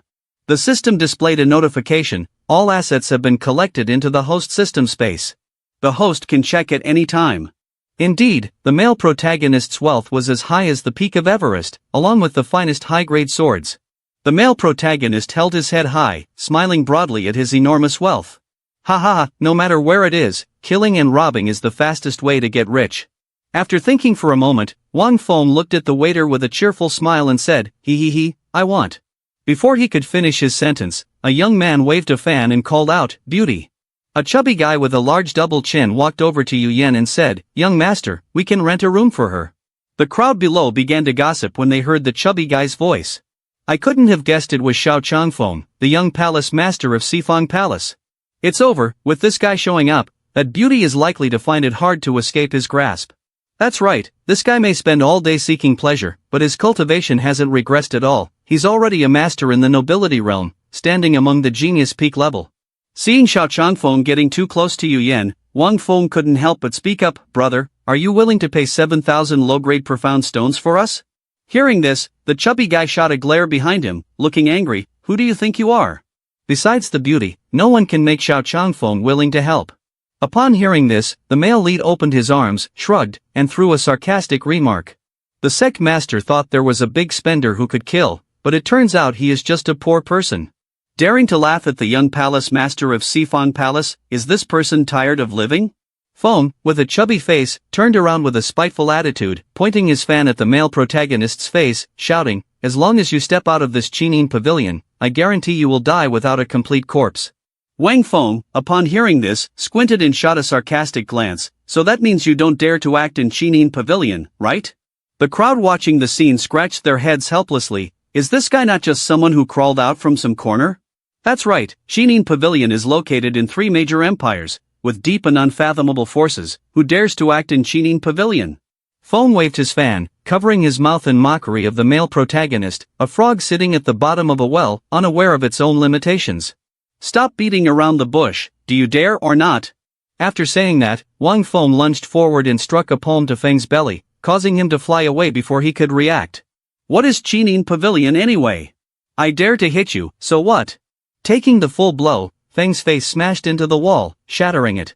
Then, he was thrown forward, hitting his face against the ground, breaking all his teeth. Damn it, Xiao Changfeng is at the strong nobility realm. Even if it's a sneak attack, shouldn't he at least be able to react? How could he be hit like this? Compared to this, his audacity to act in Qinin Pavilion is what surprises people. Xiao Changfeng, eyes half closed, lifted his head to look up, his face swollen and bruised. You dare to lay a hand on me in Qinin Pavilion? Before he could utter a few more trashy words, the male protagonist swung his large hand down, grabbing Xiao Changfeng's head and pressing it down onto the steps, causing a thunderous explosion. You think you can choose where to fight? Of course, if I want to hit, I'll hit. This concludes the latest chapter, and we will be continuing it from here in the next episode. I'm not afraid of you. Wang Feng wasn't letting go, pressing harder on Feng's head, making it sink deep into the floor. At that moment, a flash of light sped by at breakneck speed, causing the onlookers to stare in shock. A black man with an angry face charged toward Xiao Changfeng, gritting his teeth and shouting, "You piece of trash!" Before being slapped in the face by the black man, Wang Feng quickly stepped back to avoid. The coarse black man glared with gritted teeth at Wang Feng, shouting loudly, "Dare to touch the young palace master of Sifang Palace, you're dead for sure." The crowd watching couldn't help but sweat profusely at the sight of the black man.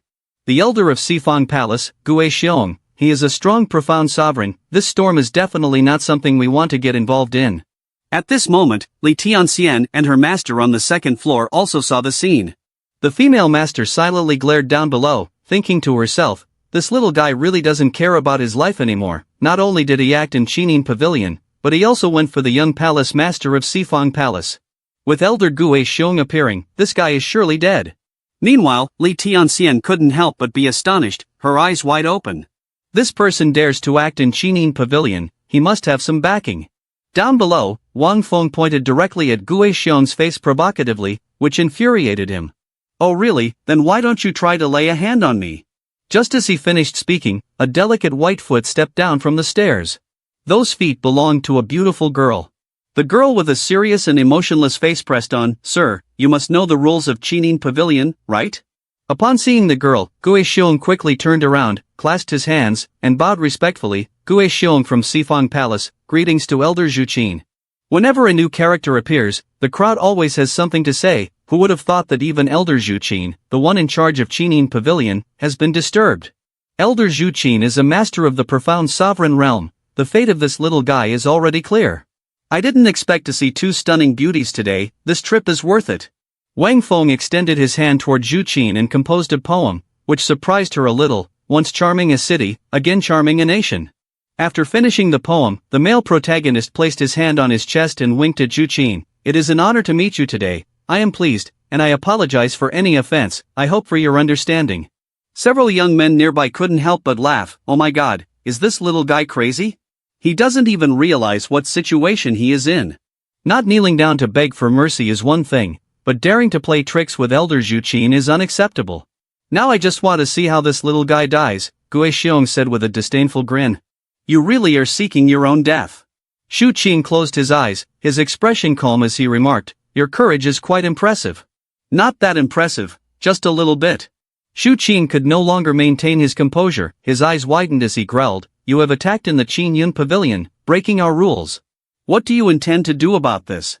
With that, Zhu Qin activated his skill, condensing a spiritual weapon into a sphere. Upon seeing this, Gue Xiong grinned triumphantly, saying, the little guy's day of death has come. However, Wang Feng was not afraid at all. He placed a hand on his chest and calmly said, I have no intention of offending the Qinin Pavilion, but if you don't provoke me, I won't provoke you.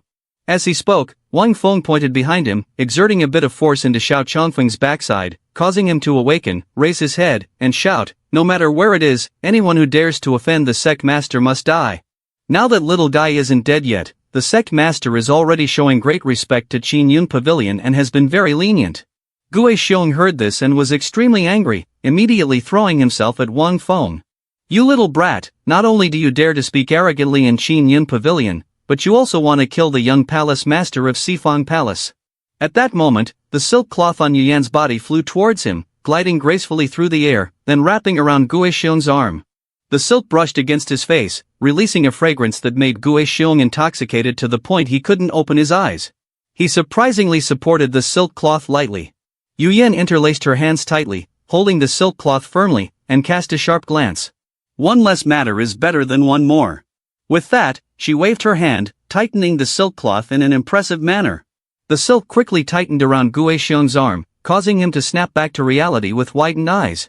Yuyan stepped forward, effortlessly taking Gue Xiong's arm, and said to him, "One more arm is not as good as one less arm." Having dealt with one insignificant fool, Yuyan retreated to stand beside the male lead, facing Zhu Qin, who was still in shock. At this moment, Zhu Qin no longer had the attitude of staring wide-eyed at the male lead. Instead, she fearfully thought to herself, "This person is too mysterious, and moreover, with him being strong by his side, I am not even an opponent." Once things get truly tense, the only ones who will suffer losses are us from Chinin Pavilion. If it weren't for this young master dressed in silk, how could Chinin Pavilion be in such a difficult situation? Right after that, an old man with white hair and a beard suddenly descended from the sky, reaching out to grab the silk cloth of Yuyan and bringing it up to his nose to sniff. Afterward, he turned to look over with a sinister expression and exclaimed, "This is the scent of strong, isn't it?" As usual, there was chatter among the crowd when a notable figure appeared. "Oh my, I didn't expect the deputy master of Chinin Pavilion, Elder Qin Shang, has also been alerted." Young Master Xiao Changfeng probably didn't anticipate that his lustful behavior this time not only harmed his own elder but also brought such a significant figure into. That's right, Elder Qin Shang is someone who even the royal empire has to regard with some respect. Shu Qin tightly shut her eyes with a look of helplessness, exclaiming, "Elder Qin Shang." Old Qin Shang walked up to Wang Fong and firmly planted his staff on the ground. "The reason you took action this time must be significant. Our Chinin Pavilion makes an exception for you once, but you have already punished Xiao Changfeng. Elder Gue Xiong also lost an arm because of this. This matter has gone far enough, let it go." Wang Fong looked seriously at old Qin Shang, thinking to himself, "I didn't expect that there would be a late-peak profound sovereign realm existence in Chinin Pavilion. Truly a powerful force, making the three great empires envious." After pondering, the male protagonist raised his hand warmly and said, "Of course, I must respect Elder Qin Shang's face." "Thank you," old Qin Shang said as he took out a gold token and handed it to the male protagonist. "This time, all your activities in Chinin Pavilion are free, and you will become a distinguished guest of our Chinin Pavilion. As long as you are in any pavilion of Chinin Pavilion within the empire, you will enjoy a twofold discount." The crowd, upon hearing this, gritted their teeth in envy. Is such a big matter really ending like this? This person broke the rules of the Chinin Pavilion, but Elder Qin Shang not only did not pursue the matter but also gifted him a precious platinum guest card. It was the platinum guest card of the Chinin Pavilion, and very few people in the Yao Rui Empire could obtain it. Wang Fong pinched the guest card between his two fingers, then raised it in front of him, glancing sideways with a faint smile. "If that's the case, then to refuse would be foolish, thank you very much." Old Qin Shang pointed towards the stairs and exclaimed, "Please, gentlemen, go upstairs to rest." The male protagonist brushed past Xiao Changfeng, closed his eyes, and made a sarcastic remark that startled him. "I hope you don't step outside the Chinin Pavilion." Wang Fong raised two fingers, condensed a flow of spiritual energy, then released the source of spiritual energy downward. A powerful force of energy shot straight towards Gue Xiong's arm, spiraling directly into Gue Xiong's arm. Moments later, his arm exploded right in front of Gue Xiong, leaving him wide-eyed and aghast. With an angry face, he turned around and cursed, "What the hell, why are you so ruthless?" Yuyan immediately turned around, releasing the silk that wrapped around Gue Xiong's neck. The pressure of the silk thread suppressed Gue Xiong, rendering him unable to speak. Elder Qin Shang and Zhu Qin, witnessing the scene, could only look away. "It seems the ceiling has added a spider web." Elder Qin Shang, "Don't worry, I'll arrange for someone to clean it up shortly." Wang Fong turned to Yuyan and pointed forward, giving orders. "You go call the others to come here." "Yes, Sect Master." After saying this, the male lead strode up the stairs and then extended his hand. "Elder Qin Shang, please." All right, please." A moment later, Xiao Changfeng rushed over to help Gue Xiong to his feet. "Elder Gue Xiong, what shall we do now? You surely have the sound transmission order from the Palace Master, right?" "Yes, my father gave me a sound transmission talisman before he left." Gue Xiong glared, frowning as he looked ahead, his face dotted with sweat from the pain. Immediately contact the palace master and tell him to bring the strong from Sifan Palace to kill that bastard in Shunlin City, otherwise, we will all be doomed. Upon hearing this, Xiao Changfeng threw the talisman order to a subordinate. You take the sound transmission talisman and contact the palace master. After assigning a task to the subordinate, he turned to Gue Xiong, asking urgently, what should we do next? Just wait. Xiao Changfeng lowered a finger, glared at him, and exclaimed, so we're not participating in the Demon Sealing Conference anymore. Gue Xiong, hearing this, was extremely angry. He turned and gritted his teeth, shouting loudly, if you want to die, then go ahead and participate. With that, he stormed off, clutching his bleeding arm, leaving Fong standing alone amidst the crowd. Xiao Changfeng turned to look at the second floor and sensed a thick aura of evil energy. He fearfully tightened his mouth, drenched in sweat. Without a moment's hesitation, Xiao Changfeng ran out of the Qinin pavilion. The two young men who had witnessed the events up to this point sighed in relief and enjoyed their tea. Who would have thought that the young palace master of Sifan Palace, a major sect at the top of the Yao Rui Empire and a master of the nobility realm, would end up in such dire straits? Outside the Qinin pavilion, laughter echoed as Lao Qin Shang and Zhu Qin led the group around the bustling floor. The fifth floor of the Qinin pavilion is accessible only to the top experts of the various legitimate sections. Indeed, everyone on this floor emanated a heavy aura of malevolence. The sight of these powerful figures made the disciples of the male protagonist feel somewhat intimidated. The group of experts approached with gloomy expressions and no emotions, creating a chilly atmosphere. However, just a second later, they all broke into warm smiles and clasped their hands in greeting. Greetings, Elder Qin Shang. Greetings, Taoist friend. Greetings, Elder Zhu Qin. Elder Qin Shang gestured toward Wang Fong, introducing him. Everyone, this Taoist friend is Wang Fong, the sect master of the Divine Immortal Sect. I respectfully greet all Taoist friends. The male protagonist secretly smiled at the respect shown by those before him. Indeed, threatening them did have its effect, otherwise, the treatment I received would not be so grand. The group of experts then turned to the male protagonist, showering him with compliments. Wang's sect master is young yet already leads a sect, truly impressive. Indeed, he possesses remarkable demeanor. Among the younger generation, the achievements of Wang's sect master are truly admirable. I don't know where the Divine Immortal Sect is, but if we have time, we will definitely come to pay a visit.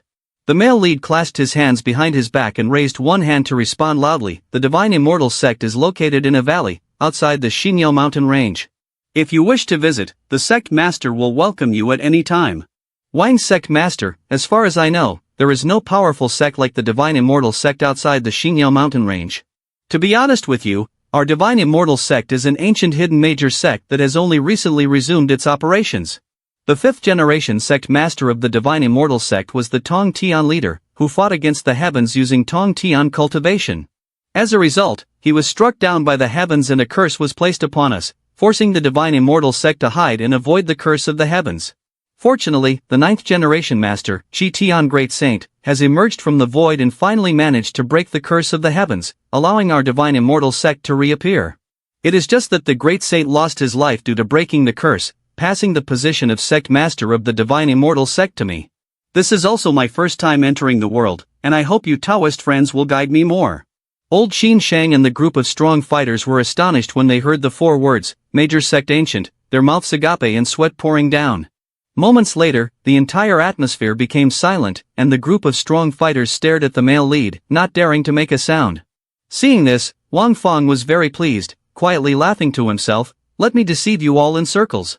However, it was not only the strong fighters who were astonished, even the disciples could hardly believe it, thinking, we know that the Divine Immortal Sect has a long-standing heritage, being a big sect hidden in the ancient world. But we never expected it to have such a terrifying legacy. With such a powerful sect as a backing, does Emperor Yao Ri still need to be afraid? Fighting against the heavens, and even losing slightly, what kind of existence is that? Could it be that the Divine Immortal Sect will always have some strong fighter awakening? Old Qin Shang walked up to Wang Fong with his cane, chatting cheerfully, I never expected the Divine Immortal Sect to have such a background, our Qinyin pavilion was indeed careless, I hope Sect Master Wang won't hold it against us. Elder, don't say that, it is I, the Sect Master, who should be the one to apologize. I hope the Elder won't blame me. Seeing how formidable the male lead sect was, a young man stepped forward to strike up a conversation. In this life, we have never encountered a true hidden major sect like the ancient one. If there is any disrespect later, I hope the Wang sect master will forgive us. Wang Feng, with eyes half closed, spread his arms confidently. It's all easy to talk about, and I welcome you all to exchange ideas at our Divine Immortal Sect. Our Divine Immortal Sect has been hidden for a long time, and we are somewhat out of touch with the current era. Shu Qin stood behind the elder Qin Shang, with a stoic expression. Elder, can you tell me how much of what Wang sect master said is trustworthy? Elder Qin Shang looked at the male lead and replied with a serious tone. We will know soon enough. What do you mean by that? The Sifang Palace is not a power to trifle with. If we can withstand them, then there's a 50% chance it's reliable. If we can't, then it's just a clown jumping around. Hearing this, Zhu Qin pondered with a serious expression. I also want to see if the Divine Immortal Sect is as fearsome as Wang Feng described. After a while, in a boudoir, the female master slammed her hand on the table with a shout. What the hell is the Divine Immortal Sect? I've never heard of it, and this nonsense about fighting the heavens is truly ridiculous. Little guy does not know the vastness of the sky and the depth of the earth. The elder wants to see how you will withstand the wrath of Sifang Palace, the ancient hidden major sect you mentioned. I will go visit the young master of Sifang Palace for a bit. You stay here and think quietly. Yes, master. Li Tianxian turned her head and stared at the door, then bowed her head and touched her chest, exclaiming, Master, you can come out now. As soon as she finished speaking, a stream of red light flew out from Tianxian's chest. Within the red light, the hair and legs of a young girl gradually appeared. It was unexpected that Tianxian's master was a petite and adorable little girl, incredibly cute. The lovely master took a piece of cake, glanced over, and stuck out her tongue, exclaiming, That master of yours outside is indeed a big-chested person with a brain the size of a grape. Tianxian approached, her eyes wide and innocent as she asked, Master, do you think what that Wang sect master said is true? It is very likely to be true. Why? Have you discovered something? I just probed that Wang sect master up close, although he has a mysterious power shielding him. But at one moment, the master was still able to probe into his cultivation. Tianxian, upon hearing this, widened her eyes in amazement and curiously asked, What cultivation does that Wang sect master have? The cute master crossed her arms and turned to her with a serious expression, directly replying, Profound Sovereign Realm Peak. Hearing this, Tianxian looked up and murmured, Profound Sovereign Realm Peak cultivation, truly extremely terrifying, but it does not match the identity of a sect master of a major hidden ancient sect. Upon hearing this, the cute master responded, then clasped her hands behind her back and continued, What if the master says he is only 20 years old? What? Earlier, the master not only probed into his cultivation but also his bone lineage. It is precisely because of this that the master could guess that what the Wang sect master said is probably true. Upon hearing this, Tianxian was extremely astonished, bringing her hands up to cover her mouth, achieving profound sovereign realm peak at just over 20, in the realm of the three great empires. I've never seen such a genius. Soon, the day of the Demon Sealing Conference arrived, and a crowd gathered in the square of Shinlin City. Among them were representatives from the three empires and the master-disciple pair Li Tianxian. Everyone huddled together, gazing at the empty chair in the square, yet no one was sitting in it. The male lead, feeling curious, turned to Elder Qin Shang and asked, Elder, who is presiding over this Demon Sealing Conference? Elder Qin Shang glanced over with a serious expression and replied, General Chen Lai, known as the war god of the empire, has reached the peak of the profound sovereign realm and commands the entire army of the empire. Upon hearing this, Wang Feng was astonished, his eyes wide in surprise, secretly thinking, is Emperor Yao Ri really placing such importance on this Demon Sealing Conference? Just to preside over the conference, he sent a peak profound sovereign realm expert. Meanwhile, the great demon Xian Xia opened his mouth wide, laughing with a sound that shook the heavens and the earth, thinking to himself, Emperor Yao Ri is afraid that I will break the seal, he is truly scared. At that moment, a dark shadow suddenly appeared above the crowd, startling them into exchanging glances. Then, the strong individuals raised their heads, alarmed by something that left them wide-eyed and gaping. In the sky, there was an enormous and bustling spaceship, with the front resembling the head of a dragon. Two people stood on top of the spaceship, one was Chen Lai, the general of the Yaori Empire, and the other was Yu Fei, the crown prince of the Yaori Empire. After the introduction, Yu Fei and Chen Lai descended from the spaceship together. Yu Fei sat down in a chair in the square and slammed his hand on the armrest. In his hand, he held a seal, glancing contemptuously down at the crowd below. Seeing Yu Fei's cold expression, the crowd immediately knelt in unison, causing the ground to tremble violently. "Bow to the crown prince, bow to the general." Yu Fei looked at the crowd beneath him with half an eye. "You do not need to be so formal." Wang Feng stared intently at Yu Fei, thinking to himself, in recent days, the top geniuses I've seen have only reached the mid-stage of the nobility realm. I did not expect this prince of the empire to have reached the late stage of the nobility realm. Chen Lai walked forward, driving his sword sharply into the ground, looking at the crowd below with bright, glaring eyes. In this demon sealing conference, there will be no restrictions. The winner will be the one who kills the most demon objects. Hearing this call to action, the crowd below began to murmur. With this rule, is the demon sealing competition going to turn into a bloodbath? That's right, as they compete for the top position on the demon sealing list, once the contestants meet, it's either you die or I live, and some will even deliberately kill the young geniuses. At that moment, two subordinates carried a wooden box and placed it in front of Chen Lai. He then held up a token and spoke in a serious tone. "This is the demon sealing command. You only need to carry the demon sealing command and kill a demon object. It will automatically absorb the aura of the demon object and convert it into accumulated points. The higher the cultivation of the demon object, the higher the accumulated points, and the person with the most accumulated points will be the winner of the demon sealing competition." As soon as he finished speaking, a young man stepped forward and asked urgently, "What if the demon sealing command is stolen?" Upon hearing this, Chen Lai glared angrily and gritted his teeth. "That would mean you are not worthy of possessing the demon sealing command." With that, Chen Lai used spiritual energy to lift the demon sealing commands from the wooden box into the air. To all the geniuses who are not afraid of the cruel rules, come to the platform to seize the demon sealing command. The group of young people glanced at each other hesitantly upon hearing this. Then, they all rushed forward, desperately grabbing for the demon sealing command. Wang Feng threw the golden VIP card to the Xiansha Great Demon, saying, "Those young people who are not suitable for the demon sealing conference should stay at Qinin Pavilion." Having said that, the main character and his 4 disciples rushed forward to seize the demon sealing command. Chen Lai widened his eyes as he looked down below and shouted loudly, "This general announces that the demon sealing conference begins." Upon hearing this, the geniuses began to transform into rays of light and flew away. Chen Lai pointed his sword forward, mistakenly indicating the direction, and then said, "Everyone follow me to the demon sealing of the godforsaken land." Shu Qin and the old Qin Shang looked towards the beams of light and exclaimed, "Elder, although Wang's Sect master is very good at maintaining his appearance, he is not under 30 years old. Yet does he want to escort the disciples of the sect to the godforsaken land?" A moment later, the main character descended from the sky. The main character and his 4 disciples stood on a cliff, looking at the red hole below. He and the chubby Qin stared wide-eyed, gazing intently down below. Is this really the godforsaken land? At the same time, Yu Fei and Tianxian had also arrived and landed in a large area. Tianxian turned her face towards a certain direction when Yu Fei called out, "Tianxian, you should follow the prince now." Hearing this, she glanced back and replied bluntly, "No need." Yu Fei's subordinate had just landed and upon hearing this, pointed at Tianxian's face, shouting, "Li Tianxian, the prince has extended an invitation, yet you refuse." Yu Fei interrupted his subordinates and raised his hand to speak firmly. "This time the rules of the demon sealing conference are harsh. Tianxian should not be capricious. Staying close to me ensures that nothing will happen." Tianxian still did not bother to glance at Yu Fei, and bluntly said, "I don't need to."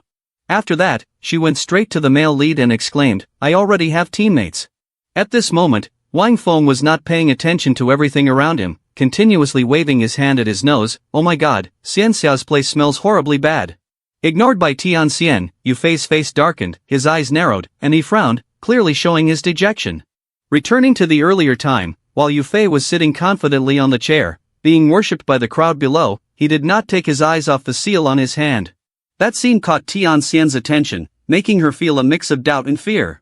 Back to the present, beams of light were flying toward the godforsaken land. At this moment, a pot of tea was being brewed. It turned out that the main characters group was taking a break on the cliff, enjoying tea and food while allowing the disciples to rest. Li Qin was lying on the cliff, pointing down at the godforsaken land and exclaimed, "Sect master, let's also enter the godforsaken land.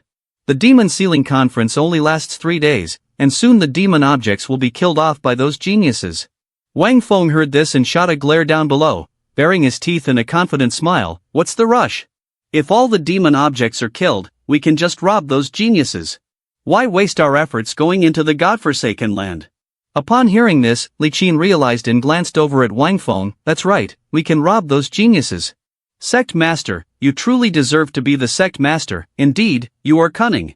Ah, no, you are resourceful. At that moment, Tianxian walked up to the male lead, clasped her hands, and bowed in greeting. Li Tianxian of Tianxian Sect pays respects to the Sect Master and the esteemed Taoist friends. Wang Feng picked up a teacup and handed it to Fei Wu to pour water, then glanced over to respond.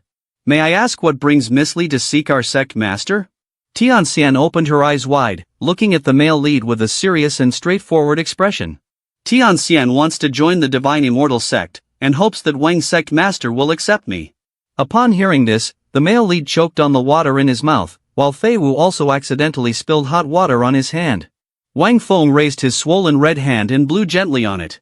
Miss Li, why would you choose to join our Divine Immortal Sect instead of a prestigious sect like Tianxian Sect? Although I boast that Divine Immortal Sect is a major hidden sect, Miss Li Tianxian, you wouldn't fall for my one-sided words and truly wish to join Divine Immortal Sect, would you? Tianxian's eyes gradually dimmed, revealing her sadness. Because what Tianxian Sect covets about me is not my prodigious cultivation, but my appearance. They want to use me to climb up to Prince Yufei of the Yao Rui Empire.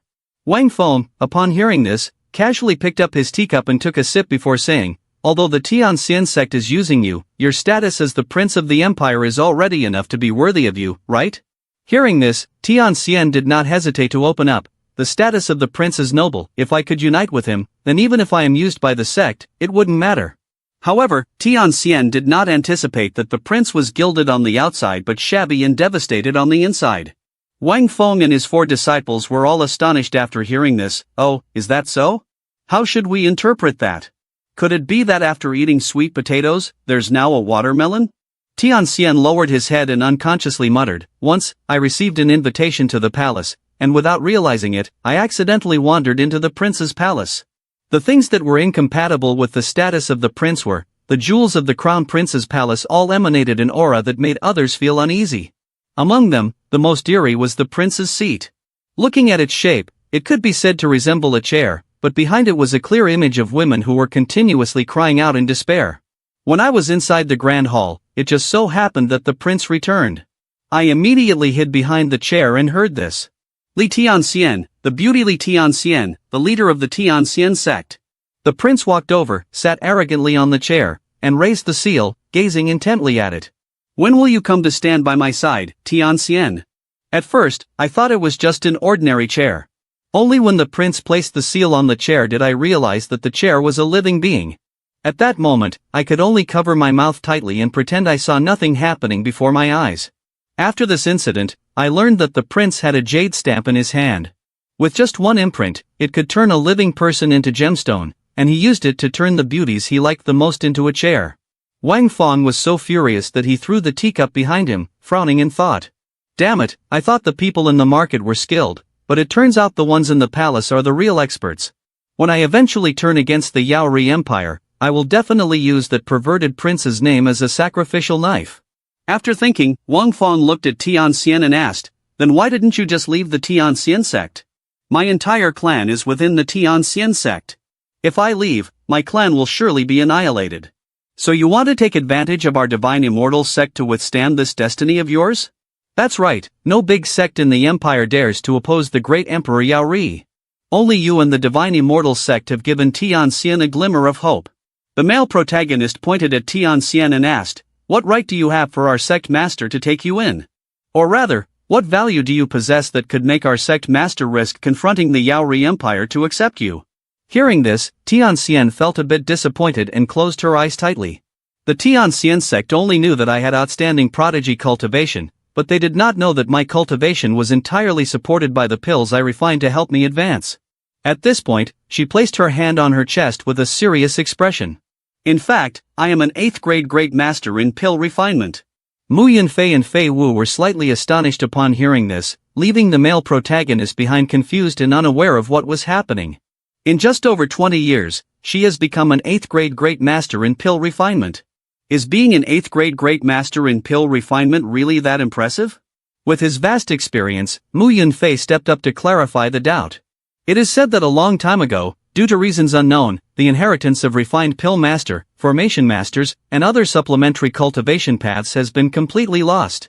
The remaining inheritances of supplementary cultivation paths are extremely scarce. Now, in the three great empires, the number of refined pill grandmasters who can reach the 8th rank or above is definitely no more than 5 fingers. Furthermore, the 16-year-old 8th rank refined pill master is something that has never been heard of before. Fei Wu's eyes widened in surprise and a hint of admiration. I didn't expect that the refined pill prodigy of Tianxian would be so profound and unpredictable. At such a young age, they have already reached the 8th rank of refined pill master, and now they are seeking to join our sect. However, Wang Feng remained very calm, spreading his arms and saying, a refined pill master may be an extremely valuable existence for other big sects, but for the divine immortal sect, they are merely a presence that can be there or not. I have a system, and even without a refined pill master, I can still elevate the cultivation of the disciples in the sect. After thinking it over, the main character turned around and straightforwardly said, let's go. Seeing Wang Feng's indifference also made Li He ponder deeply. A once-in-a-lifetime talent like Li Tianxian, even if I was a strong profound emperor realm in my previous life, I would hate not to welcome him with open arms. How could the sect master not accept him into the divine immortal sect? Li Qing, with a heart of compassion, approached Tianxian to comfort him. Do your best to cultivate, strive to be as exceptional as we are. Tianxian clasped his hands together and raised them in front, speaking loudly. I apologize for the disturbance. Tianxian takes his leave. I hope that what I have said is kept confidential by the sect master and esteemed Taoist friends. I thank you. After saying this, Tianxian turned and walked away. Just when he was at his most desperate, Wang Feng's voice rang out. Where do you think you're going? My sect master said to come to the Demon Sealing place to participate in the Demon Sealing conference. Wang Feng turned around, pointed at his own face, and smiled as he said, your request is granted by my sect master. From now on, Li Tianxian and your family will be protected by my sect master. Anyone who dares to touch you will die, even the Empire Yaori will be destroyed, the father of the emperor need not be feared. Li Qing, standing beside him, heard this and shot a glance. What are you still doing in a daze? While the sect master hasn't changed his mind, quickly pay the joining fee. Hearing that, Tianxian immediately took out her purse. Then, she walked in front of the male lead, raised the purse with both hands, bowed and said, Li Tianxian will definitely serve the divine immortal sect diligently until the day I die. At that moment, in the godforsaken land, streams of evil energy were constantly spreading. On the surface, there seemed to be nothing special, but in reality, it was an incredibly deep abyss. Li Qing rushed downwards, his face scrunched up like a pile of cow dung, with 2 streams of snot standing up. One foam looked up at Li Qing and exclaimed, you said that in the godforsaken land, the power of the outer circle is several times stronger than the outside world, and you can't even die. Do you want us to give you a ride? Li Qing plunged his head into the ground, his face covered in sweat. When I said give you a ride, I meant to carry you, not to send you down to the grave. While Li Qing was speaking, Fei Wu had already breathed onto her fist. Then, without any hesitation, she punched Li Qing in the head, causing his face to completely distort. Tianxian stood behind, watching Fei Wu deliver a punch that sent Li Qing flying, feeling somewhat astonished. She stepped forward and raised a finger, curiously asking, Ling's senior sister, when everyone is helping to fight the grand senior brother like this, is it possible that it will injure his foundation? Upon hearing this, Fei Wu turned around and replied loudly, that grand senior brother. He has the body of a black spirit tortoise, the harder he is hit, the more beneficial it is. I didn't expect the grand senior brother to have such a special physique, no wonder he can become the grand senior brother. After walking for a while, Fei Wu suddenly stopped, looking up, something made her widen her eyes in astonishment. The area ahead is really strange. In front of Fei Wu were countless intertwined branches. What is that coral-looking thing? Li Qing smashed her bare face into the area of branches, squinting and exclaiming, I see clearly now, this is not coral, they are roots, this is a reverse growth forest. As soon as she finished speaking, a violent shock suddenly occurred from this place, shaking continuously, causing Qing Chubby to fall from the roots. The shaking was caused by the streaks of light rapidly moving towards the group of the male protagonist. At that moment, a hand appeared on a root, with the pitch-black claws of a monster. Next, a pristine white fur was revealed. This monster was a ferocious white Qing Kong, rushing wildly towards the male protagonist's group. With eyes emitting a beam of light, the white Qing Kong looked down, opening its mouth wide to reveal razor-sharp teeth. No matter how terrified the disciples were, Wan Feng maintained an unusual calmness. It must be infected demon beasts, probably at the peak of the cultivation nobility realm. Who's going up here? After hearing this, Li Qing glanced away to avoid it, sweating profusely and thinking to himself, I heard that demon beasts in the godforsaken land are extremely fierce, and once they fight, they don't stop until death. If I go up, wouldn't I be serving as food for it? If it's too difficult, I'll just skip it. In contrast to Li Qing's timidity, Mu Yunfei boldly stepped forward, drew his sword, and said, let me take care of it. With a confident expression, Mu Yunfei looked at the gleaming sharp blade of his sword and smiled lightly. Wan Fong sensed the aura of Yunfei, so he gave him a thumbs up. Alright, that's pretty impressive. Just in time to see how much Mu Yunfei has grown under the guidance of Sherman Chui Shu these past few days. Li Tianqin, who was watching from behind, felt a bit confused seeing the confidence of the male lead in Mu Yunfei. That's the Tongyun demonic ape, a demon beast at the peak of the nobility realm.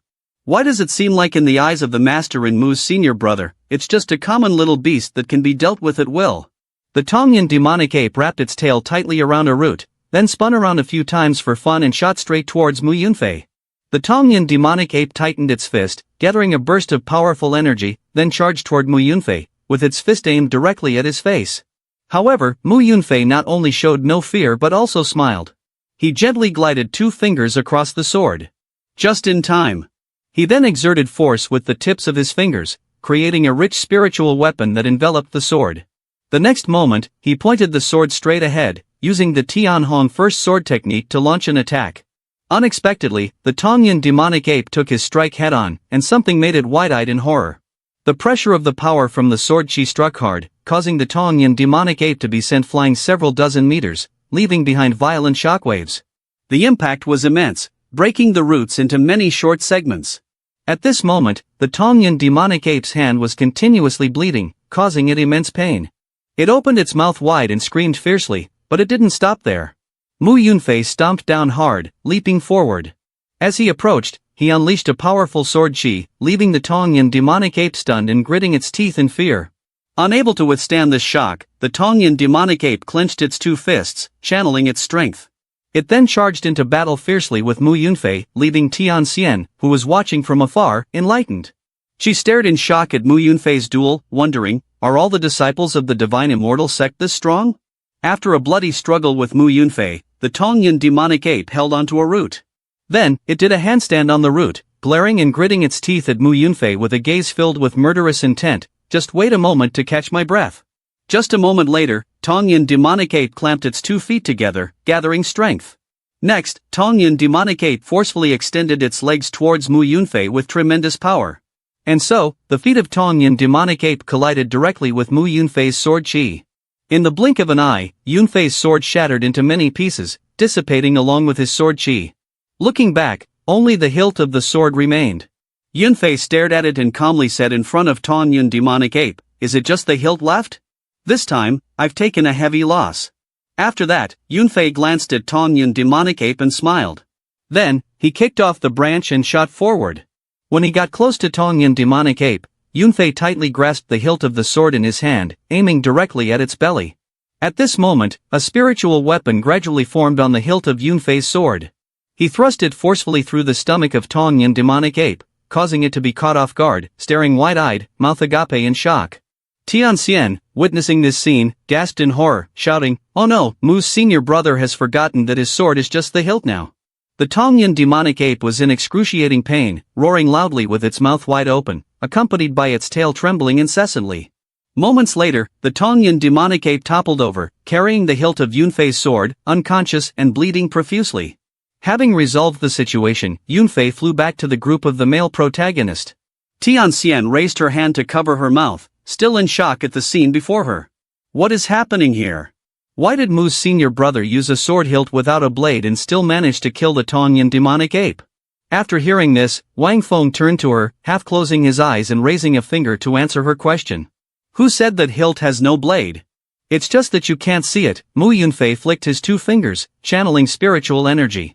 Instantly, a complete sword covered in red blood shot out from the body of the Tongyun demonic ape. What are you looking at? The blade isn't gone, it's just in a hidden state. Wang Feng, witnessing this scene, felt extremely satisfied and thought to himself, not bad, it seems Mu Yunfei has initially grasped the Huayang sword Dao from Elder Sherman. At this moment, the body of the Tongyin demonic ape revealed a stream of spiritual weapons golden light running along its entire form. Mu Yunfei, upon witnessing the spiritual weapon approaching him, was a bit taken aback. However, that stream of spiritual weapon was absorbed into the demon's sealing command in his hand. "Oh my, you scared me to death." Yunfei took the demon's sealing command and stepped in front of the male protagonist to showcase his achievement of receiving 10,000 accumulated points, completely disregarding the body of the Tongyin demonic ape. It had been propelled upward by some force. Tianxian noticed its movement and exclaimed in shock, "Mu's senior brother, be careful, the demonic ape is behind you." Upon hearing this, Mu Yunfei turned around and saw a stream of blood cheat continuously rising from the demonic ape's body. The immense blood cheat coalesced, transforming into the spirit form of an extremely ferocious shark, which opened its mouth wide to reveal shark fangs, staring intently at Mu Yunfei. The shark lunged at Mu Yunfei, but unfortunately, it missed. This time, however, Yunfei was alert, gritting his teeth and glancing behind him. He raised his hand to chant the incantation to condense the sword chi. Then he turned around and slashed the sword chi at the shark's head, splitting it in two, and thought to himself, "I expended too much energy to kill the demonic ape earlier, the remaining profound chi is only enough for me to use the Hua Yong sword Dao one last time." After the first strike, the head of the shark flew in the air. Its body loosened, wrapping around the demon sealing command from Mu Yunfei's hand. As he lost strength and fell down, Yunfei stared intently at the demon sealing command in front of him, panting like a dog. Giant shark transforming into blood, this is not like demon beasts, its purpose is the demon sealing command. While he was distracted, the head of the shark reconnected with its body. Then, the shark opened its jaws wide and lunged at Mu Yunfei. He was on the verge of death but still gritted his teeth and thought, "It seems that my attacker is another genius." The jaws of the shark were close to Mu Yunfei. But he just sat there clutching his stomach. Just a second later, a tattered garment tore into pieces, accompanied by a splash of bright red blood. But it was not Mu Yunfei's blood, it was Tianxian's. The girl, disregarding her life, rushed to hug Mu Yunfei and pulled him away from the shark's mouth, injuring herself in the process. A deep bite mark extended along Tianxian's spine, causing her immense pain as she gritted her teeth and tightly closed her eyes. After landing a blow, the shark gleefully dove into the ground. At that moment, above the body of Tongyin demonic ape, a talisman appeared with a fiery red aura. Even more surprisingly, in the next moment, three masked young men with unknown backgrounds emerged from beneath the ground. As one of them surfaced, he angrily stomped on the demonic ape, tearing the talisman from its body. Then, he stared intently at the blood chi in his palm and said, "I really have good fortune, the battle has just begun, and my bloodwave shark has already taken down two opponents from the nobility realm for me." Sitting nearby, Tianxian heard this and gradually realized what was happening, thinking to herself, "Using a blood control talisman to manipulate the blood of living beings, and attacking us with that specialized talisman can only be the prodigy of the Songhai sect, Fang Yimo." In Tianxian's mind, Fang Yimo was the leader of those three young men. Fang Yimo raised his hand to stroke his chin, staring ahead, and exclaimed, "I didn't expect Fairly Tianxian, senior sister of the Tianxian sect, to be here. What bad luck to serve her up to my bloodwave shark." Tianxian tightly clutched the wound on her shoulder, her voice strained as she said, "Fang Yimo, you are the pinnacle prodigy of the big sect Songhai sect in the Yaori Empire, and you still dare to shamelessly do such things while others are in danger." Fang Yimo removed the mask from his face and replied, "What is called the victor takes all, as long as I can win, what does it matter to you what methods this young master uses? Right now, you and your companions are all injured. If you don't want to lose your lives, then obediently serve this young master." As soon as he finished speaking, the two men accompanying him also joined in jeering, "Ha, it's a blessing for Li Tianxian to catch the attention of Fang's senior brother." That's right, Fang's senior brother is the pinnacle prodigy of our Songhai sect, it's not an insult to her status. I advise you to obediently serve the senior brother and avoid suffering physical pain. Ling Fei Wu and Cheng Chubby heard these words and were extremely furious, rushing forward, but Wang Fang raised his arms to block them, leaving both of them wide-eyed and astonished, unable to move. Tianxian's face darkened, remaining silent. After a long pause, she looked up and said, "If you want me to attend to junior brother Fang, at least you should heal my injuries first." Hearing this, Fang Yimo glanced at the subordinate and ordered, "Get a healing pill for senior sister Li Tianxian." As soon as he finished speaking, Tianxian refused, saying, "I don't need it." She stood up, took out a gourd, and exclaimed, "I have something better here." After saying that, she poured out a thunder pearl from the gourd, which grew larger and larger, surrounded by flashing lightning that illuminated Tianxian's face. Then she used a lightning technique, directing the gourd towards the thunder pearl, launching a powerful bolt of lightning towards Fang Yimou, making him break out in a cold sweat. In that moment, Fang Yimou was completely overwhelmed by the powerful lightning of Tianxian, causing his body to jerk. The two subordinates, seeing this, were frightened and sweated profusely. "Senior brother Fang, are you okay?" Fang Yimou, with the bolt of lightning charging straight at him, boldly declared, "A tiny lightning strike, can it injure me, Fang Yimou?" Hearing his words, the two subordinates immediately encouraged fiercely. "Impressive, truly a top prodigy of our Sanhai sect." Under the blinding light, the image of Fang Yimou raised both hands in front of him. A moment later, Fang Yimou unleashed the mountain move Si palm into the chest of the subordinate beside him, causing lightning to surge through his body. The subordinate, shocked by the electric shock, shouted in despair, "Fang's senior brother, why?" Fang Yimou removed his mask and revealed a strange smile. "You are just an ordinary disciple of Sanhai sect. Taking the lightning from my top prodigy self counts as a meaningful death." Thus, the subordinate absorbed the punishment, with his body being torn to pieces under the powerful lightning. Witnessing the scene before her, Tianxian felt a bit disgusted. "I never expected that you could drag your own people to death just for self-preservation." Fang Yimou crossed his arms and a stream of blood chi began to emerge. "If it weren't for you not knowing what's good for you, he wouldn't have to die like this. It was you who forced this young master to use underhanded methods to break the flower." After saying that, Fang Yimou performed the clear wave technique, using blood chi to create enormous sharks. After taking shape, the sharks began to merge their bodies together. A dozen sharks fused into a giant whale, opening its mouth wide as it charged towards Mu Yunfei and Tianxian. In a critical moment, Qing Chubby charged straight ahead like a gust of wind. He was controlled by a beam of light, using his head to collide with the whale, causing his eyes to bulge out and blood to pour from his mouth. Out of nowhere, a blow landed that felt like it would knock his brains out, making Qing Chubby frustrated as he thought, "If you want to pick flowers, then go ahead, why pick on me? Damn sect master, ever since discovering that I possessed the black spirit tortoise, you've treated me like a shield. You can move anywhere you need at any time. My brain already has few wrinkles, and now it's completely flat. That's just infuriating." With Li Qing's strong impact, the whale quickly exploded. Wang Fang approached Mu Yunfei and asked, "Do you remember the lesson from today?" "Disciple remembers, and will never forget." The male lead stared straight ahead with a determined expression. Today, the sect master originally intended to let the disciples train on their own, but unfortunately ran into that clown jumping around, which annoyed the sect master, so I no longer want to see him continue living. Fang Yimou, hearing this, pointed directly at the male lead and shouted loudly, "Useless person, where did you come from to dare to bark in front of my prodigy?" Wang Fang ignored Fang Mu's words and glanced at Li He, exclaiming, "If I let you kill this clown, how many strikes would it take?" After hearing this, Li He smiled lightly with a hint of meaning. Li He confidently walked toward Fang Yimou, with spiritual weapons swirling around his body. "For this weakling, one strike is enough." Tianxian poured a blue pill from a gourd, then she half closed her eyes and put it in her mouth. At the same time, a stream of red energy continued to seep out from her chest. "Just now I almost ate dirt, and now the master just decided to show up. With the sect master of the divine immortal sect guarding, your lives will not be safe." The lovely master shot a glance. "Plus my pill, even if you get injured, you will recover very quickly. I'm out here to see what's going on. Li He, your senior brother, how does he deal with the prodigy of the Zhenhai sect with just one sword?" Fang Yimou looked towards Li He and, seeing the sword in his hand along with the spiritual weapon radiating around him, sneered. "Humph, I didn't expect this useless person to dare claim that he could deal with me with just one sword." He used a sharp gaze, his pupils shining as he looked at Li He, speaking loudly. "Want to die? Then I will grant your wishes." After finishing his words, Fang Yimou once again used the Clear Wave 5 techniques, gathering blood chi to form a dozen extremely fierce sharks, with deep mouths and jaws full of sharp teeth.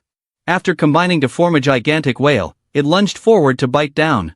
But Li He quickly jumped aside to evade, causing the ground to explode. Then, he stomped his foot down hard, launching himself up in front of the whale's mouth. Li He tightly gripped the sword in his hand, sliding on his knees along the ground towards it. He glided under the enormous body of the whale, with a calm expression. Just a second later, he aimed straight at the target and halted quickly, leaving two shockwaves beneath his knees. Seeing the blood shark charge at him with its mouth wide open, Li He quickly let go and grabbed the sword. Then, with a determined expression, he swung the sword straight forward. The sword pierced into the middle of the blood shark's mouth, causing it pain and making it let out a fierce roar. Not stopping there, Lee placed his hand on the sword's hilt and, using force, thrust it deep into the blood shark's mouth. Lee exerted force from his legs to gain momentum, then pushed the sword with his hand while running quickly forward, causing the sword to penetrate even deeper into the blood shark's mouth. Subsequently, the sword pierced through a series of other blood sharks behind it. After this strike, the blood shark was about to vanish. The lovely master stood on the side, raising a hand to stroke his chin and observe. This little guy knows the clear wave 5 moves, a technique stronger than the previous one, intentionally using the clear wave 3rd and 4th moves to counter the strongest 5th move. When the two sharks collided, they created an earth-shattering explosion, with smoke and fire billowing up. This is known as skillfully harnessing power. Fang Yama was hit by an unexpected counterattack, clenching his teeth in frustration. A sword pierced through the thick cloud of dust. Li's sword lunged directly at Fang Yama, startling him and causing him to fall backward in an attempt to evade it. Moments later, Fang Yama regained his composure and used both hands to strike back, pinching Li's sword. He then bared his shark-like teeth and smirked, "I thought your sword strike was formidable, but in the end, you were still caught empty-handed by me." However, when his sword was caught, Li remained calm and collected without any sign of panic. Tianxian stared ahead in shock, exclaiming, "Fang Yama, you really did enchant your sword, clearly it belongs to your junior brother." As soon as she finished speaking, a sword she gracefully swept across Fang Mo's neck and that of his disciple, blood gushing from the wound. Fang Yama opened his mouth wide, his eyes widening as he shouted the last 3 words, "Impossible," while still gripping the sword, but his head fell as usual. Seeing the two young men fall at his feet, Li quickly retracted his sword and sheathed it. Witnessing this scene, the adorable master couldn't help but exclaim in astonishment, "This sword strike is truly formidable." She smiled with satisfaction, "This one is indeed the true prodigy of the divine immortal sect."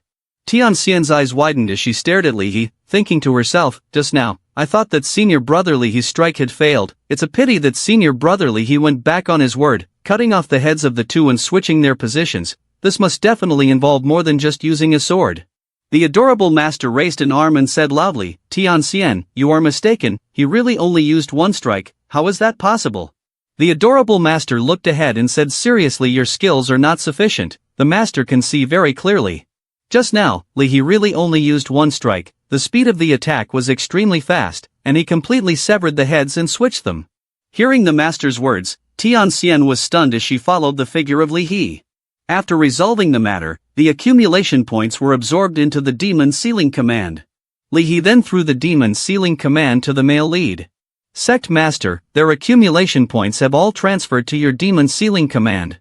You did very well." The male lead glared at the demon sealing command in his hand, secretly smiling. Indeed, robbing is the fastest way to accumulate points. At the same time, outside the Grand Hall Square, a huge leaderboard appeared before the elders of the great empires. In the still atmosphere, a mosquito flew by, causing a disturbance. The mosquito buzzed in front of Xiansha, the great demon, making him extremely annoyed. No matter how dangerous it was, he couldn't bring himself to kill these pesky mosquitoes. On the scoreboard, Yufei's accumulated points were at the top. The third place was Mu Yunfei, and the rest were unknown to the crowd. The young men below looked at the leaderboard and discussed excitedly. Yufei, the prince, truly deserves to be the leader of the younger generation of the empire.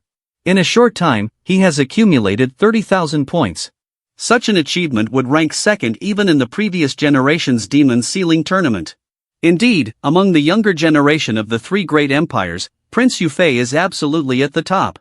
Beside them, Lin Elder of the Feiwu sect also spoke a few words. First place in this demon sealing tournament surely belongs to Prince Yufei.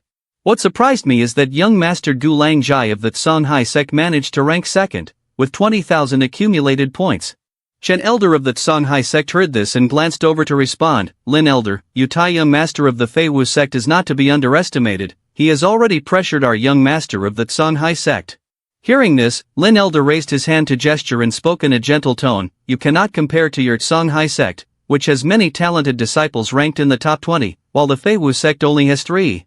The Demon Sealing Conference is merely the beginning, the current results mean nothing, Lin Elder should not praise those disciples anymore." As soon as he finished speaking, a young man beside Chen Elder spoke up, "Why is Fang Yimo suddenly not here?"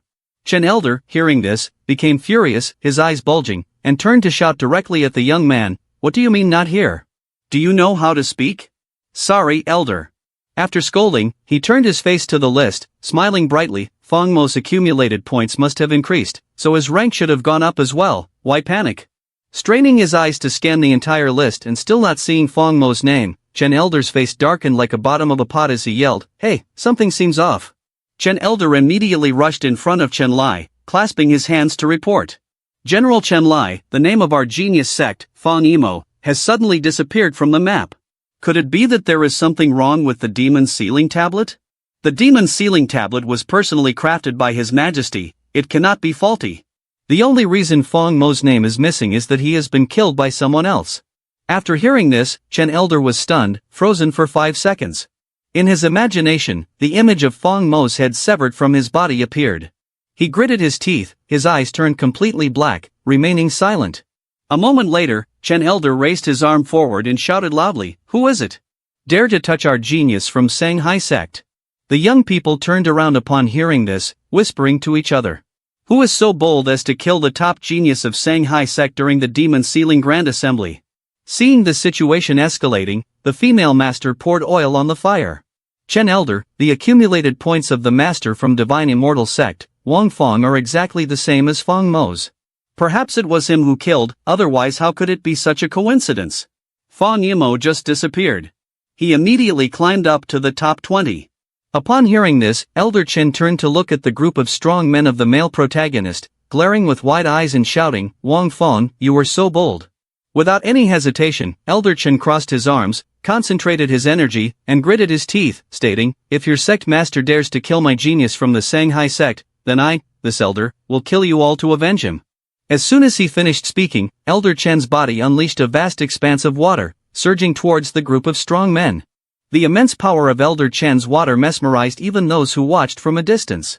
The female master of the Tianxian sect, seeing this scene, made a smug expression, thinking to herself, Elder Chen of the Shanghai sect is a mid-stage profound sovereign of the strong realm, this time Divine Immortal Sect is definitely doomed. Elder Chen's water condensed and then transformed into a fierce dragon with sharp fangs, lunging toward the group of strong men. In front of the fierce dragon's mouth, Chi-Men Shusha boldly stepped forward and said, "Let me handle this." With that, Chi-Men Shusha raised both hands in front of his mouth and chanted a formula to concentrate his energy with an emotionless expression. After that, Chi-Men Shusha released the Tao Force energy into the mouth of the dragon. Just as it was about to devour him, the Tao Force energy pierced through the dragon's mouth and penetrated its body, then shot straight out. Seeing this scene, Elder Chen's eyes widened in shock. The female master of Tianxian, witnessing the event, also gasped in astonishment, internally screaming, "How is this possible?" Due to Elder Chen's astonishment, Chi-Men Shushua's Tao Force energy conveniently pierced through his throat. Subsequently, the energy passed through Elder Chen's brain and shot directly towards Chen Lai. Seeing this, General Chen Lai raised 2 fingers to block the attack. A moment later, something caused Chen Lai's eyes to widen in disbelief. On the tip of his fingers was a pitifully dead mosquito.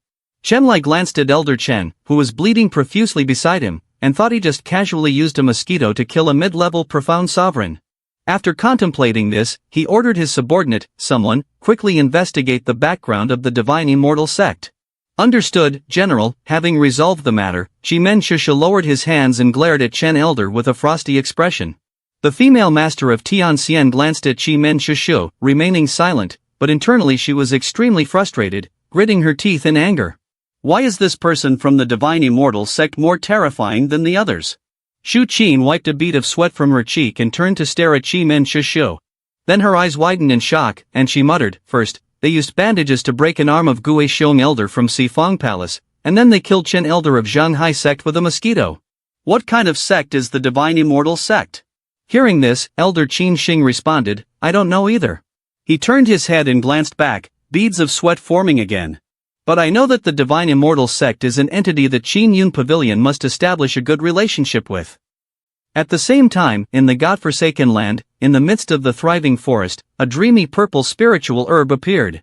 This spiritual herb radiated an incredibly dazzling light, and the flower of the spiritual herb slowly bloomed, revealing its remarkably strange stigma with various large and small branches. At that moment, 2 groups of people appeared. One side consisted of great masters in cultivation, led by a rather handsome monk with skin as white as grapefruit. The other side was a group of thin young people, led by a man holding a feather fan. The two groups stood facing each other, intently gazing at the spiritual herb at their feet. While the two groups were competing in their stare down, a figure of the male protagonist could be seen in the distance, partially hidden behind a branch. The male protagonist sat atop the branch, looking down intently with a gnawing smile. Sheen Chubby turned to look back, half closing his eyes, and exclaimed, "The mantis stalks the cicada, while the sparrow stands behind." With such a cunning sect master, how could the divine immortal sect not prosper? Wang Fong raised his hand to stroke his chin with a blank expression, asking curiously, "What are they doing around the vegetable patch? Could it be that the Taoist and the monk are fighting over vegetarian food?" Hearing the sect master say that, "I'm starting to feel a bit hungry too," Tian Xian, standing beside him, placed a hand on her chest and answered boldly, "This purple flower is called the Purple Spirit Profound Flower. If it's processed into the Purple Spirit Profound Pill, it can increase the success rate of reaching the strong nobility realm peak and breaking through to the profound sovereign realm by up to 50%. The genius treasure of nobility peak, no wonder it can attract their contention." Mu Yunfei fell silent when he heard this and pondered. The junior sister is indeed a great master at refining 8th grade pills. Despite my serious injury, after taking her pill, I have recovered so quickly. After hearing those words, Wang Fang glanced over at Tian Xian impressed. "Do you know them?" The group of cultivators are disciples of Fei Wu sect, the leading major sect, with Yi Fang as its top genius. As for those monks, they are disciples of the major sect Wu Xiang sect, with Wu Nian as their leading genius. So Wu Xiang sect is a Buddhist sect of cultivating immortals. That's right, sect master. Wu Xiang sect is the only Buddhist sect in the three great empires. Although their strength has not reached the peak level of major sects, they should not be underestimated, especially their somewhat peculiar attack methods that make it hard for people to defend against. After listening, Wang Fang glanced down below and smiled to himself, thinking, "If possible, I want to poach from Wu Xiang sect. After all, Buddhist disciples are rare." Below, Yi Fang raised one hand to his mouth and extended the other hand forward, speaking loudly. "Wu Nian brother, this purple spirit profound flower, if Wu Nian brother is willing to part with something dear, then consider it a debt of gratitude from me to you. In the future, if you need anything, just say the word and I will come." Upon hearing this, Wu Nian made an expressionless face and replied frankly, "Yi donor is valuing appearances too much. Treasures are merely external possessions. This purple spirit profound flower should still be taken by this monk back to Wu Xiang sect for purification, to avoid tempting the minds of the world." After hearing this, Yi Fang insisted, "If one can obtain a treasure, if Wu Nian brother does not let go, then we can only fight." With that, Yi Fang waved his staff. Immediately, from his cloak, a multitude of swirling white feathers was released. These feathers gathered together, transforming into the claws and slender body of a mythical beast. In the blink of an eye, a dragon formed from the feathers wrapped tightly around Yi Fang. This is his ultimate technique, Fei Wu Cloud Dragon. Yi Fang's disciples, standing behind him, felt a surge of pride and shouted loudly. Fei Wu Cloud Dragon is the strongest skill inheritance of our Fei Wu sect, with a total of 13 levels, and it can force Yi's senior brother to unleash the 9th level of Fei Wu Cloud Dragon. This arrogant monk has had enough. That's right, since Yi's senior brother cultivated the 9th level of Fei Wu Cloud Dragon, he has never used it.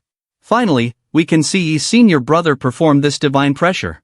However, Wu Nian remained surprisingly calm in the face of Yi Feng's Fei Wu Cloud Dragon, chanting the weak Wu Xiang. Once the skill was activated, a spiral of golden light spiritual weapon circled around his body, condensing into a fierce and majestic golden dragon. This was Wu Nian's profound skill, the Grand Might Heavenly Dragon. After preparing, the two four-eyed young men looked at each other and said in unison, "Let's fight." With that, the Cloud Dragon and Golden Dragon charged at each other head-on to heat things up first before proceeding. The overwhelming pressure of their power caused the disciples to raise their hands in defense, unable to hide their astonishment. The Cloud Dragon and Golden Dragon moved at lightning speed, creating violent shockwaves upon collision. Mu Yunfei stood at the back observing and spoke up, "Sect Master, who do you think will win between these two?" Wang Feng stared intently ahead and answered directly without a moment's hesitation, "Yi Feng." The Cloud Dragon opened its mouth wide and charged forward, then it twisted its body in a circle and shot straight up. However, due to some influence, the Cloud Dragon was in pain and shed tears, letting out a frightened roar. It turned out that the Golden Dragon below had brutally clamped down on the Cloud Dragon's tail. The Golden Dragon held the Cloud Dragon's tail tightly in its mouth, causing it to struggle hopelessly. Yi Feng's junior brothers watched the scene, wide-eyed and sweating profusely. After a while, the Golden Dragon relented and opened its mouth, releasing the Cloud Dragon. The cloud dragon, drenched in sweat from the pain, breathed a sigh of relief. Wu Nian stared intently ahead, continuously chanting spells. Under the influence of the incantations, the golden dragon quickly grew larger, opening its mouth wide to prepare to swallow the little cloud dragon in front of it. In the next moment, the golden dragon snapped up the cloud dragon and clamped its mouth shut tightly. Wu Nian's junior brother, witnessing the scene, whispered to each other, "Wu Nian's senior brother truly lives up to the genius peak level of our Wuxiang sect." Indeed, this battle served to assess the prestige of the Wuxiang sect. After this battle, the fame of senior brother Wu Nian would echo throughout the Yaorui Empire. At this moment, Yifeng and his junior brothers seemed to be defeated, their faces as dark as soot. Yifeng looked ahead with half-closed eyes, as if pondering something. A moment later, he raised the whisk high and shouted, "Fei Wu's celestial sword." A brilliant light burst forth from him. At the same time, countless rays of light were released from the body of the golden dragon, causing it to widen its eyes in astonishment. Moments later, feathers flew out from the body of the golden dragon, causing it immense pain as it twisted and thrashed about. The feathers immediately combined together, forming a grand cloud dragon that wrapped around Yifeng completely. He felt immensely pleased as he watched the body of the golden dragon gradually tear apart. Then, he raised his hand to stroke his chin, furrowing his brow to adopt a proud expression and said, "Thank you, senior brother Wu Nian, for parting with your beloved item." As soon as he finished speaking, Yifeng suddenly felt his power swallowed, and he widened his eyes, spitting out a mouthful of blood. At the same time, Cloud Dragon was also affected by something, causing it to let out a painful roar. It turned out that Golden Dragon had unexpectedly attacked from behind, delivering a blow that took down both Yifeng and Cloud Dragon. Yifeng was pushed by Golden Dragon, landing face first on the ground and breaking his teeth. The junior brothers, witnessing the scene, stared wide-eyed and shouted, "How can this be? Yi's senior brother has lost. Is Yi's senior brother not even a match for him? The power of this monk is surprisingly strong." Golden Dragon returned, coiling his body around Wu Nian, with a blooming golden lotus shining above his head. Seeing this scene, Mu Yunfei turned to Wang Feng and said, "Secretary Master, it seems your judgment this time was wrong." Wang Feng, with a calm expression, replied frankly, "What do you understand? Don't rush, the battle is not over yet." Wu Nian, sitting inside the golden dragon, looked towards Yifeng and said, "Does that mean Yi Donor has lost? We can take the purple spirit profound flower without a second thought." "Who said I lost?" As soon as he finished speaking, Yifeng's appearance changed in a bizarre way. "This battle is not over yet." Seeing that scene, Wu Nian frowned and glared, loudly saying, "Yifeng, you are the top prodigy of Fei Wu sect, yet you." Now, Yifeng's body began to change, becoming extremely sinister, with bony hands and sharp claws. His face had completely distorted, resembling nothing more than a fierce monster. With a body that had grown millions of times larger than before, he boldly walked towards Wu Nian, causing him to panic and shout, "You actually dared to secretly refine demons." Wu Nian's junior brothers heard this and were also alarmed, sweating profusely, refining demons. Moreover, Yifeng's junior brothers were terrified by his transformation, fearing, "Is this really our genius?" Fei Wu stared wide-eyed in confusion. "What do you mean by demons?" It is said that demons are otherworldly evil beings that are aggressive and invasive. Wherever they go, not a single blade of grass grows. In ancient times, demons infiltrated the entire Xianlan mainland, aiming to turn all practitioners of the Xianlan mainland into their slaves. The cultivators of mainland Xianlan, in order to protect the entire mainland, had an earth-shattering battle with the invading demons. In the final battle, mainland Xianlan emerged victorious, but it was also a tragic victory. The inheritances such as refined Pill Master gradually disappeared after that war. However, remnants of the hidden demons still linger on this mainland. The powerful factions on the mainland, seeing that these demons did not pose any threat to the mainland, chose not to send strong forces to purge them. Instead, they regarded it as a trial for the cultivators across the mainland. Upon hearing this, Fei Wu was taken aback, opening his eyes wide and pointing forward. Could it be that Yifeng is also a remnant demon? Like him, he was not a true demon, rather, he was a cultivator on the mainland, practicing the skill inheritance left by the demons and gradually transforming into one. Just like the great demon Xiansha 1,000 years ago, who slaughtered the Yaori Empire. However, he was able to control the skill inheritance of the demons at will, unaffected by the violent aura brought on by the skill inheritance. Upon hearing this, Fei Wu suddenly understood the issue and raised his hand to stroke his chin. So that's how it is, no wonder the Xiansha great demon seems quite ordinary within the sect. To say it plainly, this demon here is not an ordinary demon. Why should I fear being controlled by skills? Tianxian was startled and turned around after hearing Fei Wu's words. What? The Xiansha Great Demon is also one of you. Wait, is it also part of our divine immortal sect? The group of Wang Feng turned to look at Tianxian with an unusually calm expression. So she didn't know. Tianxian stared in Wang Feng's direction, thinking that even the Xiansha Great Demon submits to the divine immortal sect. It truly deserves to be called a big ancient hidden sect. Wu Nian and Yi Feng hovered in the air facing each other. Yi Feng, you, as a disciple of the Fei Wu sect, knowing full well the evil deeds in the world, have still joined them. This is a serious crime. Ha ha ha, what does it matter if it's a demon? He waved his feathered arms forward. As long as I can become stronger, even if I become a wicked spirit, I am willing.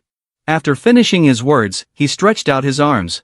Gradually, they became enormous, enveloping the surrounding space, causing the disciples from both sides to be filled with fear. Then, Yi Feng folded his arms and glared ahead, shouting, "Die, all of you." In the face of Yi Feng's attack, Wu Nian immediately moved aside to evade. However, the powerful strike gradually targeted the disciples of the Fei Wu sect, who were his junior brothers. Soon, the disciples of both the Fei Wu and Wu Xiang sects met a tragic fate. On the sturdy and sharp feathers of Yi Feng, the disciples were pierced through by the feathers, enduring immense pain, their faces turning ashen, their eyes rolling back, screaming in despair. The next moment was the gruesome sight of the dismembered bodies of the disciples falling from the sky. Seeing this scene, Wu Nian was filled with rage, grinding his teeth and forcing out, "Yi Feng, you not only killed the members of my Wu Xiang sect, but you even spared your own people." At this point, Wu Nian looked at Yi Feng with a murderous glare and shouted, "You truly have gone insane."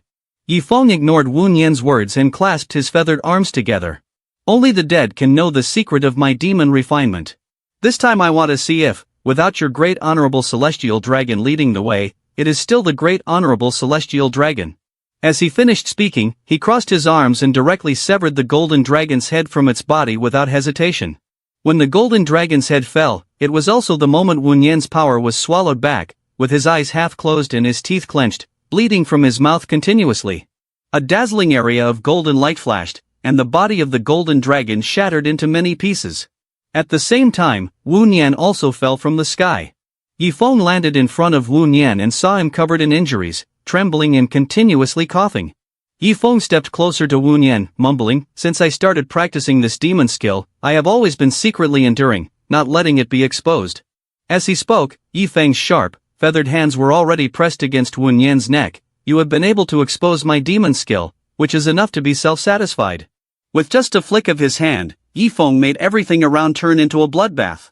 Wu Nian clasped his hands together and continuously chanted, "Evil cannot overcome justice. Even if I do not see that day, it will not be long before someone will act in accordance with heaven." As soon as he finished speaking, Wang Feng interjected, "With this sect master here, who says you won't see that day?" Hearing the voice, Yi Feng turned his head and saw the male protagonist standing in a dazzling golden light, hovering in mid-air. He glanced over and asked with a hint of irritation, "Who are you?" The male protagonist took out something and flicked it towards Yi Feng. Immediately, a beam of golden light struck directly at his feathered coat, causing it to fall off completely. Moments later, the male protagonist's disciples also landed from the branches and approached. Wang Feng descended from the air and went towards Wu Nian, exclaiming, "The genius of Wu Xiang's sect, this sect master can help you kill this possessed person, but in the future, you must follow this sect master." Hearing this, Wu Nian felt as if struck by lightning, staring in astonishment. What did you say?" Yi Feng used spiritual energy to control the fallen feathers, returning them to his arms. "Although I don't know where your crazy self came from, just because you made me laugh, I might let you live a little longer." Wu Nian glanced at the male lead with half an eye, wearing a displeased expression. "You want me to betray the Wu Xiang sect and go with you?" At this point, Wu Nian tilted his head, furrowing his brows and pressing, "Based on what?" Wang Feng spread his arms wide and walked toward Wu Nian, responding boldly, "Based on the fact that I can give you the opportunity to attain Buddhahood." Upon hearing this, Wu Nian became somewhat curious. What opportunity to attain Buddhahood? Do you know how to become a Buddha? In the three great empires, only my Wu Xiang sect has the inheritance of the Buddhist path, and this person claims he will give me the opportunity to attain Buddhahood. Isn't he crazy? Wang Feng squinted and replied frankly, "Of course I know how. Fortunately, after accepting Li Tianxian, I received the special reward of a Buddhist skill, which can help me show off a bit." After acquiring the Buddhist skill, the male lead clasped his hands together, and immediately behind him appeared the Dharma manifestation of a gigantic Buddha, radiating immense power. The Buddha is me, I am the Buddha. The golden light shining from the Dharma manifestation of the Buddha illuminated Wu Nian's face, causing him to widen his eyes. Is this the Dharma manifestation of a Buddha? As soon as he finished his sentence, the pressure and power from the Dharma manifestation Buddha overwhelmed Wu Nian, forcing him to unknowingly bow his head vigorously. Not only that, even Yifeng could not withstand this pressure and fell to his knees, trembling all over. Who exactly is this person? The disciples of the male lead were no exception to the Dharma manifestation Buddha, kneeling down and bowing respectfully. Li He felt the tremendous power of the Dharma manifestation Buddha, sweating profusely. He secretly glared intently ahead, contemplating, is this the level of the sect master? Just relying on the Dharma manifestation, it makes people unable to help but kneel and worship. At that moment, a brilliant golden light suddenly radiated from the Buddha's form. The golden light spread throughout the backward growing forest. Those near the area of light were also subjected to the overwhelming pressure, forcing them to kneel in reverence. Prince Yufei was no exception. He too was pressed down to his knees, glaring angrily at the Dharma manifestation Buddha. Not wanting to bow his head, Yufei struggled to suppress himself, but the pressure was too strong, making blood rush to his brain, causing his forehead to flush red.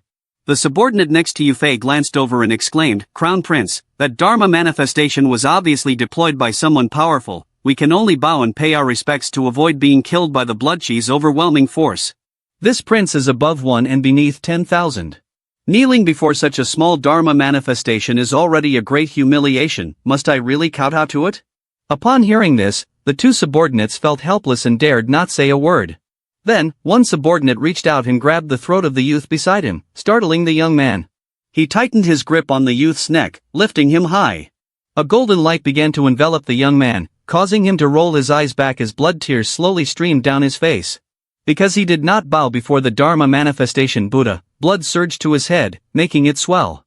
Blood gushed from both of his ears, and in the next moment, the young man's head exploded, spraying blood everywhere. After demonstrating for Yufei, the subordinate reminded him, Crown Prince, those under the eaves must bow their heads. Hearing this, Yufei found no choice but to lower his head, though he was trembling with anger. If this prince finds out who deployed the Dharma manifestation, I will definitely slice him to pieces with 1,000 blades. Returning to the forest, Yifeng clenched his fist, struggling to suppress the overwhelming pressure of power that was bearing down on him. He roared in anger, I poured all my heart and soul into mastering demon skills, precisely so that I do not have to kneel and bow my head to others. After saying this, he dug his sharp claws deep into the ground, forcing himself to stand up. The Buddha is a foot high, the demon is a yard tall. With that, Yifeng broke free from the pressure of the Dharma manifestation, soaring into the sky. He then spread his wings wide and charged towards the Dharma manifestation Buddha with a surging evil energy. Yifeng raised his hand in front of him, speaking firmly, I must use supreme Dharma manifestation to show the world. At this point, his current body suddenly exploded and gradually formed into a massive fluffy coat with a grotesque face and an 8-foot-long beak. What is called the evil cannot conquer the righteous is merely a joke. With that, Yifeng shot straight towards the Dharma manifestation Buddha at lightning speed.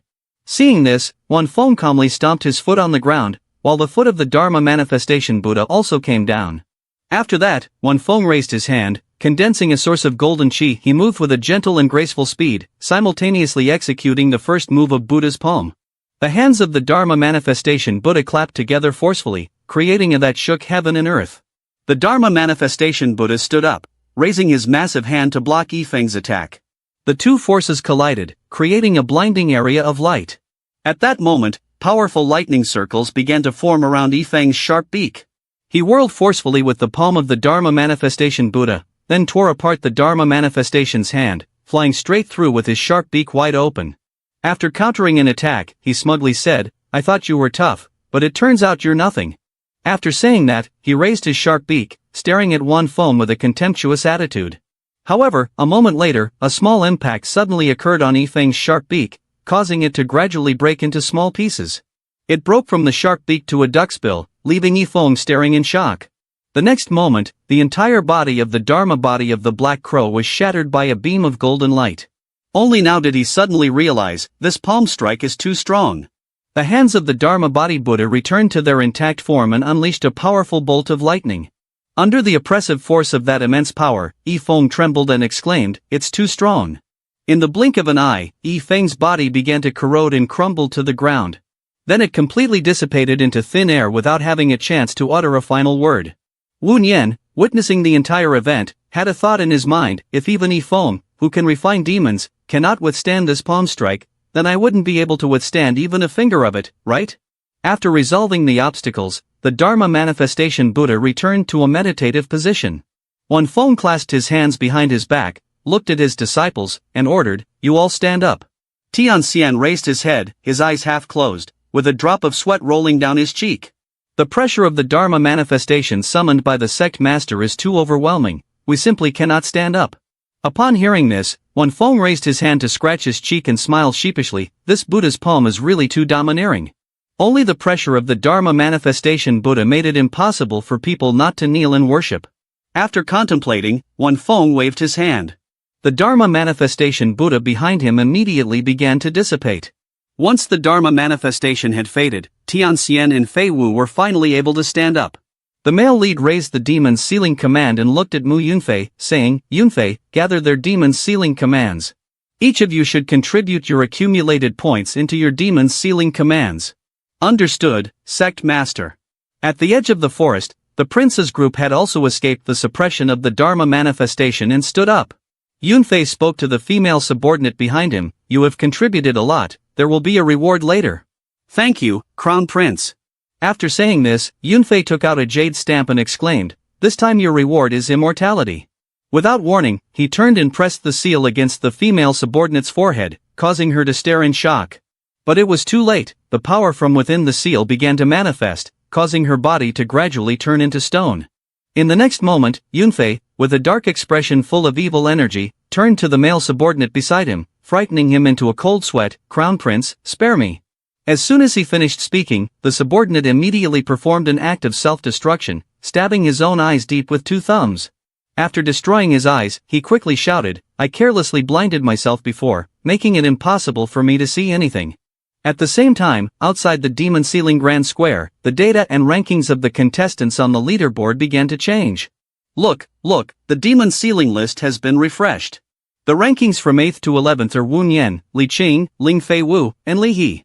The group of young people, seeing the list change, stared in shock and exclaimed, "Hey, why has the name of Yifeng from Fei Wu Sect disappeared?" As soon as he finished speaking, Elder Lin slammed his hand on the armrest, standing up abruptly, his fists clenched with exploding anger. "Who dares to kill the genius of my Fei Wu Sect?" The subordinate standing beside him raised a finger and answered loudly, "The Divine Immortal Sect just now forced their way up the leaderboard, it might be related to them." Hearing this, Elder Lin turned to look at the group of the male lead and shouted loudly 3 words, "Divine Immortal Sect." Just saying that much, Yi Guqing eagerly shouldered his sword and walked forward with a radiant spirit, saying, "Finally, it's my turn." Elder Lin stood upright, glancing at the corpse of Elder Chen, noticing the deep stab wound in Chen's throat along with the pool of blood beneath his head. Elder Lin felt a chill and began to sweat profusely, remaining silent and afraid to speak up, not wanting to bring disaster upon himself. Thus, Elder Lin quickly changed the subject. Right now, it cannot be determined that the Divine Immortal Sect is the culprit behind Yifeng's death. However, the newcomers in the Divine Immortal Sect, their accumulation points.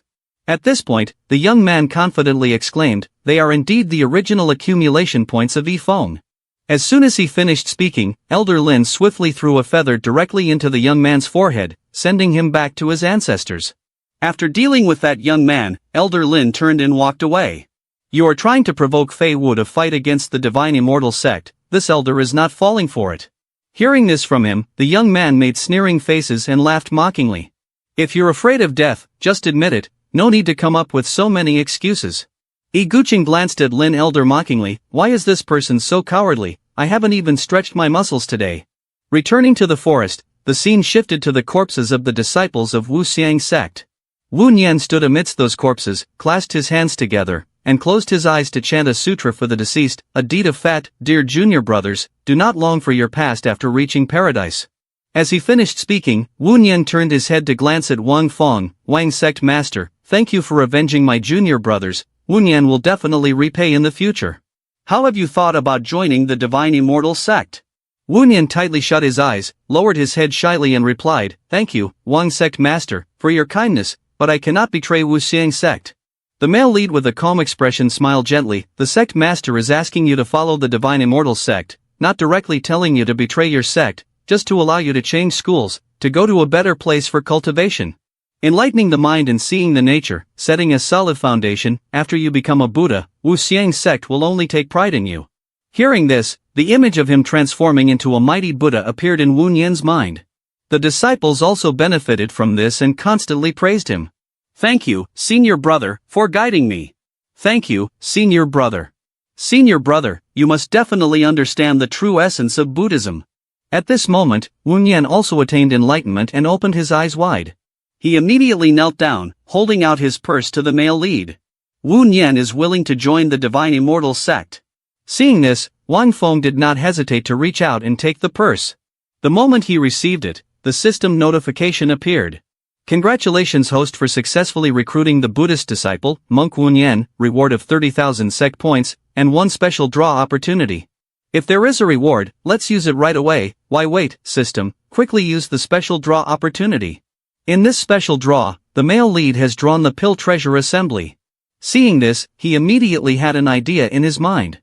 There is a fate between them. When recruiting Li Tianxian, he drew a special reward of the Skill Buddhist Palm, suitable for Wu Nian.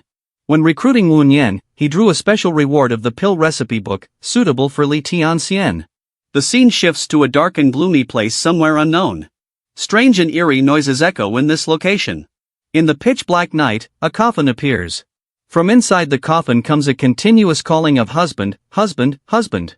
Inside the coffin lies the corpse of a woman with an unclear face, repeatedly calling for her husband but unaware of who to call. At the same time, on the side of the male lead, Qing Chubby is reeling from a slap that causes his cheek to ripple, with blood spurting from his nose. Wang Feng lowers his hand and then strikes the other cheek of Li Qing, causing blood to surge once more.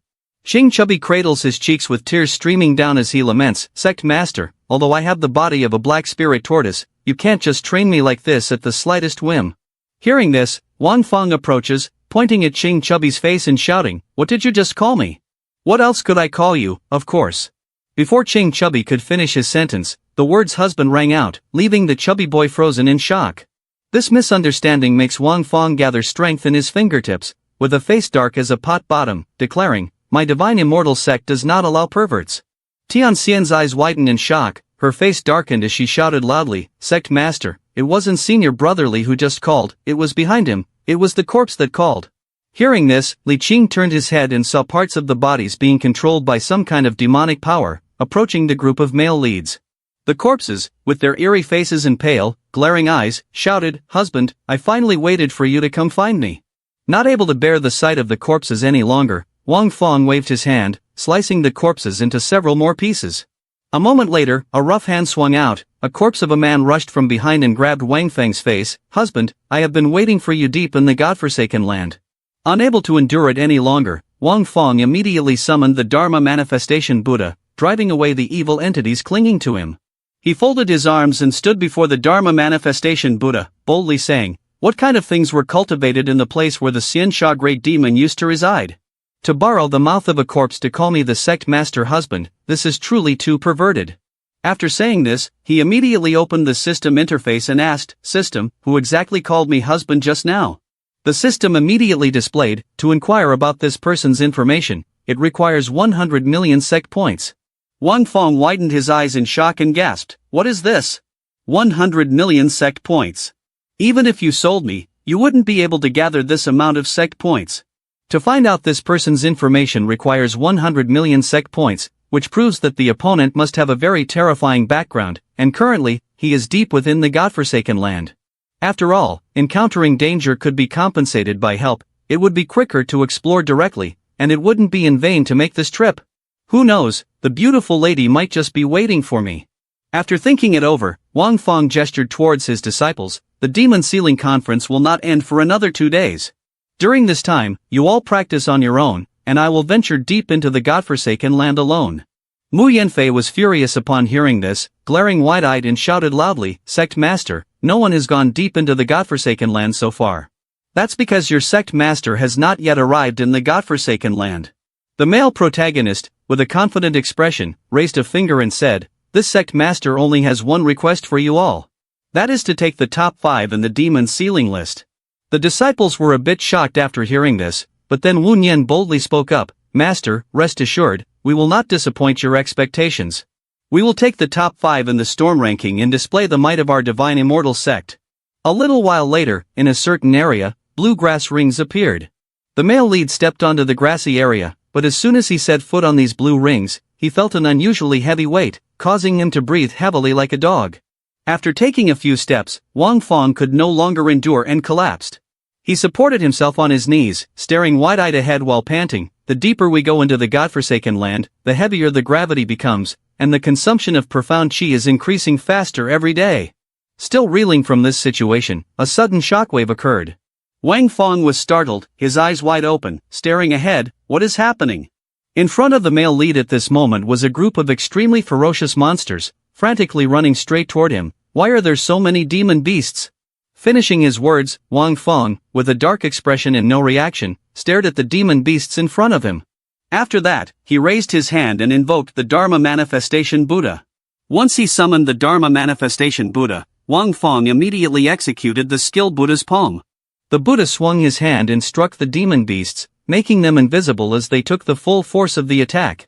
At this moment, the demon beasts were left as nothing but white bones, constantly shattering into many pieces.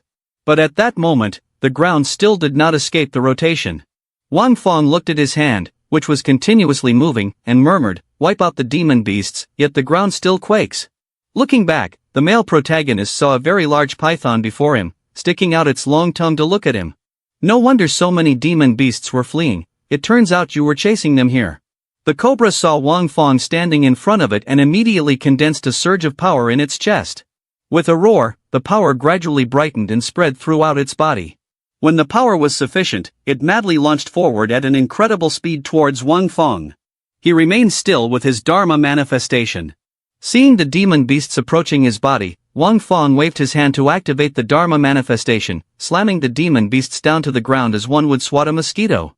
He then thought, these demon beasts are like a mixed fish, and what this group of demon beasts feared earlier was not this snake, but the being hiding inside its body. He was contemplating while gazing into the heart of the demon beast in front of him, which was continuously glowing and beating rapidly, radiating a powerful energy. The heart began to deform, emitting extremely bright rays of light. The Dharma manifestation was also penetrated by these rays and then disappeared. Wang Feng felt sweat forming due to this power. When the Dharma manifestation completely vanished, a strange creature appeared in front of him. It was encased in a golden bubble. After a moment, the golden bubble burst, revealing a bug that resembled a firefly but was not numerous. The head resembles a wasp, but the tail glows. Seeing the creepy bug, Wang Feng hurriedly called out to the system. System, what on earth is this? Ting, the information search requires 50,000 sect value. He felt disheartened by the price. After a moment of hesitation, he decided to press the search button. Immediately, the search commenced. Ting, the system informs that, according to legend, this is a type of monster that exists on the other side of the yellow spring in hell, known as the netherworld firefly. The netherworld firefly is a monster that is born with cultivation at the profound sovereign realm. Once it matures, it will be extremely terrifying. Even divine beasts from legends cannot withstand a single blow from it. After reading the information, Wang Feng's head started to ache. Waving his hand at the demon beasts in front of him, he said, don't think that just because you defeated the Buddha Dharma manifestation with one strike, I will be afraid of you. After a moment of reflection, he gritted his teeth in agony and made a decision, I can't fight it. Then he turned around and ran, leaving the netherworld rascal behind in confusion. As he ran, he mumbled, I can't fight it, do I not know how to escape? The netherworld rascal watched as he fled like the wind, utterly bewildered. Wang Feng was running while glancing back to see if it was chasing him, proudly saying, indeed, everything has its flaws, and speed is your fatal weakness. The gravity here is unreasonable, and I can only run. But his joy didn't last long when he heard something whizzing past his ear, something like a whoosh, and he looked dumbfounded. Yang saw that the netherworld rascal was right in front of him. What the hell, how did it catch up to me so fast? Just as he was in shock, the netherworld rascal flew quickly and crashed straight into Wang Feng's chest. He fell flat on his back, legs up in the air, and lay on the ground. He struggled to prop himself up on his hands and pulled out the system head to ask, how can I make this netherworld rascal stop attacking me? Ting. According to the system's information, it needs a master. How can I make it recognize me as its master? Ting. According to the system's information, the host can feed it blood. Upon hearing this, Wang Feng felt a flash of enlightenment shine through his heart and absorb into his mind. His face, which was full of despair, transformed into one of joy and determination. I have a plan now.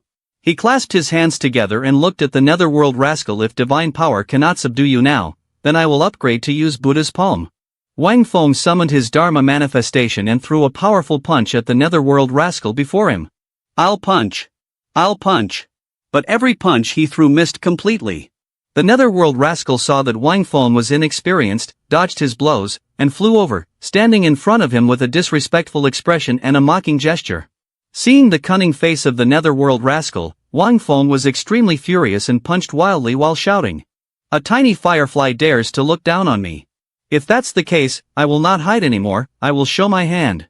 As soon as he finished speaking, he raised his hand in front of him to control the Dharma manifestation, releasing a pink female firefly with long legs, extremely alluring.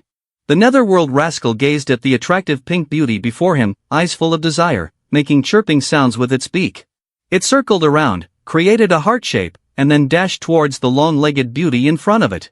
Seeing the netherworld rascal so excited, Wang Feng muttered. Sacred beings take a century to produce a netherworld rascal, so this indicates that the number of netherworld rascals will be extremely rare. This means that this netherworld rascal will never have the chance to meet someone of the opposite sex in this lifetime. Seeing the netherworld rascal so arrogant earlier, now he is eagerly throwing away all his dignity to flirt with the tall hot girl in front of him. Wang Feng, witnessing this scene, is filled with existential doubt. This is what is called a hero being unable to overcome the beauty's barrier. The stronger the hero, the harder it is to pass the beauty's barrier. The netherworld rascal, seeing the tall girl in front of him fade away, felt as if his heart was shattered, his face full of panic mixed with a bit of despair. Immediately, he was trapped in a blood bubble. Wang Feng, seeing him captured, couldn't help but laugh triumphantly. Got you. Luckily, earlier I obtained the Heaven Demon Great Skill from Zhu Yuyan. With it, I could use blood to transform into a puppet creature, captivating this netherworld rascal. Thinking of this, he raised his index finger to pull the netherworld back and laughed with satisfaction. Capturing this netherworld rascal is as easy as flipping my hand for my sect. After being fooled in love and seeing himself trapped by him, the netherworld rascal felt extremely uncomfortable, screaming and hissing. A beam of golden light was released from its body, traveling along Wang Feng's blood, gradually penetrating into his body. He saw the golden light reaching halfway up his arm, and his face filled with panic as he screamed, "Hey, get out of me quickly!" He clutched his chest in horror and yelled, "Damn netherworld rascal, that's my heart!" The louder he shouted, the more his chest illuminated. He touched his chest and said, "This is not your bed." Hearing Wang Feng's agonized cries from outside, the netherworld rascal, with fiery eyes, emitted an intense light from its body, madly sucking Wang Feng's blood like a starved creature from 1,000 years. While devouring the blood essence, it was startled by how delicious Wang Feng's blood was. Wang Feng was in immense pain outside, as if something was coursing through every vein. His eyes also shone brightly. Furious, he tried to suppress the pain and summoned the system, asking, "Ting, report host, the netherworld rascal is sucking the host's blood." "Ting, congratulations host, the netherworld rascal is very fond of your blood." The netherworld rascal has acknowledged the host as its master. He looked at the bulletin board and, delighted, murmured, "Netherworld rascal, I command you to quickly fly out of my heart now." Hearing the call of its master, Netherworld let out a loud roar and gradually transformed into a stream of golden light. Following Wang Feng's arm, it weaved its way to the tip of his finger and shot out like an arrow. Seeing it emerge, he felt a silent joy in his heart. The netherworld rascal had an incredibly teasing face, a flaming head, and a body that glowed like a light bulb. Looking at the firefly in front of him, he broke out in a sweat and asked, "Is this the same thing? Why has its shape changed?" "This creature relies on its master's form," came the response. Seeing it float in front of him as if something was up, he asked, "Do you want me to follow you?" Netherworld looked at him and smiled, then turned and flew ahead to lead the way.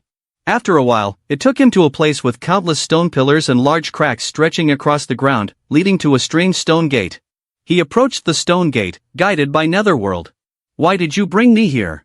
Why does this place look so eerie and strange?"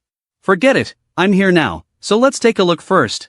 As soon as he finished speaking, he raised his hand to push the door open. Immediately, he saw a battlefield with two armies fiercely battling each other. A beautiful girl wearing a mask smiled slightly and called husband as she slowly walked toward Wang Feng. When the girl approached, he was startled back to reality and turned to ask Netherworld, "That voice keeps calling me husband, it seems to be hiding around here, right?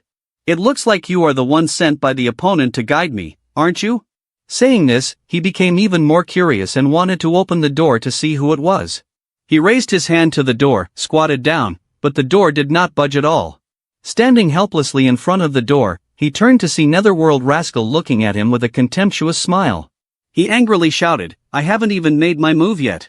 As soon as he finished speaking, he summoned the Dharma manifestation of the Buddha. "Don't say I don't believe Buddha's palm can break this door." Immediately, a powerful strike from the Dharma manifestation hit the door directly. The dust cleared, and the door remained intact without a scratch or movement. Wang Feng's body was drenched in sweat as he pouted and blew hurriedly into his palms, saying, "Why won't this door open?" The Netherworld Rascal couldn't contain his laughter. Seeing this, he angrily shouted, "Are you just going to stand there laughing? If you have the guts, go ahead and try smashing the door."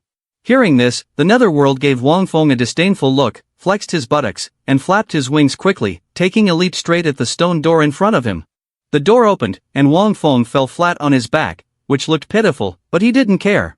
"What the heck is that?" he said, looking at the tiny Netherworld creature on his fingertip, sweating and thinking, "Fortunately, I managed to tame this Netherworld firefly, otherwise, if it hit me a few times, even the peak of the profound sovereign realm wouldn't be able to handle it." Ending that train of thought, he and the Netherworld went deeper inside. As soon as he stepped in, he encountered strange pillars, upon which were written ancient and eerie characters. "It's truly terrifying. The gravity here is incomparable to that outside. What exactly is this Qing Tong Hall?" While pondering, he glanced towards the Netherworld and saw a coffin. Wang Feng, curious, walked over to take a look and was utterly astonished. The girl he had touched the door to see earlier was now lying in the coffin before him. The closer he looked, the more beautiful her face appeared. Upon seeing such stunning beauty, he was extremely amazed. As he was in shock, he suddenly heard footsteps slowly approaching. Turning his head, he saw Prince Yufei enter, accompanied by a resonant voice, "Finally caught you." Yufei looked at Wang Feng with eyes filled with intense anger and hatred. Seeing him look at him as if he had swallowed something unpleasant, Wang Feng chuckled lightly and said, "Oh, it's the Crown Prince. What's wrong? What happened to your entourage? Can't see them anywhere." Upon hearing this, Yufei remembered the time he had knelt down with his head to the ground, feeling immense anger and humiliation as he said, "With their talent, they simply can't enter this place, but we are different." As soon as he finished speaking, the footsteps of two subordinates approached slowly. "Go to his back." He confidently held his evil Tao in his hand with his subordinates behind him, looking very smug. Two subordinates threw him a disdainful glance, introducing themselves as if they were in a scene from the Power Rangers before fighting monsters. "I am Gulangjai, the young sect master of Shanghai Sect. I am Yute, the young sect master of Fei Wu Sect." Seeing these two so arrogant, Wang Feng called on the system to open the demon's sealing list. He searched for a while and then turned to say, "You two are in the top 3 of the demon's sealing list and still dare to show off like this in front of this master." As soon as he finished speaking, he clasped his hands and summoned the Dharma manifestation Buddha behind him. "Isn't this forcing this master to take you all down in one go? To complete the goal of securing the top 3 positions in the demon's sealing list of the Divine Immortal Sect." After hearing Wang Feng's arrogant and provocative words, Yufei became even angrier, grinding his teeth, raising his hand to his face and growling. "You know our ranking. You still have the guts to talk big like this, and you've even dared to make this prince kneel and bow his head before." As he spoke, he instructed his two subordinates, Gulangjai and Yute, to rush in and kill Wang Feng while reminding them, "The Buddhist techniques of this useless person are extremely powerful, you must achieve a quick victory." Seeing Yufei's two subordinates charging in, Wang Feng was highly excited and activated Buddha's palm in response. Yute immediately raised his hand in front of him, riding the winds and leaping dragons. He threw out white feathers that transformed into a white dragon, wrapping around the arm of the Dharma manifestation and biting down hard. With the Dharma manifestation under attack, Wang Feng's arm was also filled with numerous scratches. A bit shaken, he sighed and said, "No wonder he is the young sect master of the Fei Wu sect. He is certainly more formidable than the ordinary fellow disciple Yao Feng." Seeing Wang Feng injured, Gulangjai charged forward as well, channeling his chi blood into his palm, launching sands and waves to strike hard at the chest of the Dharma manifestation. The Dharma manifestation leaned back, delivering a powerful palm strike in retaliation against Gu Longjai's move. The two techniques clashed, resulting in a huge explosion, and the Dharma manifestation's arm burst into flames. Gu Longjai saw that his technique had shattered the arm of the Dharma manifestation, yet the face of the Dharma manifestation remained unusually calm. He was extremely terrified and muttered, "This move to shift mountains and fill seas, the spirit flame coming from the volcano at the bottom of the sea, once it erupts, no one can stop it." "Oh, no one can stop it, huh? That's a bit too boastful." Hearing this, Gu Longjai said triumphantly, "Now you don't even have a hand. Let me see how you use the divine hand of Buddha." Seeing him so confidently proud, Wang Feng raised his finger and said, "Who says I don't have a hand?" Immediately, the arm of Dharma manifestation grew back, with muscles even stronger than before. Gu Longjai saw the equal arm of all beings in front of him, his face filled with extreme fear. But before he could react, Buddha's palm was already in front of him. "Take this palm strike." His body was burned to ashes, leaving no trace behind. Returning to the dragon on the right arm, it saw the equal arm of all beings and the compassionate gaze of Dharma manifestation before it, fear rendering it unable to close its mouth. Yu Fei, seeing his subordinate struck by an ultimate killing blow, looked extremely shocked and hurriedly shouted, "Yu Tai, quickly support this prince." On the other hand, the dragon created from feathers was nearly burned to half its body by the equalizing hand of all beings. Yu Tai heard the voice of Prince Yu Fei and hurriedly returned to order the white dragon to hold the two people inside its mouth. Seeing the white dragon running away, Wang Feng shouted, trying to escape, and he raised his hand to condense the flame on the palm of Dharma manifestation. The white dragon fled with its tail tucked, not daring to look back. Wang Feng raised his hand high, activating Dharma manifestation, and softly said, "Today, even if you are Sun Wukong, don't expect to escape from this master's 5 fingers mountain." As soon as he finished speaking, he unleashed Buddha's palm accompanied by raging flames directly at the dragon. Seeing the critical situation, Yu Fei and Yu Tai quickly jumped out of the dragon's mouth, but the dragon was not as fortunate. It was struck by Buddha's palm and turned to ashes. Seeing the dragon was dead but the hand of Dharma manifestation was surrounded by something green. Noticing the unusual occurrence, Wang Feng was also astonished and exclaimed, "This isn't good."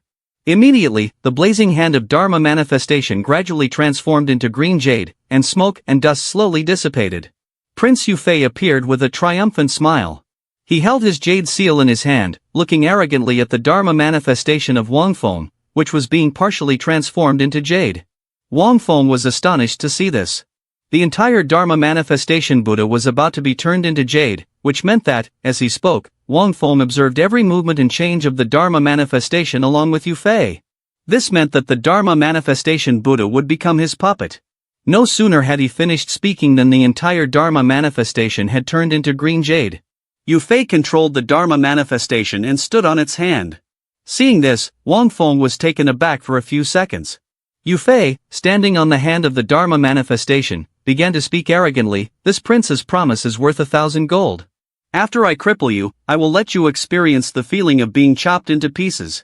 As soon as he finished speaking, he commanded the Dharma manifestation Buddha to stomp down forcefully on Wang Feng. As he watched the foot of the Dharma manifestation Buddha about to crush him, he was utterly stunned. Regaining his composure, Wang Feng struck fiercely with his ice-augmented sword at the soul of the Dharma manifestation in front of him.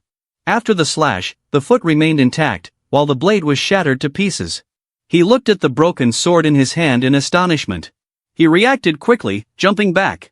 Unfortunately for him, he jumped right next to a teammate of the enemy.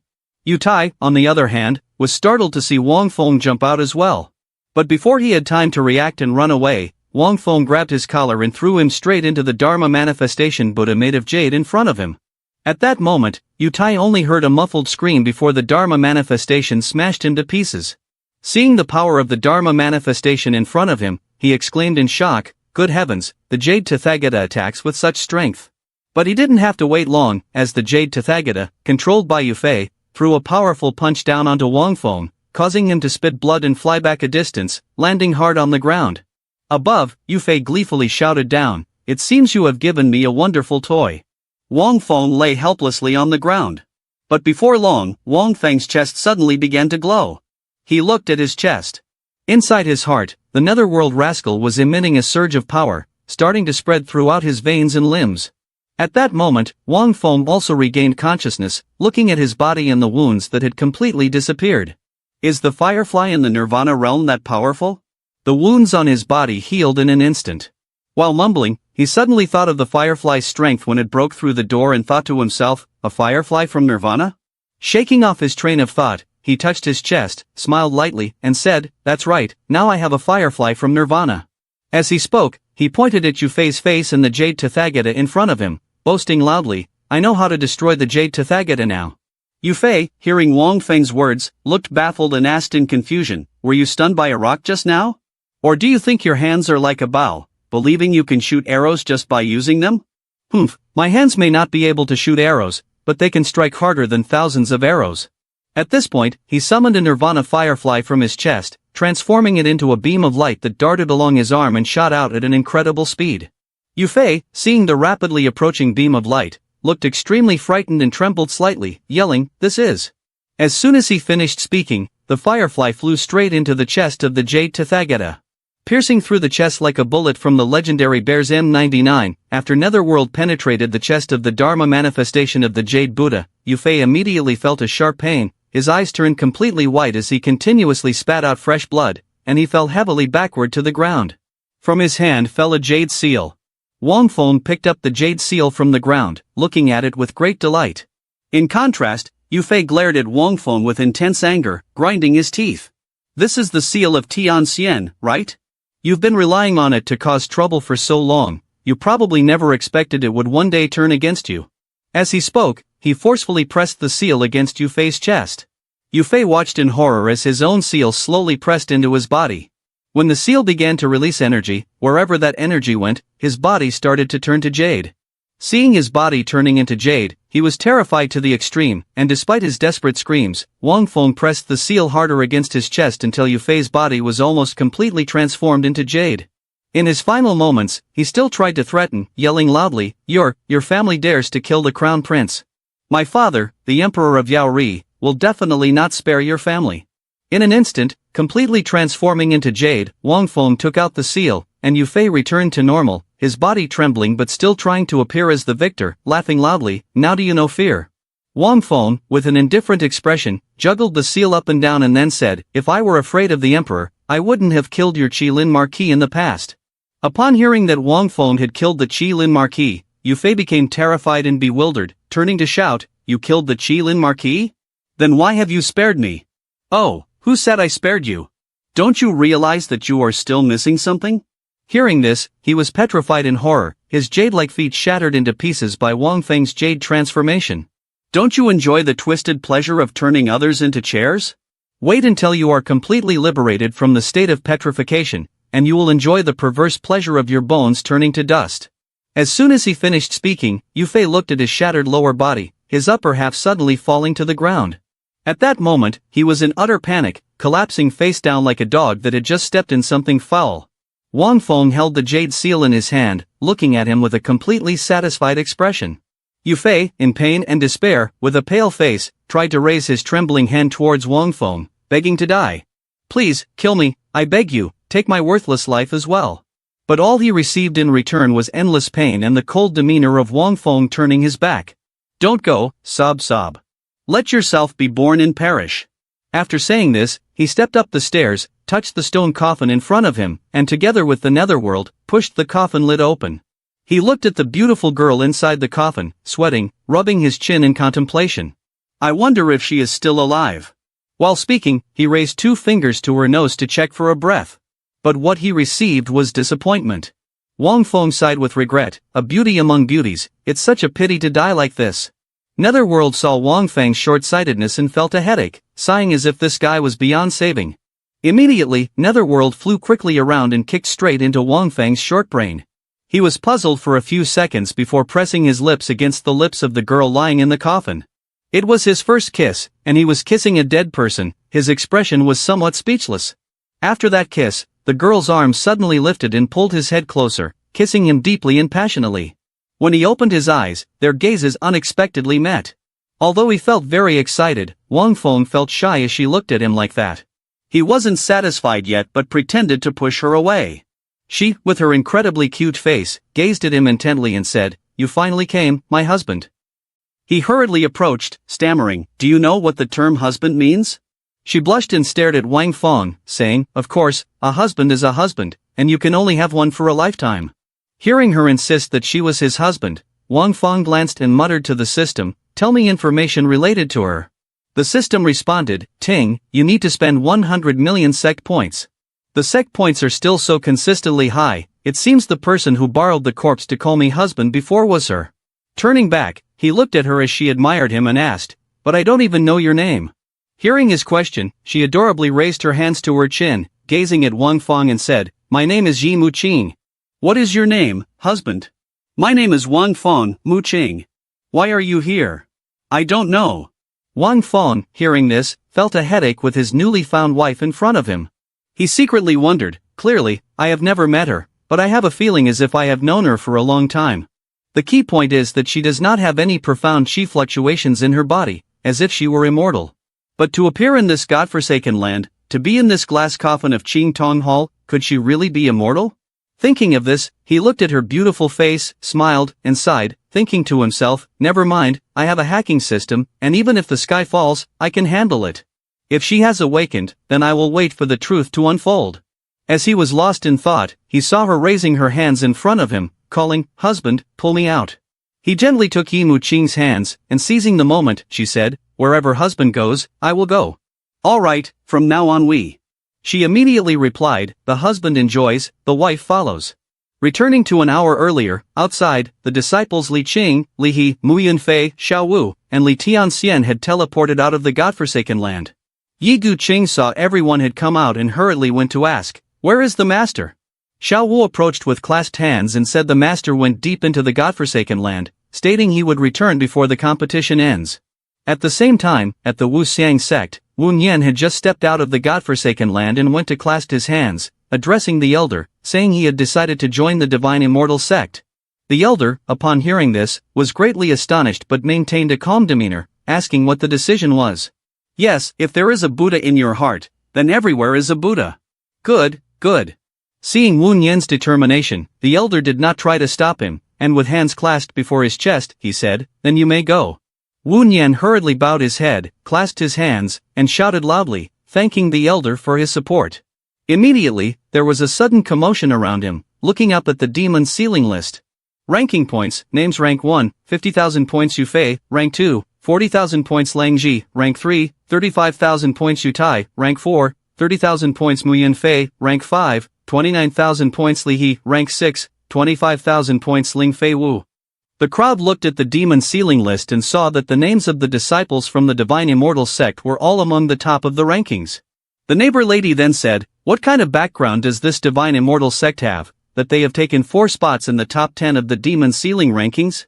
The neighbor man, chewing on a toothpick, also said, "The Divine Immortal Sect has not only occupied 4 spots." The neighbor lady looked at Li Tianxian in front of her and said, "Wu Nian from the Wu Xiang sect and Li Tianxian from the Tianxian sect have both joined the Divine Immortal Sect now. How could the number 1 beauty of the Tianxian sect betray the Tianxian sect? Is the scheme of the Divine Immortal Sect really that powerful?" Ignoring the unpleasant whispers around her, she took a breath, closed her eyes as if the barking of dogs was just noise, and walked forward. Immediately behind her, a loud voice called out, "Li Tianxian, come here to me." The shout came from none other than Li Tianxian's dreaded master from the early episodes. Hearing her angrily growling for her, she turned around, placed a hand on her chest, and firmly declared, "I have joined the Divine Immortal Sect, and I have no further ties to the Tianxian sect." The old woman was infuriated to hear this, and she yelled furiously, "Daring to betray the Tianxian sect, do you want to die?" Hearing her incessant shouting gave Sherman Shui Shui a headache, and she coldly turned her face to her blank expression, saying, "The mosquitoes here are too noisy." Seeing the terrifying aura of Sherman Shui Shui standing next to Li Tianxian, the old woman instinctively shut her mouth, sweating and no longer daring to speak, only able to glare and grit her teeth like a snarling dog. Remembering the scene where Sherman Shui Shui casually waved a mosquito and with a single strike took down an elder of the Fei Wu sect gave her chills. She growled a few words and then turned her back and walked away. Chen Lai was eavesdropping when he suddenly looked back at the demon ceiling list and felt that something was wrong. 30,000 points Mu Yunfei, 29,000 points Li He, 25,000 points Ling Fei Wu, 20,000 points Li Tianxian, 15,000 points Wu Nian. Ling Fei Wu, that name sounds a bit familiar.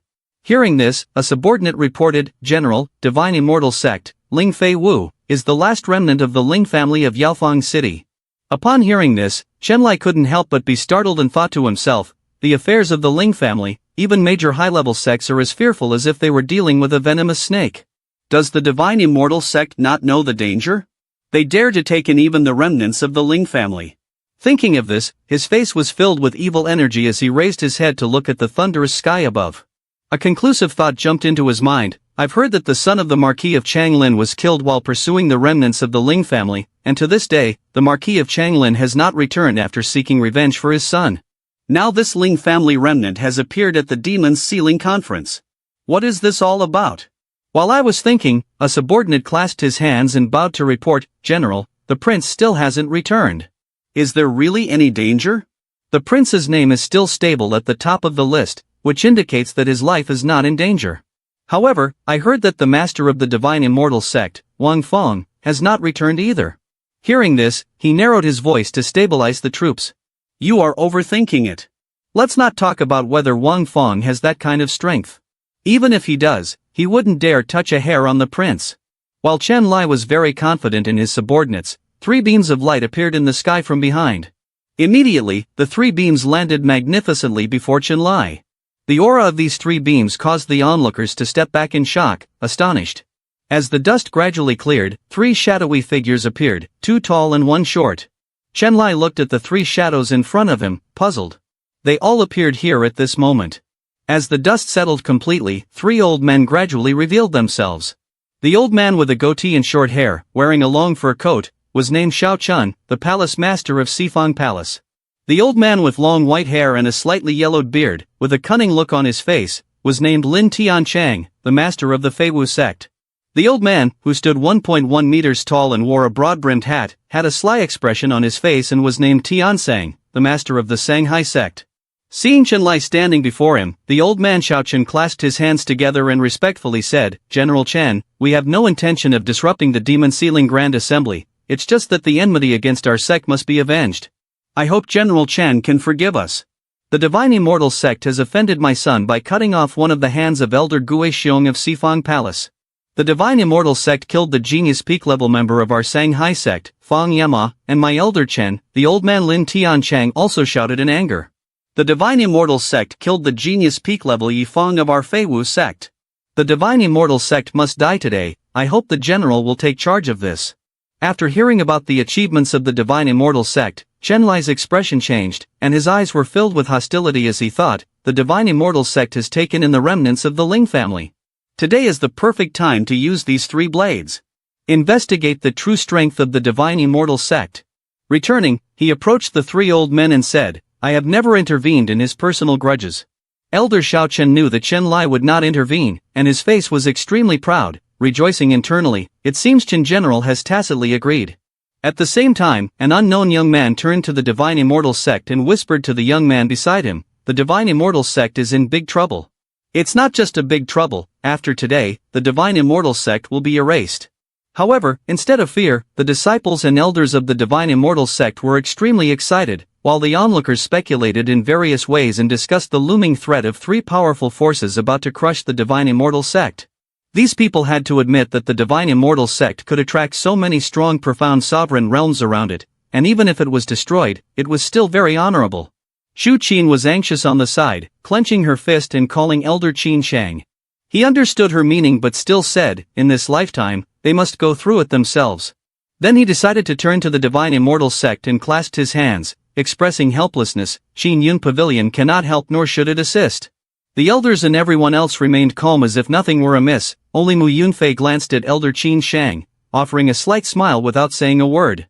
While Qin Shang and Zhu Qin were talking, the group of the 3 old men approached aggressively, followed by their subordinates and various experts from the sect, strutting confidently towards the elders of the Divine Immortal Sect. Zhu Yuyan and Shiman Shu watched the group approach, standing still but emanating a faint aura of evil energy. Shiman Shu reached out, forming sword chi with his hand, and drew a line on the ground. Old Tian Sang instinctively flinched upon seeing the sword chi and looked down at the line marked below. Shiman Shu pointed at the group in front of him and coldly stated, anyone who comes here will die. Old Xiao Chen, still unaware of the danger, stroked his bushy beard upon hearing these words, cast a contemptuous glance, pretended not to hear, and said, "What is he talking about? Anyone who comes here will die." Old Lin Tianshang remained silent, showing a look of disdain. Old Tiansang raised his hand to adjust his hat, laughing as if it's harvest season. The subordinates behind smirked and sneered, saying, "A frog sitting at the bottom of a well, unaware of its own strength. Facing the three major sects, we still dare to be so arrogant, truly ignorant of life and death. I also don't know where this sect came from, yet they can stir up trouble at the Demon Sealing Conference. When did our Yaori Empire lose such standards?" Seeing the foolish ones in front mocking his sect, Li Qin trembled with rage. "Damn it, daring to insult my divine immortal sect, they are truly seeking death." Seeing senior brother Li Qin so angry he was shaking, the Xianxia Great Demon laughed triumphantly and said, "As long as they step over here, the three elders will teach them how to write death without knowing." As soon as he finished speaking, the three old geezers on the other side also strode over the line on the ground with great authority. Upon seeing the three old men cross the line, Shiman Chu Shui emitted a murderous intent like a white mist. He raised his hand and asked the people in front of him, "Which one do you choose?" Yi Gu Chang and Zhu Yuyan stood silently beside, observing. The group of subordinates over there looked confused and asked, "What does this mean? What should we choose?" Yi Gu Chang saw how foolish they were, raised his sword, and pointed it directly at Lin Tianchang's face, saying, "Then choose them." The members of the Fei Wu sect behind realized the situation and yelled, "Damn it, is this a choice of opponents or a choice of lovers?" The guy behind started to panic, shaking his head rapidly, and hurriedly said, "No, they look more like they're picking vegetables at the market." Seeing that Yi Gu Chang had made his choice, Zhu Yuyan quickly stepped forward, lightly waved a piece of green silk, and smiled, "Hee, the little lady has a fate with the palace master of four directions, choose them." Xiao Chen, noticing her calmness and joy, suddenly showed a slightly fearful expression. At this moment, Zhu Yuyan, under the gaze of everyone, looked incredibly beautiful, but in front of the members of the palace master of four directions, she seemed to sense the breath of death. Shiman Chu Shui had always been a quiet person, coldly casting a deathly glance, "So what you don't want? I will handle it." The group of subordinates standing behind Tian Seng suddenly felt a bit scared, bowing their heads, not daring to look directly into Shiman Chu Shui's eyes. Old Tian Sang, in a posturing stance, became extremely angry upon hearing these words, his hands trembling, he growled, gritting his teeth, "I want to see how you plan to handle me." Shiman Chu Shui raised his hand, caught a few mosquitoes, and concentrated sword chi into them in the palm of his hand, suddenly gripping tightly. The old man behind, seeing Tian Sang still lounging and underestimating the enemy like that, was greatly alarmed and shouted, "Everyone must be careful of those mosquitoes later." Hearing this, Tian Sang showed disdain, turned around and said, "Tang Elder, since when did you become so useless, that a few mosquitoes can scare you like this?" Suddenly, Tang Elder panicked, drenched in sweat, shouted, but before, he used one mosquito to kill Chen Elder.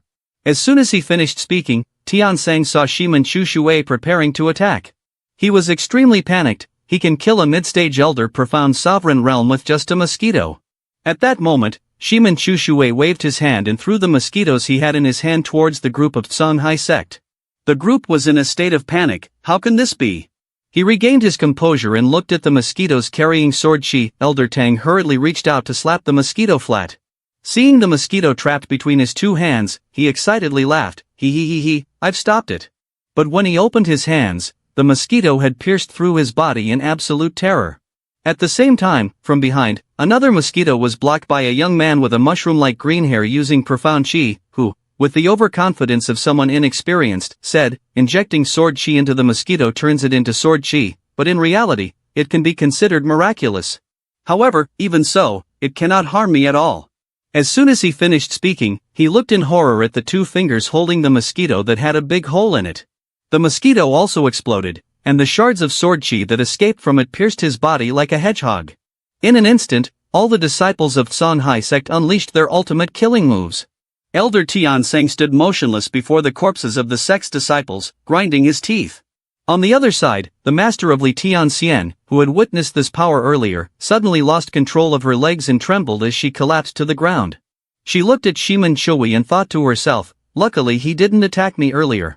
Chen Lai observed the battle for a while and then looked at Shiman Chui in front of him, internally thinking, "It seems I still underestimated his strength."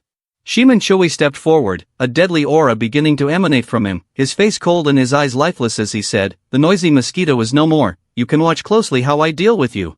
Elder Tian Sang remained silent, but his face was now filled with an anger that made him look terrible. He glanced at the corpses of his sex experts that lay on the ground. Defeated by Shiman Choi's sword chi, he tightly grasped the fishing rod, exerting himself to shout loudly, "Today, I, Tian Sang, will make the divine immortal Sect pay for a life with a life." At that moment, his hook seemed to have caught onto something. Old man Xiao Chun from Sifan Palace below looked very pleased and said, "Today, Tian Sang Master finally has to reveal all the secrets he has locked away."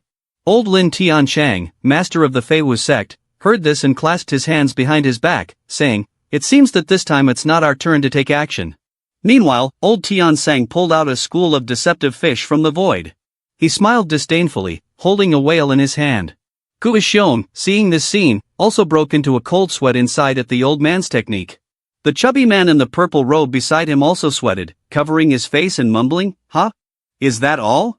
At this moment, old Tian Sang raised his hand forward, gently releasing the small fish in his grasp and activated the Kun Peng's 9 transformations. Immediately, the deception grew larger, and a vortex of water spread around its body. Sherman Chu Shu stood still without moving. Li Qin saw this and scoffed, pointing at the fish in front of him, Kun Peng, the legendary giant fish that is said to be thousands of miles long, and this small fish of yours is really deserving of being called Kun Peng? It's just ridiculous. At this point, Li Qin turned to Mu Yunfei and pointed at the fish, shouting, "Mu Junior brother, have your master unsheath his sword and kill this small fish. It is truly humiliating." Hearing Li Qin so excited, Mu Yunfei drew his sword and called out, "Master, let me handle this fish." "Alright, let's see the results of your training."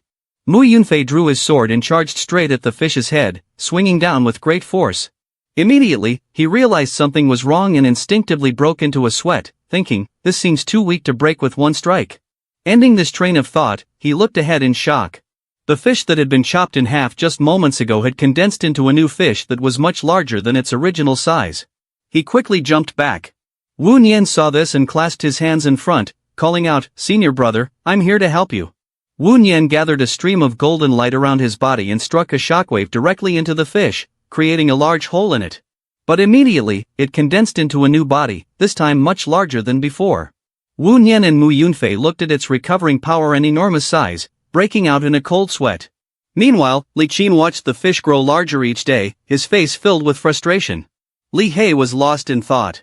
Li Tianxian remained silent, standing still. Xiao Wu looked at the fish in front of him, astonished, and said, "How can this fish keep getting bigger no matter how much we hit it?" Hearing Xiao Wu's question, Li Tianxian replied, "It seems to grow larger by absorbing the energy of enemies when attacked." At this moment, Li He also spoke up to explain further, "This is what is called a cornered dog will leap over the wall. The energy this fish absorbs will eventually reach a critical point, at which it will surely self-destruct and vanish." Li Qin was furious upon hearing this and shouted, "So what are we waiting for? Everyone, attack together." As soon as he finished speaking, Li Qin rushed forward to lead the attack on the fish in front of them. Li Qin transformed into a source of light, piercing through the body of the fish while everyone continued to assault it. Old Tianxing scoffed contemptuously and launched the Kun Peng's dance, channeling a stream of profound chi into the hook, causing the fish to thrash its tail violently, slapping Li Qin in the face and making him grimace as it sprayed saliva. Seizing the opportunity, the old man smirked with disdain and maneuvered the fishing rod to make the fish swallow Li Qin whole. In a moment of life and death, the Xiansha Great Demon jumped up with his staff and struck the fish on the head, flinging Li Qin out. After delivering the blow to the fish's head, the Xiansha Great Demon stood boldly like a hero who had just saved the world, laughing heartily. But immediately, the wounds on the fish began to regenerate, transforming into a new fish with a mouth as large as a giant spaceship. Xiansha and Shiman Chushu stood still, completely unfazed. Li Qin fell headfirst to the ground, mouth wide open, eyes blank, in a state of clinical death. Yi Gu Cheng saw the fish released by Master Songhai Sect and felt it was somewhat eerie, so he asked, "Do you need me to step in?" Shiman Chushu closed his eyes for a moment and coldly replied, "Dealing with him requires just one strike." As he spoke, Shiman Chushu drew his sword, an aura of cold evil energy emanating from it as he gazed at the chilling blade. Holding the sword in his hand, Shiman Chushu, with his lifeless eyes, swung the sword straight at Kun Peng. The strike released a terrifying sword chi that even Elder Tiansang had to retreat a few steps in shock. After the strike, Kun Peng was cut into many pieces, but it immediately began to absorb the damage, regenerating its body, preparing to take on a new form larger than before. Elder Tian Sang bowed his head and quietly sneered, foolish. At the same time, after absorbing the damage, Kun Peng transformed into a gigantic fish, its body covered in sharp spines, with a head resembling a kaiju monster and sharp teeth. Each eye has 3 pupils, the fins sharp like blades, the tail like the anchor of a heavy ship. People saw its enormous shape and size blocking the sky, incredibly frightened. Seeing the fish that had covered the entire sky, their faces turned pale with cold sweat. Qin Shing sat calmly in his chair and said, once this sword is thrown, victory and defeat are determined. Shu Qin looked up in fear and said, the blow from Elder Shiman has tremendous power, but at the same time, it gives that Kun Peng even more strength, making it harder to defeat. No. Qin Shing gently explained, what I mean is that victory and defeat are already determined, and the winner will be Elder Shiman of the Divine Immortal Sect. Suddenly, she understood something, a chilling feeling of horror washed over her, and she exclaimed, huh? How could this be? Have you forgotten where this is? At that moment, the fish had completely regenerated its body and was standing behind old Tian Sang. He was shielded by the fish's power and laughed confidently, shouting, who would have thought, your cultivation is high but you are so foolish. However, it actively unleashed its sword to raise Kun Peng into a gigantic creature. Hearing the old man bragging loudly, Shiman Chusha didn't care at all, closing his eyes and snorting as if to say, his words were annoying and showed he lacked real-life experience. Old Tian Sang, seeing Shiman Chusha unafraid and indifferent, felt a chill run down his spine.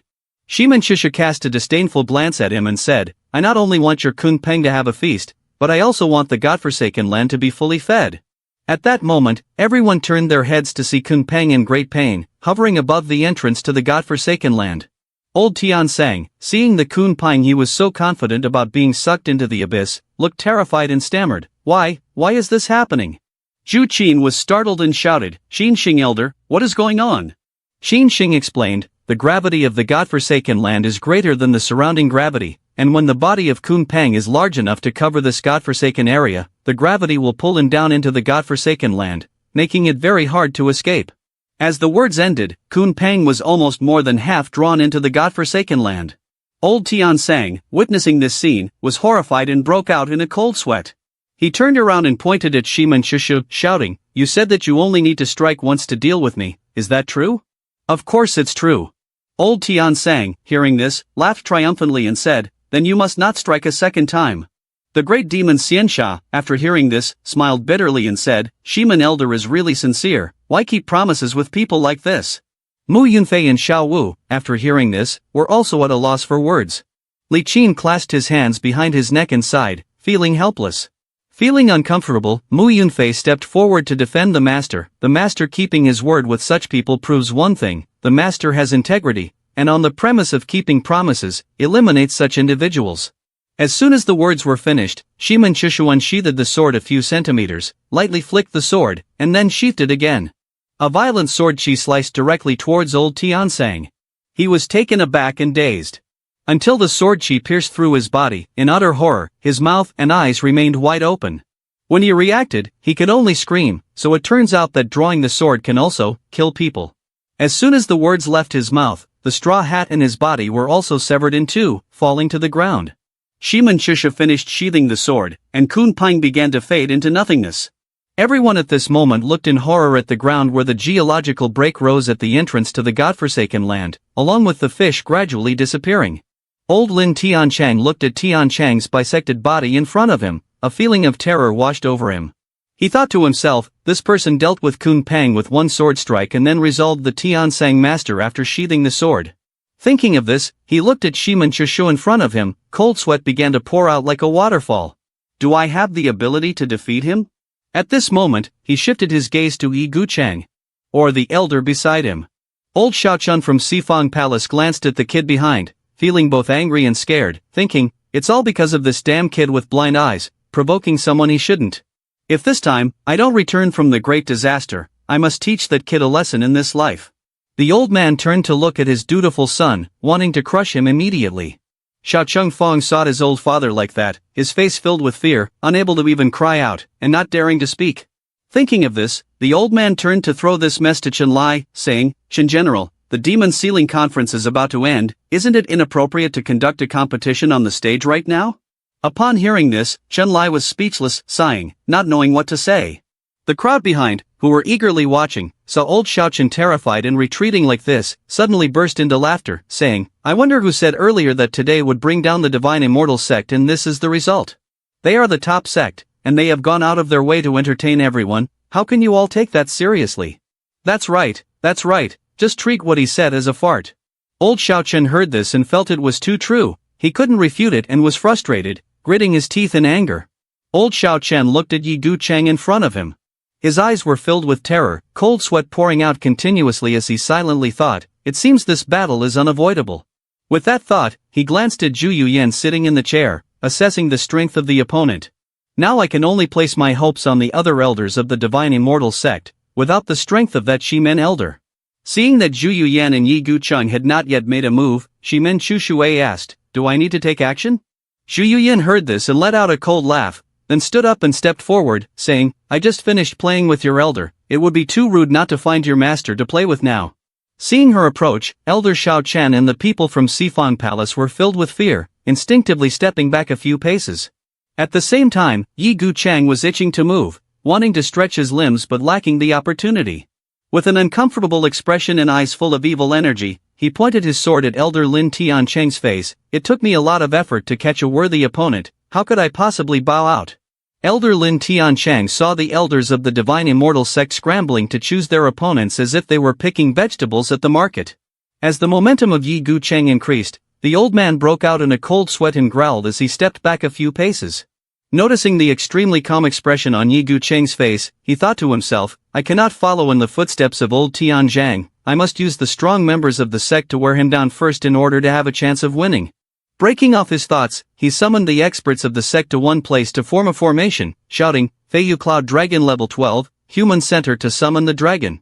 Immediately, a dragon claw made of white dragon feathers appeared above Lin Tiancheng, and this dragon claw slowly moved towards the sect experts, beginning to penetrate their bodies. After a while, all the experts forming the formation gradually transformed into white dragons, their fierce eyes roaring as they moved to attack Yi Gucheng together. Seeing the dragons approaching, Yi Gucheng stood still, gathering spiritual energy, and his sword began to shine. Yi Gucheng slowly drew his sword, and a stream of sword chi flowed out from the swordsman. When the sword was completely drawn from its sheath, Yi Gucheng's body also shone brilliantly, his eyes filled with deadly intent. As soon as the white dragon appeared, Yi Gucheng exerted force on his right hand and struck the head of the forefront dragon. His sword slash carried an extremely powerful sword intent.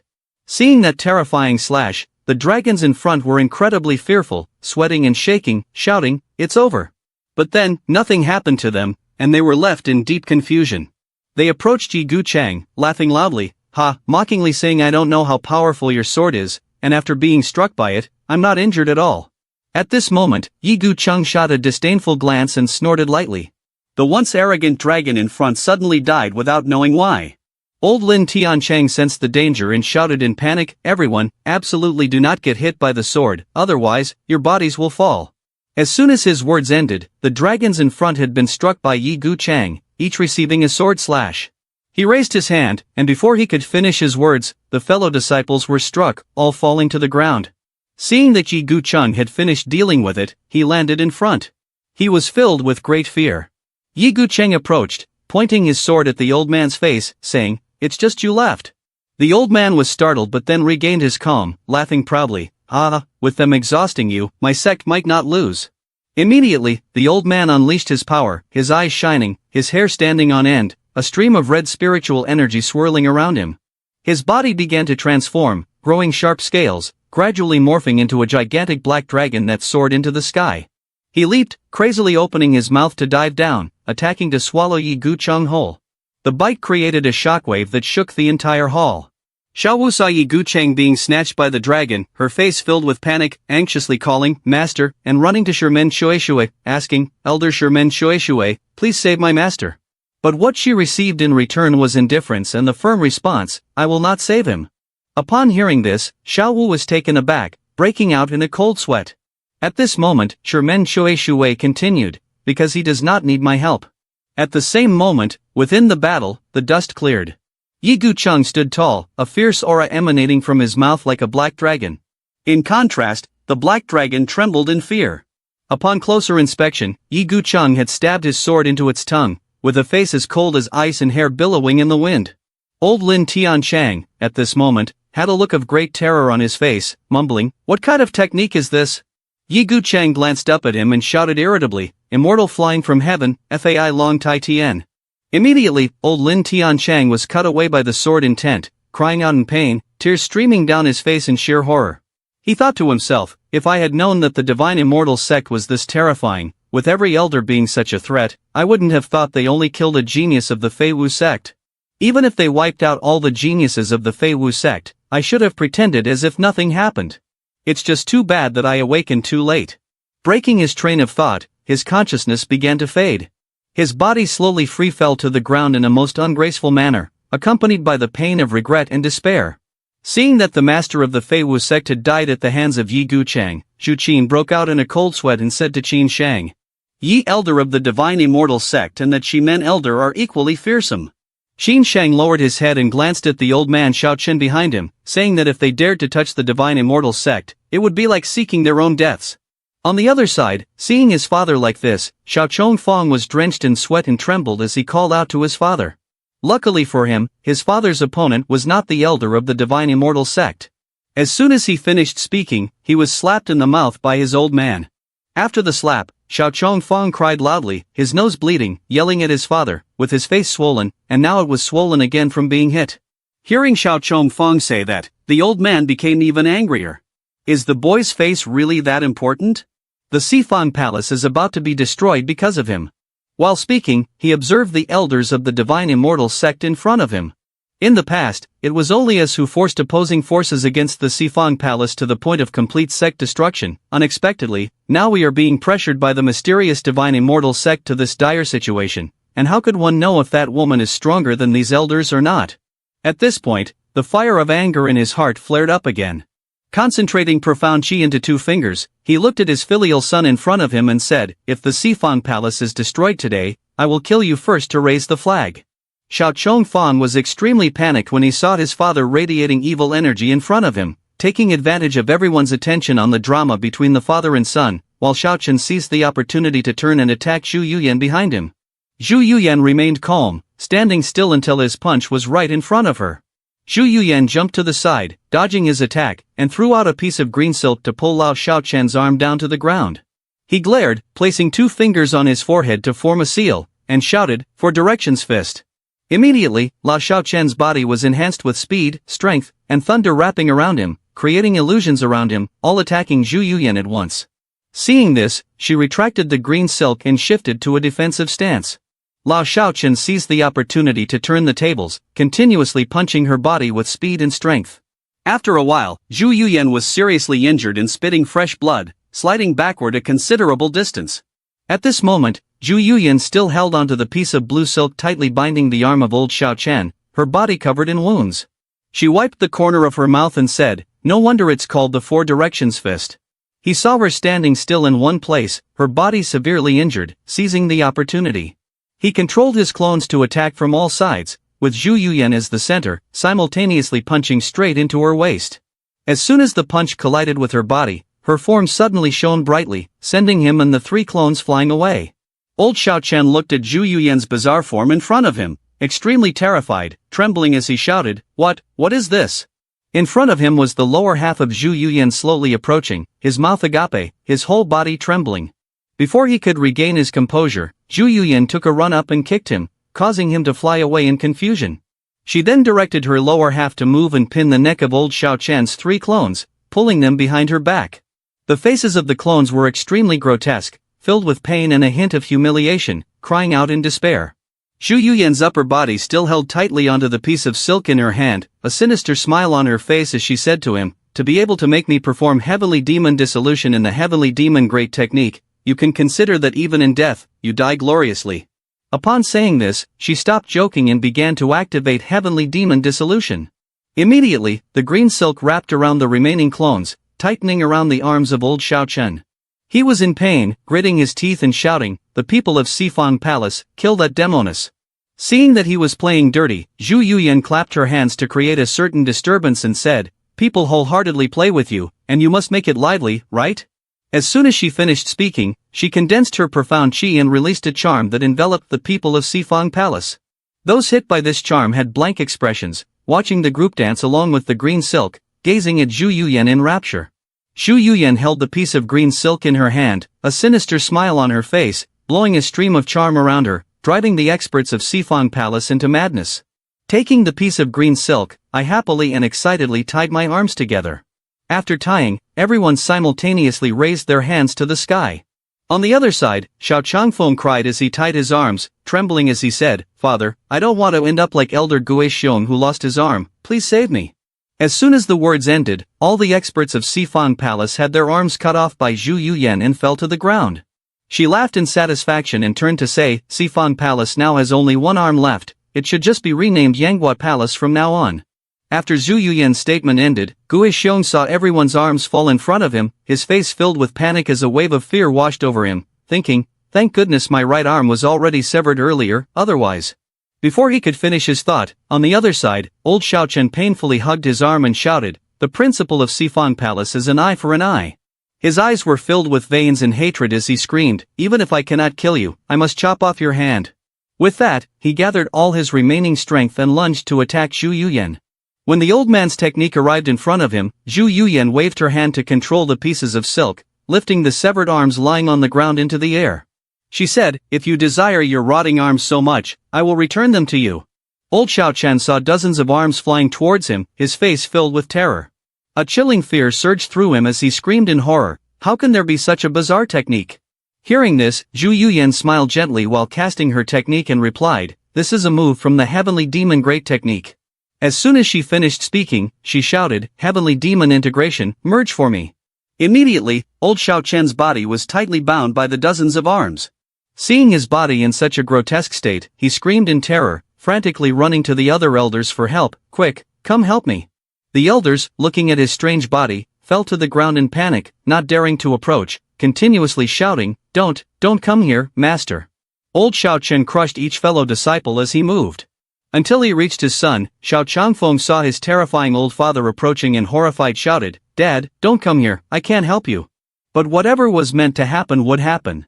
The old man, in pain, shed tears, crying wordlessly, losing control, choking as he watched the hands that were choking his son right before him. Along with his helplessness and anger, he shouted, "I can't control myself." No sooner had he spoken than he twisted his son's neck, departing forever. Zhu Yuyan, observing from the side, laughed and said, "I thought you were just joking about sacrificing your son, I didn't expect you to actually do it." Truly a father who loves his son immensely. Hearing this made the old man even angrier. Filled with rage, he used the last of his strength, trembling, raised his hand in front of him, forming a seal, and said, "I didn't expect my Sifang Palace to be a top sect of the Yaori Empire, ultimately for one person." At this point, he could no longer endure this pain, using 2 fingers to stab his forehead, and he said his last 3 words. And self-destructed, collapsing to the ground, leaving this world in the utmost pain and despair of his life. The hands clinging to him fell away as a result. Everyone saw the palace master of Sifang Palace commit suicide in agony, lying on the ground. The onlookers gasped and murmured in shock, "The Sifang Palace, which has been so domineering, has perished like this. The divine immortal sect is truly terrifying." With just one person, they wiped out an entire top major sect. At this point, everyone noticed the beautiful Zhu Yuyan in front of them, and sweat began to pour down. This girl's skill is extremely strange. Could she be from the magic clan? Even if she is from the magic clan, what does it matter? If we rush in, won't we also die? After a heated discussion, the crowd simultaneously turned towards Chen Lai and shouted loudly, "Grand General, she is definitely a member of the magic clan. Please, General, eliminate the magic clan." At the same time, Li Qing, with a sly expression, pointed a thumb down to the ground and said, "Hey, this so-called Grand General is at most at the peak of the profound sovereign realm, while our elder is from the divine immortal sect. Everyone belongs to the peak realm of profound sovereign, yet they still want to eliminate demons." Yi Gu Chang, seeing Li Qing overly excited, shot a glare and said, "His external cultivation might seem like that, but his true cultivation is something even I cannot discern. Before the master returns, it's best we do not conflict with him." Li Qing's face turned pale upon hearing this, and sweat poured down like rain. She quickly pulled back her mischievous hand and exclaimed in shock, "Huh? What? This person is that powerful? My goodness, why didn't you say it earlier?" I almost had a heart attack. At the same time, Chen Lai, hearing the discussions labeling her as part of the magic clan, slammed the sword sheath onto the ground and hissed, "This girl." Upon hearing this, Li Qing narrowed her eyes and raised her hand to her face, wanting to tease but afraid to speak. Li He beside her was also watching to see what he would say next. Chen Lai continued, "She only has a strange skill, she is not a member of the magic clan." Li He, who was taut like a string, sighed in relief after hearing this, while Li Qing felt as if she had just unloaded all her worries in the bathroom. Lightened by a few dozen kilograms, it seemed. At the same time, the demon's ceiling list suddenly lit up, and the rankings within it began to change. Those around, seeing the rankings on the demon's ceiling list, were extremely astonished. Chen Lai was startled, noticing something unusual, and shouted, "Flame Army, surround the divine immortal sect." Immediately, the guards pointed their weapons at the group of the Xian Sha Great Demon. Li Qing, confused, didn't understand what was happening. Why are they suddenly pointing their weapons at me? The Xian Sha Great Demon, annoyed, turned to Chen Lai and asked, "Didn't you just say that our Zhu Elder is not a member of the magic clan?" Chen Lai pointed at the demon's ceiling list and said, "Just now, the name of Prince Yufei suddenly disappeared from the demon's ceiling list, indicating that the prince has been killed." The rankings on the demon's ceiling list. At that moment, Chen Lai's face was extremely angry as he thought of the image of Wang Feng inside the ancient hall, saying, "The only one capable of killing the crown prince is the master of the divine immortal sect, Wang Feng, who still has not returned to this day." As soon as Chen Lai finished speaking, the subordinates began to rush forward to attack the disciples of the divine immortal sect.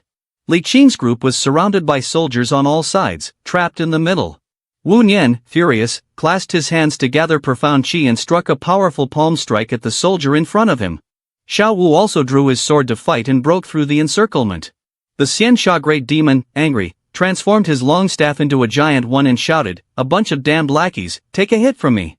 Where the Xian Sha Great Demon's long staff swept, the soldiers were sent flying away. Shu Qin saw the flame army lying scattered on the ground and said to old Qin Shang, "The flame army is too weak, they really can't withstand a single blow." Qin Shang stood silently for a while, then lowered his head and sighed, saying, "Do you know why the flame army is called the Immortal Legion?" Shu Qin was taken aback, looking at him with many questions in her mind. On the other side, the flame army, lying motionless on the ground, suddenly ignited and stood up, screaming wildly like madmen. Flames erupted fiercely from their chests. Shu Qin broke out in a cold sweat and said in confusion, "Is it possible that the reason the flame army is called the Immortal Legion is because they can transform their wounds into weapons that deal damage? It seems that they not only suffer no harm but can also acquire the attack skills of their enemies without any effort." At the same time, Li Qin and the others, witnessing this scene, also broke out in a cold sweat, feeling extremely puzzled. Li Qin, angrily looking at the flame army member in front of him, said, "I have a vague feeling." As soon as he finished speaking, a flame army soldier wielding a flaming sword rushed forward to attack.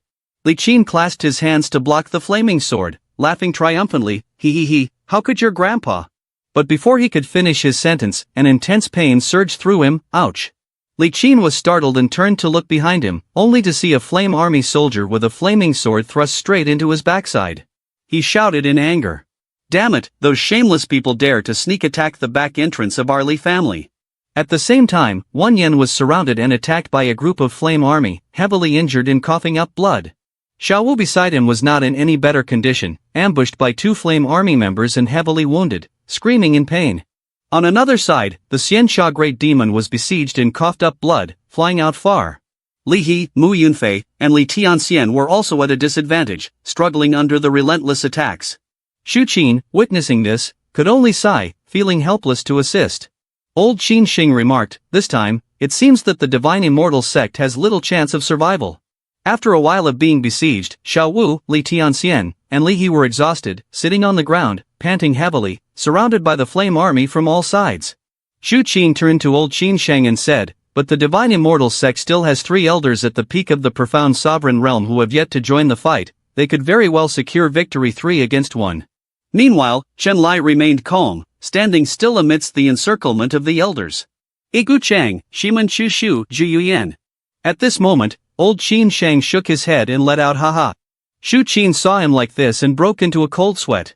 Looking at the situation before him, he said, "On the surface, it seems like they have surrounded Grand General Chen Lai and have the advantage, but in reality, they are being controlled by Chen Lai. Just a slight mistake and they will be doomed forever." Upon saying this, he looked over at the disciples of the Divine Immortal Sect and continued, "So, the disciples of the Divine Immortal Sect must save themselves this time." Returning to the battle, Mu Yunfei brandished his sword and shouted, "Everyone must fight to the death and hold on until our master returns." But in reality, the one holding on right now was the resilient King Li Qin. Li Qin stood in front of everyone, his black spirit toward his spiritual roots creating a shell that blocked all the attacks from the Flame Army. Although Li Qin was in front, blocking the damage, Mu Yunfei's group behind was also struggling immensely. At the same time, Yigu Cheng drew his sword from its sheath, coldly sweeping it through Chen Lai's subordinates, unleashing the technique Immortal Flying from Heaven. Immediately, the Flame Army was pushed back, their faces filled with immense pain. Yigu Cheng looked at Li Qin and said, "Just bear with it for a moment." Seeing this, Chen Lai raised his hand to his forehead, bowed his head, and grumbled, "Interesting, very interesting, I'm coming too." As he spoke, his gaze suddenly ignited. The image of Yigu Cheng swinging his sword appeared clearly in his eyes, capturing every movement in detail. Chen Lai slightly raised his sword, condensing profound qi into his body, and slammed his sword down onto the ground, creating a massive pressure that spread outwards, shouting, "Immortal Flying from Heaven." Yigu Cheng watched as he used his ultimate technique, startled and stepping back a few paces. The ground shook, generating tremendous pressure. Taking this opportunity, the Flame Army's morale surged back, attacking with their fiery swords against the followers of the Xiansha Great Demon below. Mu Yunfei and Li Qin were pinned down to the ground under immense pressure, struggling immensely. Xiao Wu was panting heavily, her body full of wounds, sitting on the ground with a massive fireball falling toward her. Li Qin saw Xiao Wu in danger and tried to raise her hand to perform a gesture, activating, transferring flowers receiving jade to swap Xiao Wu out of the fireball's attack range. Xiao Wu was still in a daze, not understanding what was happening. Li Qin replaced Xiao Wu, using the black spirit tortoise physique to create a turtle shell that absorbed the damage from the fireball, struggling to the point of spitting out blood. After blocking all the damage, Li Qin was exhausted and lay face down on the ground. At this moment, Xiao Wu regained her senses and turned in shock to call out, "Senior brother, are you okay?" Hearing Xiao Wu's call, Li Qin, covered in wounds, pointed to her blood-spewing mouth like a fountain and said, "I have the body of the black spirit tortoise, enduring this little attack is not a big deal." Although he said that, in her heart, she silently thought it was fortunate to have learned this technique from the master, as it allowed her to adjust positions with transferring flowers receiving jade, otherwise, he could not have saved junior sister Xiao Wu. Xianxia, the great demon, shouted in anger, "What the hell is this? If that's the case, why should we endure it? Transferring flowers receiving jade can only be performed in a moment, it cannot be continuously used twice. Besides, do you want me to be killed?" At the same time, Yigu Cheng charged forward and chopped straight at Chen Lai's head, saying, "How do you know my unique skill?" Chen Lai dodged the attack while activating the ability to copy Yigu Cheng's techniques, saying, "All the unique skills in the world, as long as I perform illuminating light of clarity once, will no longer be considered unique skills." With a villain buffed like this by the author, it's no wonder the elders can't keep up. At this moment, Shiman Chushu drew his sword from its sheath, glanced at him, and thought, "There is such a miraculous skill, just by looking, one can replicate someone else's unique skill. It seems this battle must be resolved quickly." As soon as he finished speaking, Shiman Chushu concentrated sword chi into his sword and attacked from behind. Chen Lai sensed the danger and dodged by jumping forward. Seeing that he had dodged his attack, Shiman Chushu was also very surprised. Chen Lai began to use the illuminating light of clarity, learning the transferring flowers receiving jade technique from Li Qin earlier. Shiman Chushu broke into a sweat, thinking to himself, "Not good, he wants to transfer Yao Yu's technique that he taught to Li Qin, transferring flowers receiving jade." Just as he thought this, Chen Lai had already teleported Yigu Cheng in front of his sword tip. Shiman Chushu was startled and unable to withdraw his attack, stabbing Yigu Cheng in the back. He looked down at the sword chi taking shape in his hand and said, "Now it's my turn to use my unique lethal technique." Upon hearing this, Shiman Chushu's face changed. Before he could regain his composure, Chen Lai copied the sword chi and attacked from behind Shiman Chushu. But at that moment, Ji Yuyan appeared, binding his two arms, preventing Chen Lai from launching a sneak attack on Shiman Chushu. She stepped on his back, controlling and pulling his arms back, shouting, "Draw your sword now." Shiman Chushu withdrew his sword from Yigu Cheng's body, turned around, and aimed to stab the sword straight into Chen Lai's chest. Chen Lai remained unfazed. Calm expression, a smug smile. Until the moment the tip of the sword grazed his chest, he began to use transferring flowers receiving jade. Seeing him suddenly disappear, Ji Yuyan was extremely startled. Before she could react, Chen Lai had already teleported behind her, holding her and stepping forward to block the tip of Shiman Chushu's sword. Seeing the tip of Shiman Chushu's sword at her throat, Ji Yuyan felt both anger and helplessness. It seemed that Zhu Yuyan was struck by Shiman Chushu's sword, but no, Chen Lai took the full force of Shiman Chushu's attack. At that moment, Zhu Yuyan used Heavenly Demon Dissolution, splitting her body into two parts to dodge the strike from Shiman Chushu. Chen Lai was hit by the sword but was uninjured. He knelt down, holding the sword while maintaining the momentum of the blade towards his chest, sitting down in a daze thinking about something. Zhu Yuyan left her lower half kneeling on the ground, while her upper half floated in the air, temporarily out of danger. Seeing that Chen Lai was unharmed in his strange behavior, Shiman Chushu was also very surprised, wondering what scheme he was preparing, thinking, my sword. How could it fail to break through his armor?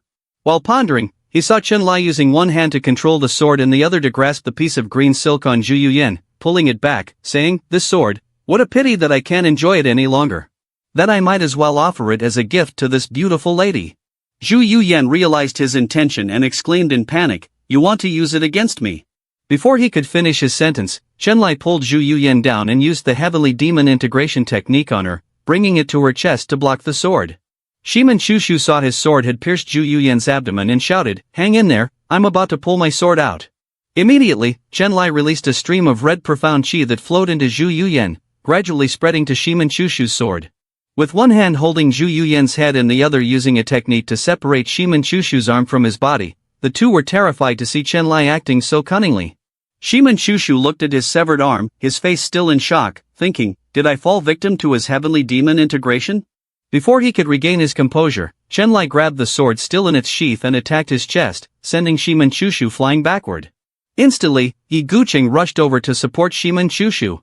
He planted his sword in the ground to steady himself but still slid a considerable distance. Zhu Yuyan, struck by the sword, stumbled, bleeding, and fell down. Chen Lai let Zhu Yuyan lie on the ground, resting against the sword, looking at Shiman Chushu and Yi Guqing, who were panting heavily in front of him. With an angry gaze, exuding evil energy, he said, if you are injured so severely, then I permit both of you to go up there. Yi Guqing, feeling uncomfortable at his loudness, gritted his teeth and said to Shiman Chushu, any technique we use next will be copied by him. So let's use our final move to determine the outcome. Hearing this, Shiman Chushu lowered his head in thought, then suddenly raised his hand, condensing sword intent.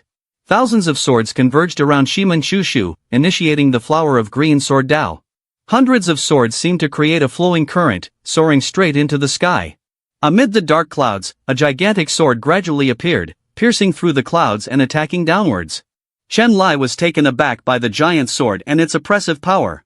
Those around felt the crushing pressure of the sword, their faces filled with dread. Chen Lai, with a face like a bulldog, looked up at the sword, somewhat astonished, gasped, then gripped the sword hilt tightly, saying, then let me show you my strongest sword move. Yi Guqing seized the opportunity, drew his sword, and executed, immortal flying from heaven. He charged forward to attack Chen Lai. At that moment, Chen Lai was under the oppressive force of the sword, struggling to hold it against him, kneeling on the ground, both hands gripping the sword hilt. Suddenly, his eyes brightened, condensing profound chi around his body, pouring all his strength to draw the sword out, shouting loudly, get ready to rush in. Suddenly startled, he saw Zhu Yuyan using a blue silk to hold her body down, firmly pinning him to the ground. Zhu Yuyan looked at him, panting heavily, saying, you won't be able to draw your sword. At the same time, Shiman Chushu lightly waved his finger, manipulating the sword to attack Chen Lai. His eyes began to shine again. The sword intent, accompanied by lightning, pierced straight towards Chen Lai, a powerful shockwave erupted, shaking the entire sky. After using this technique, Shiman Chushu seemed to have no strength left, his body trembling from exhaustion. Yi Guqing was seriously injured, spitting blood, his whole body weak. Zhu Yuyan lay tired on the ground. Chen Lai was struck by the sword, suffering severe injuries to part of his body, in great pain. He looked at the bloodied tip of the sword embedded in the ground. Turning to look at the elder of the divine immortal sect, who was exhausted before him, he exclaimed, what a remarkable divine immortal sect. Indeed, having such an expert as an elder cannot be underestimated. He spoke while retrieving the sword embedded in his shoulder.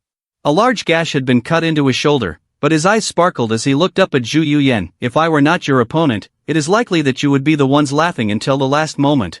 At the same time, the Flame Army stopped their attack and gathered together in one place. Shanlai's body suddenly burst into flames.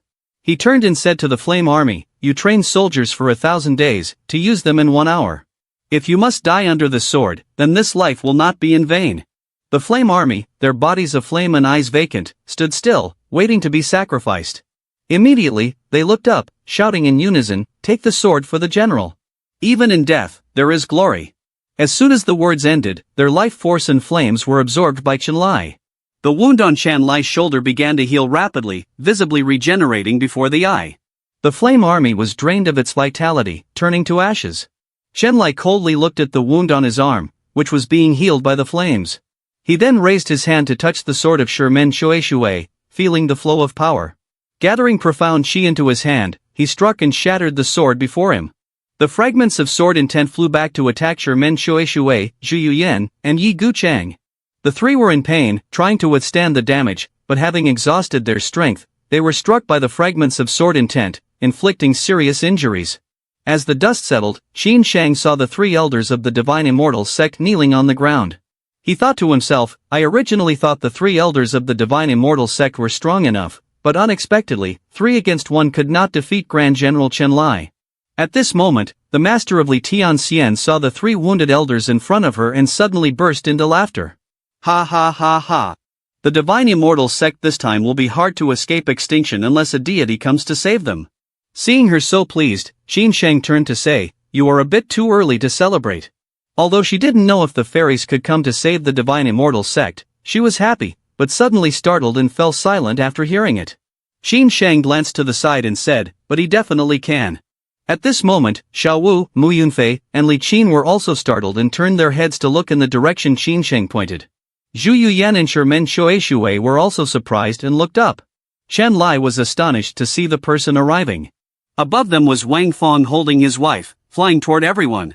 His body was enveloped in a golden profound qi, and his face was extremely proud. Seeing the elders seriously injured in front of him, Wang Fong quickly called out, "System, heal them for me, Ting." Using healing on Yi Guchang, Shermen Shoeshue, Zhu Yuyan. Immediately, the wounds of the 3 elders healed rapidly to the point that it was visible to the naked eye. The 3 regained their composure and turned to bow, "We pay our respects, Master." Li Qin and Xiao Wu joyfully ran to Wang Fong, saying, "Master, you have finally returned." Li Qin noticed something was off, pointed at the girl beside him, and asked in confusion, "Who is this?" The stepmother blushed, looking forward to being introduced.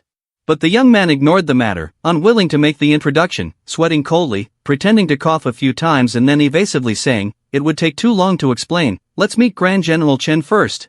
Wang Fong walked up to Shanlai and asked, "Did you injure someone from our Divine Immortal Sect?" Shanlai stood still for a moment and then glared back, asking, "Did you kill the Crown Prince?" "Oh, didn't you just declare that this Demon Sealing Conference has no restrictions on anything? Even if I killed the Crown Prince, it doesn't violate any rules." Hearing Wang Feng's words, the elders of the other sects naturally felt a headache, sweating coldly, whispering to each other, "Damn it, is the master of the Divine Immortal Sect stupid? Grand General Shanlai said there are no restrictions, so does he really consider it as having no limits? Killing the Crown Prince of the Yaorui Empire is no different from declaring war on the Yaorui Empire. Isn't that seeking death? Oh dear, we should probably keep our distance and just watch the drama unfold, to avoid getting the blood of the Divine Immortal Sect on ourselves." Unlike the fear of those sects, Shanlai was incredibly angry after hearing this, gritting his teeth and growling. "At first, I just wanted to watch a good play. But you, being unreasonable, forced me into this play. Then, I will stay and perform this entire play with you." Wang Feng was annoyed, clasped his hands, gathered his Dharma manifestation, and said, "If you dare harm someone from the Divine Immortal Sect, then you must die." As soon as the words ended, Wang Feng activated Buddha's palm and struck directly at him. At the same time, Shanlai's eyes lit up as he unleashed his ultimate copying technique, illuminating light of clarity. A gigantic Dharma manifestation leaped forward, shouting loudly, copied Buddha's palm. It blocked Wang Feng's lethal attack. The two techniques collided, creating a powerful shockwave that cracked the surrounding ground. Those nearby were also knocked away by the aftershock. Wang Feng, seeing him mimic his technique, broke out in a cold sweat and turned to ask his wife, "How could he replicate my Buddha's palm?" She replied, explaining, "After entering the profound venerable realm, one can start to faintly understand the rules of heaven and earth. The technique illuminating light of clarity that he just used is a type of rule that can learn any skill or ultimate move. Oh, so he has stepped into the profound venerable realm already? One could say that. Right now, he has only taken one step into the profound venerable realm. At most, he is only half a step into the profound venerable realm. Upon hearing his wife say that he is not truly at the profound venerable realm, Wang Feng was overjoyed and said, if he is not really at the profound venerable realm, then there's nothing to be afraid of. At this moment, Chenlai raised his hands high, formed a seal, condensed his killer move, and activated his Dharma manifestation Buddha copy to attack Wang Feng below. Seeing the palm technique approaching, Wang Feng smiled lightly, then condensed his profound chi and directed his Dharma manifestation Buddha to block Chenlai's attack. On another side of the battle, everyone saw that the danger was temporarily controlled and began to channel their energy to heal senior brother Li Qin. Wu Nian was channeling his energy while saying, "Senior brother, now we will heal your wounds together so that you can recover quickly." Li Qin felt extremely warm-hearted after hearing that. Hoo, you are all so good to me. Is this the deep affection of fellow disciples? Senior brother is truly moved. Just as he was feeling touched, he interrupted the moment, feeling awkward, and said, "Master, with your high-level cultivation in the profound sovereign realm, you might not have a chance to defeat Chenlai. If the Buddha's palm move of the master gets broken, you will have to use the transferring flowers receiving jade skill to endure that palm strike, looking for an opportunity for the master to counterattack." Upon hearing this, Li Qin immediately lost his emotions, breaking out in a cold sweat, and shouted, "What?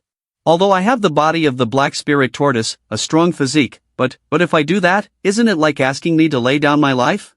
Seeing Li Qin so worried, Shiman Shui replied, "There's no need for that.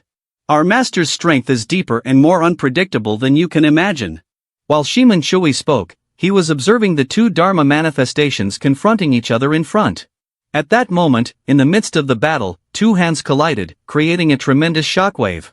During the attack, the hand of the main Dharma manifestation emitted a stream of profound chi, weaving through. Suddenly, a strange mark appeared on the hand of the copy Dharma manifestation. The fracture made a cracking sound. Noticing something unusual, Chenlai was startled. Before he could retract his hand, he saw that his Dharma manifestation was gradually cracking. The hand of the Dharma manifestation exploded into fragments. He was surprised and said in confusion, "Even though Buddha's palm is your technique, my cultivation realm is higher than yours.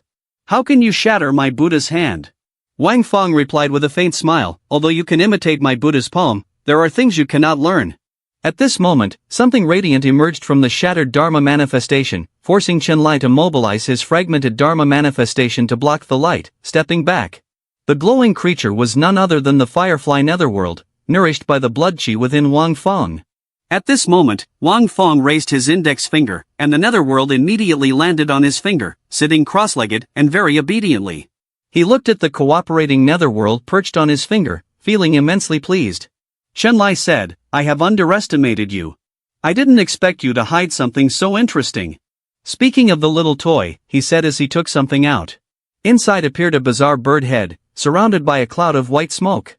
At this moment, he held the sword in one hand and the strange creature wrapped around the long saber, gloomily saying, "I have one too." Wang Feng, seeing the bizarre thing in Chenlai's hand, anxiously said to his wife, "Mu Qing, you should stay away for a while." Hearing Wang Feng's words, Mu Qing smiled at him, feeling a bit comforted. At that moment, the red object in Chenlai's hand wildly flowed out in a tangled manner, then suddenly twisted, wrapping itself into a gigantic saber. Wang Feng stood still, observing Chenlai's every move to respond accordingly. Immediately, Chenlai grabbed the saber's hilt, gained momentum, and swung it down hard towards Wang Feng in front of him. This strike carried immense power. Seeing the attack approaching, Wang Feng clasped his hands to concentrate Dharma manifestation to hold on to Chenlai's saber. "Got you." Seeing Wang Feng so pleased, Chenlai said, "You are too early to be happy." As soon as the words ended, the long saber suddenly ignited fiercely, incinerating the Dharma manifestation Buddha of Wang Feng. Wang Feng was extremely shocked to see the Dharma manifestation being so easily destroyed by the flames. Taking advantage of the situation, Chenlai poured his strength into the long saber, striking straight down onto Wang Feng's shoulder. He was struck by the long saber and stumbled back. He looked at his wound and the flames consuming him. In pain he said, "Why has my Buddha's palm disappeared?" Chenlai coldly held the eerie long saber in his hand and said, "Lion fire-infused dragon harmonizes with the rules of heaven and earth. which can cause your profound qi to automatically dissipate as soon as it condenses. Without profound qi to support it, any ultimate technique is nothing more than a stream of water without a source. Wang Fong, burned by the flames, collapsed on the ground, silent and saying nothing. Mu Qing, seeing this, anxiously called out, "My husband." Wang Fong, suppressing his pain, asked, "How much longer until the match officially ends?" Hearing this, Shenlai gritted his teeth in anger and growled, "You're on the brink of death, and yet you still have the mood to worry about this?" Although irritated, Shenlai still replied, "When the last incense stick burns out, the competition will officially end." Wang Fong looked at the incense stick on the other side, thinking to himself, based on the size and length of this incense stick, it will probably take about 15 more minutes to burn out. I have to try to last until the incense stick burns out, wait for the system to settle the rewards, and then I will have a chance to turn defeat into victory. Thinking of this, he looked at the system's mission, lead the Sect disciples to participate in the Demon Sealing Conference organized by the Yao Rui Empire and achieve first place in the Demon Sealing Conference. Taking advantage of the victory, Shenlai stepped forward and said, "The incense is about to burn out, and your life will surely be shorter than this incense stick." As soon as he finished speaking, Shenlai swung his long saber to finish off Wang Fong. The other side was tortured by the strange flames, and seeing the long saber descending, Wang Fong wanted to run but was powerless, unable to move. At the moment the blade of Shenlai was about to strike Wang Feng's head, it seemed that there would be no escape. Li Qin used transferring flowers receiving jade to appear, using the body of the black spirit tortoise to block Shenlai's blade. Seeing Li Qin take this blow, Wang Fong panicked and was extremely worried. After taking the killer move head-on, Li Qin was in excruciating pain, screamed, and then fell to the ground. Wang Fong looked at Li Qin in front of him with a pained expression and said, "Li Qin, who told you to take this blow for me?" Despite being severely injured, Li Qin coughed up blood and said cheerfully, "Who told me to have the body of a black spirit tortoise? If I don't step up to take it, who else can?" Seeing his senior brother Li Qin lying injured on the ground, Mu Yunfei anxiously shouted, "Master! Grand senior brother!" Xiao Wu was blank with worry upon seeing the two of them so badly hurt. Shenlai, with the blazing saber in hand, arrogantly said, "I want to see if you can withstand the second blow." As soon as he finished speaking, Shenlai swung his saber down at Wang Fong once more. Seeing Shenlai's blade coming towards him, Wang Fong held Li Qin tightly with one arm and used the netherworld to block the saber strike in front of him. However, when the netherworld collided with the saber's energy, it was instantly shattered, looking like a mosquito hitting a steel plate, and was thrown back. Host has been hit by lion fire-infused dragon. Unexpectedly, even the netherworld firefly has been implicated. At the moment of life and death, a familiar figure glided in, shocking Wang Fong and Li Qin immensely. Xiao Wu stood in front, blocking Shenlai's attack. However, due to the vast difference in power, she was struck directly by the blade's energy. Wang Fong saw Xiao Wu sacrifice herself to take the blow, collapsing to the ground, his gaze filled with panic. Everyone saw Xiao Wu heavily injured on the ground and rushed over, calling out, "Senior sister." Li Tianxian hurriedly took out a pill, but it was too late. As the healing pill reached her mouth, Xiao Wu suddenly spat out a large amount of fresh blood. Li Tianxian, heartbroken and with tears in her eyes, bowed her head trembling in helplessness, calling out, "Master! Senior sister is too seriously injured. My pill has basically no effect." Wang Fong looked at Xiao Wu gravely wounded before him, filled with anger and pain, gritting his teeth and shouting, "System, quickly heal Ling Fei Wu." But the system returned a cold response, "The host's sect value has been entirely used up, unable to exchange for healing." Hearing this, Wang Fong trembled in panic, screaming, "The Demon Sealing Conference will end in less than a stick of incense. We are about to receive sect points. I want to advance a little sect points in advance. Ting, I'm sorry, the rules are the rules, and we cannot meet the host's request." At the same time, Li Qin tried to crawl to Xiao Wu, heartbroken, saying, "The junior sister must still be saved." Seeing everyone so distressed, Mu Qing stepped forward and said, "No need to torment yourselves fruitlessly, she is about to be fine." Hearing her say that, Wang Fong and Li Qin shifted from worry and heartache to astonishment. Suddenly, a golden netherworld flower appeared before Xiao Wu's chest, then shone brilliantly, the light spreading all over her body and lifting her up.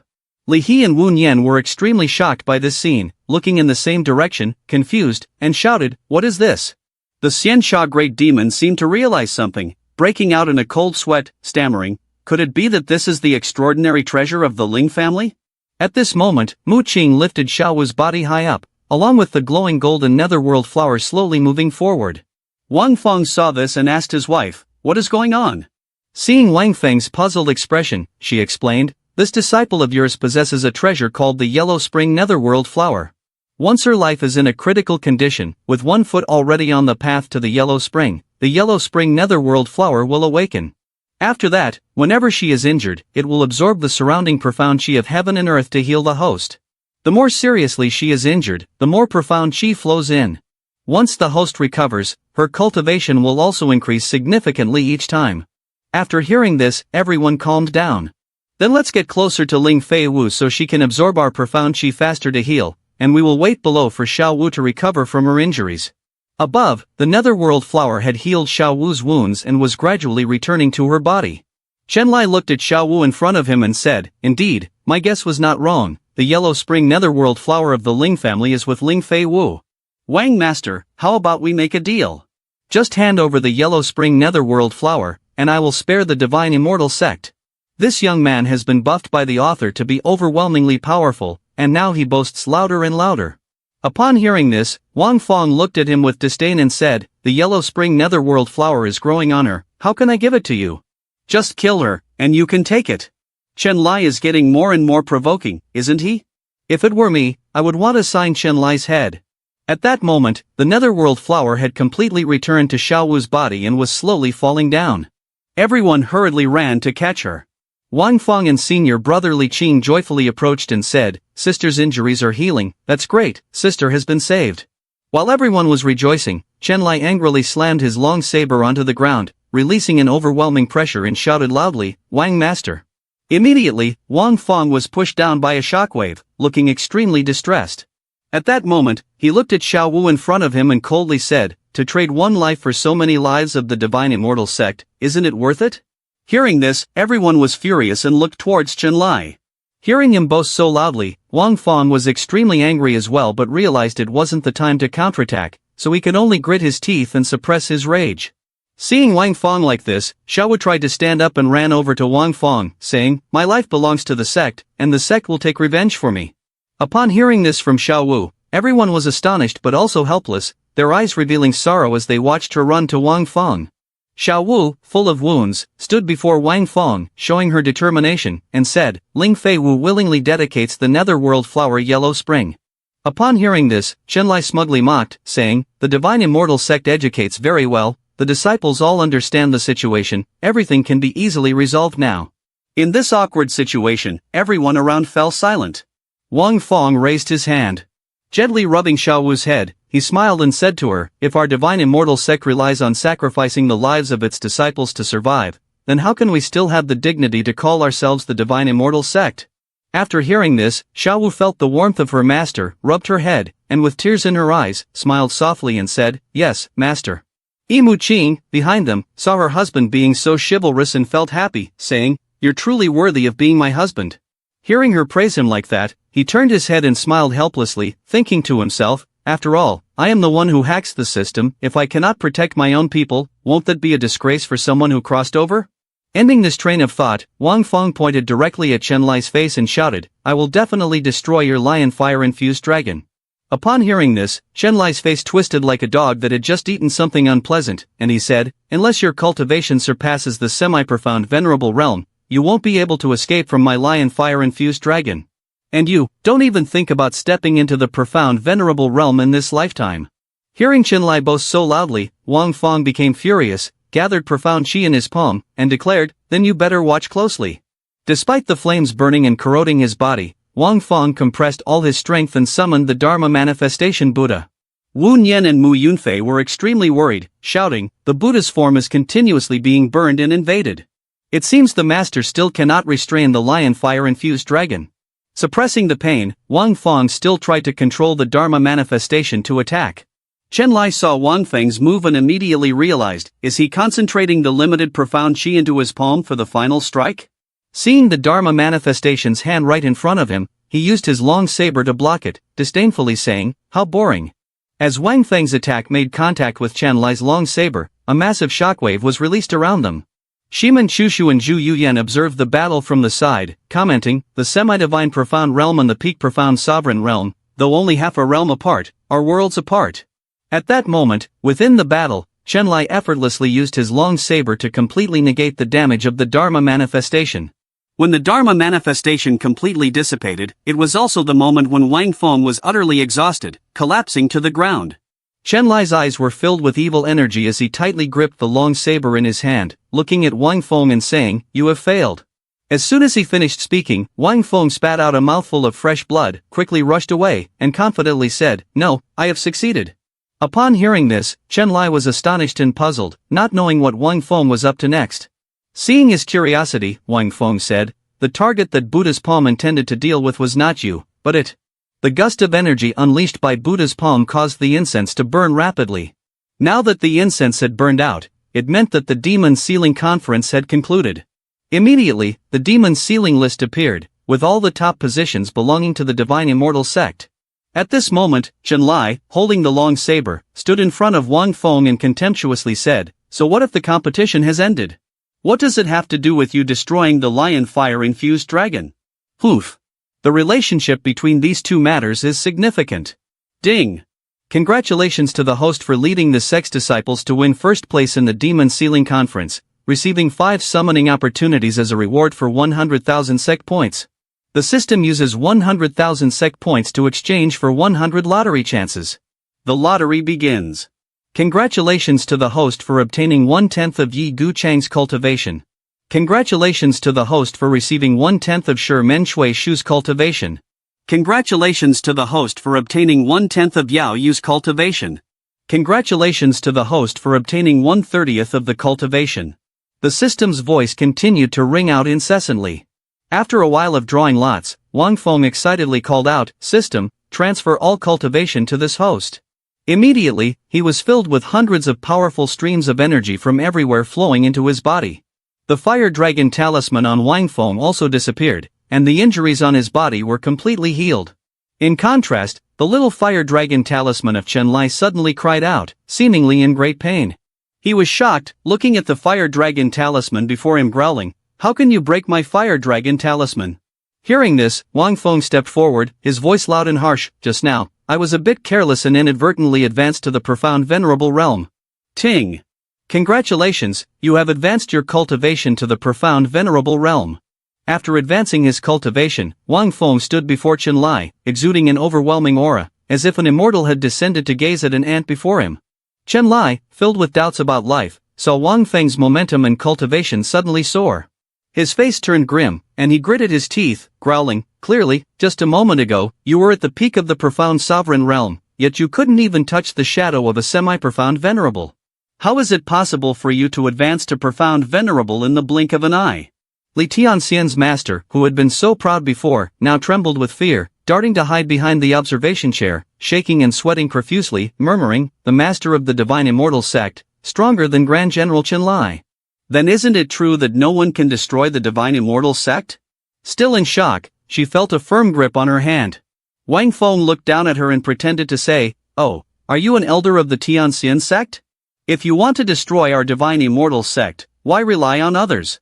Upon hearing this, her face turned pale with fear, her hands and feet trembling, and she lowered her head to speak. "Master Wang, I was just joking a moment ago. Even if I have this ability, I still cannot destroy the Divine Immortal Sect." Saying this, she looked up and saw Wang Feng's hand on her forehead. Her face was extremely startled. Seeing her so frightened, he said, "If you don't try, how will you know it can't be done?" As soon as he finished speaking, Wang Feng shot a surge of spiritual energy into her forehead, causing her to fall back. Immediately, a golden seal appeared, and profound qi surged into her body. At this moment, Wang Feng stepped back and told her, "As long as you absorb enough profound qi, you can level up to the profound venerable realm or even higher. When that time comes, it won't be impossible to destroy our Divine Immortal Sect." After hearing Wang Feng's words, she hurriedly stood up, trying to swallow all the profound qi that was pouring into her body. Feeling a surge of power increasing, she thought to herself, "The profound qi within me is rapidly developing. I can really level up to the profound venerable realm. Let's have Chen-Lai cooperate with me to destroy the Divine Immortal Sect." Seeing her smug and about to laugh out loud, Wang Feng mocked. "Absorbing so greedily, it seems that you really want to eliminate us. It's just a pity that your body seems unable to withstand such a large amount of profound qi." As soon as he finished speaking, Her body suddenly swelled up, floating high like a balloon about to burst. Seeing this, Wang Feng couldn't help but laugh out loud, ha ha ha. At that moment, she realized something was wrong and said, Wang Master, what's happening to me? I am absorbing profound qi, but I can't release it. Poof. I only accelerated your absorption of profound qi, not your release of it.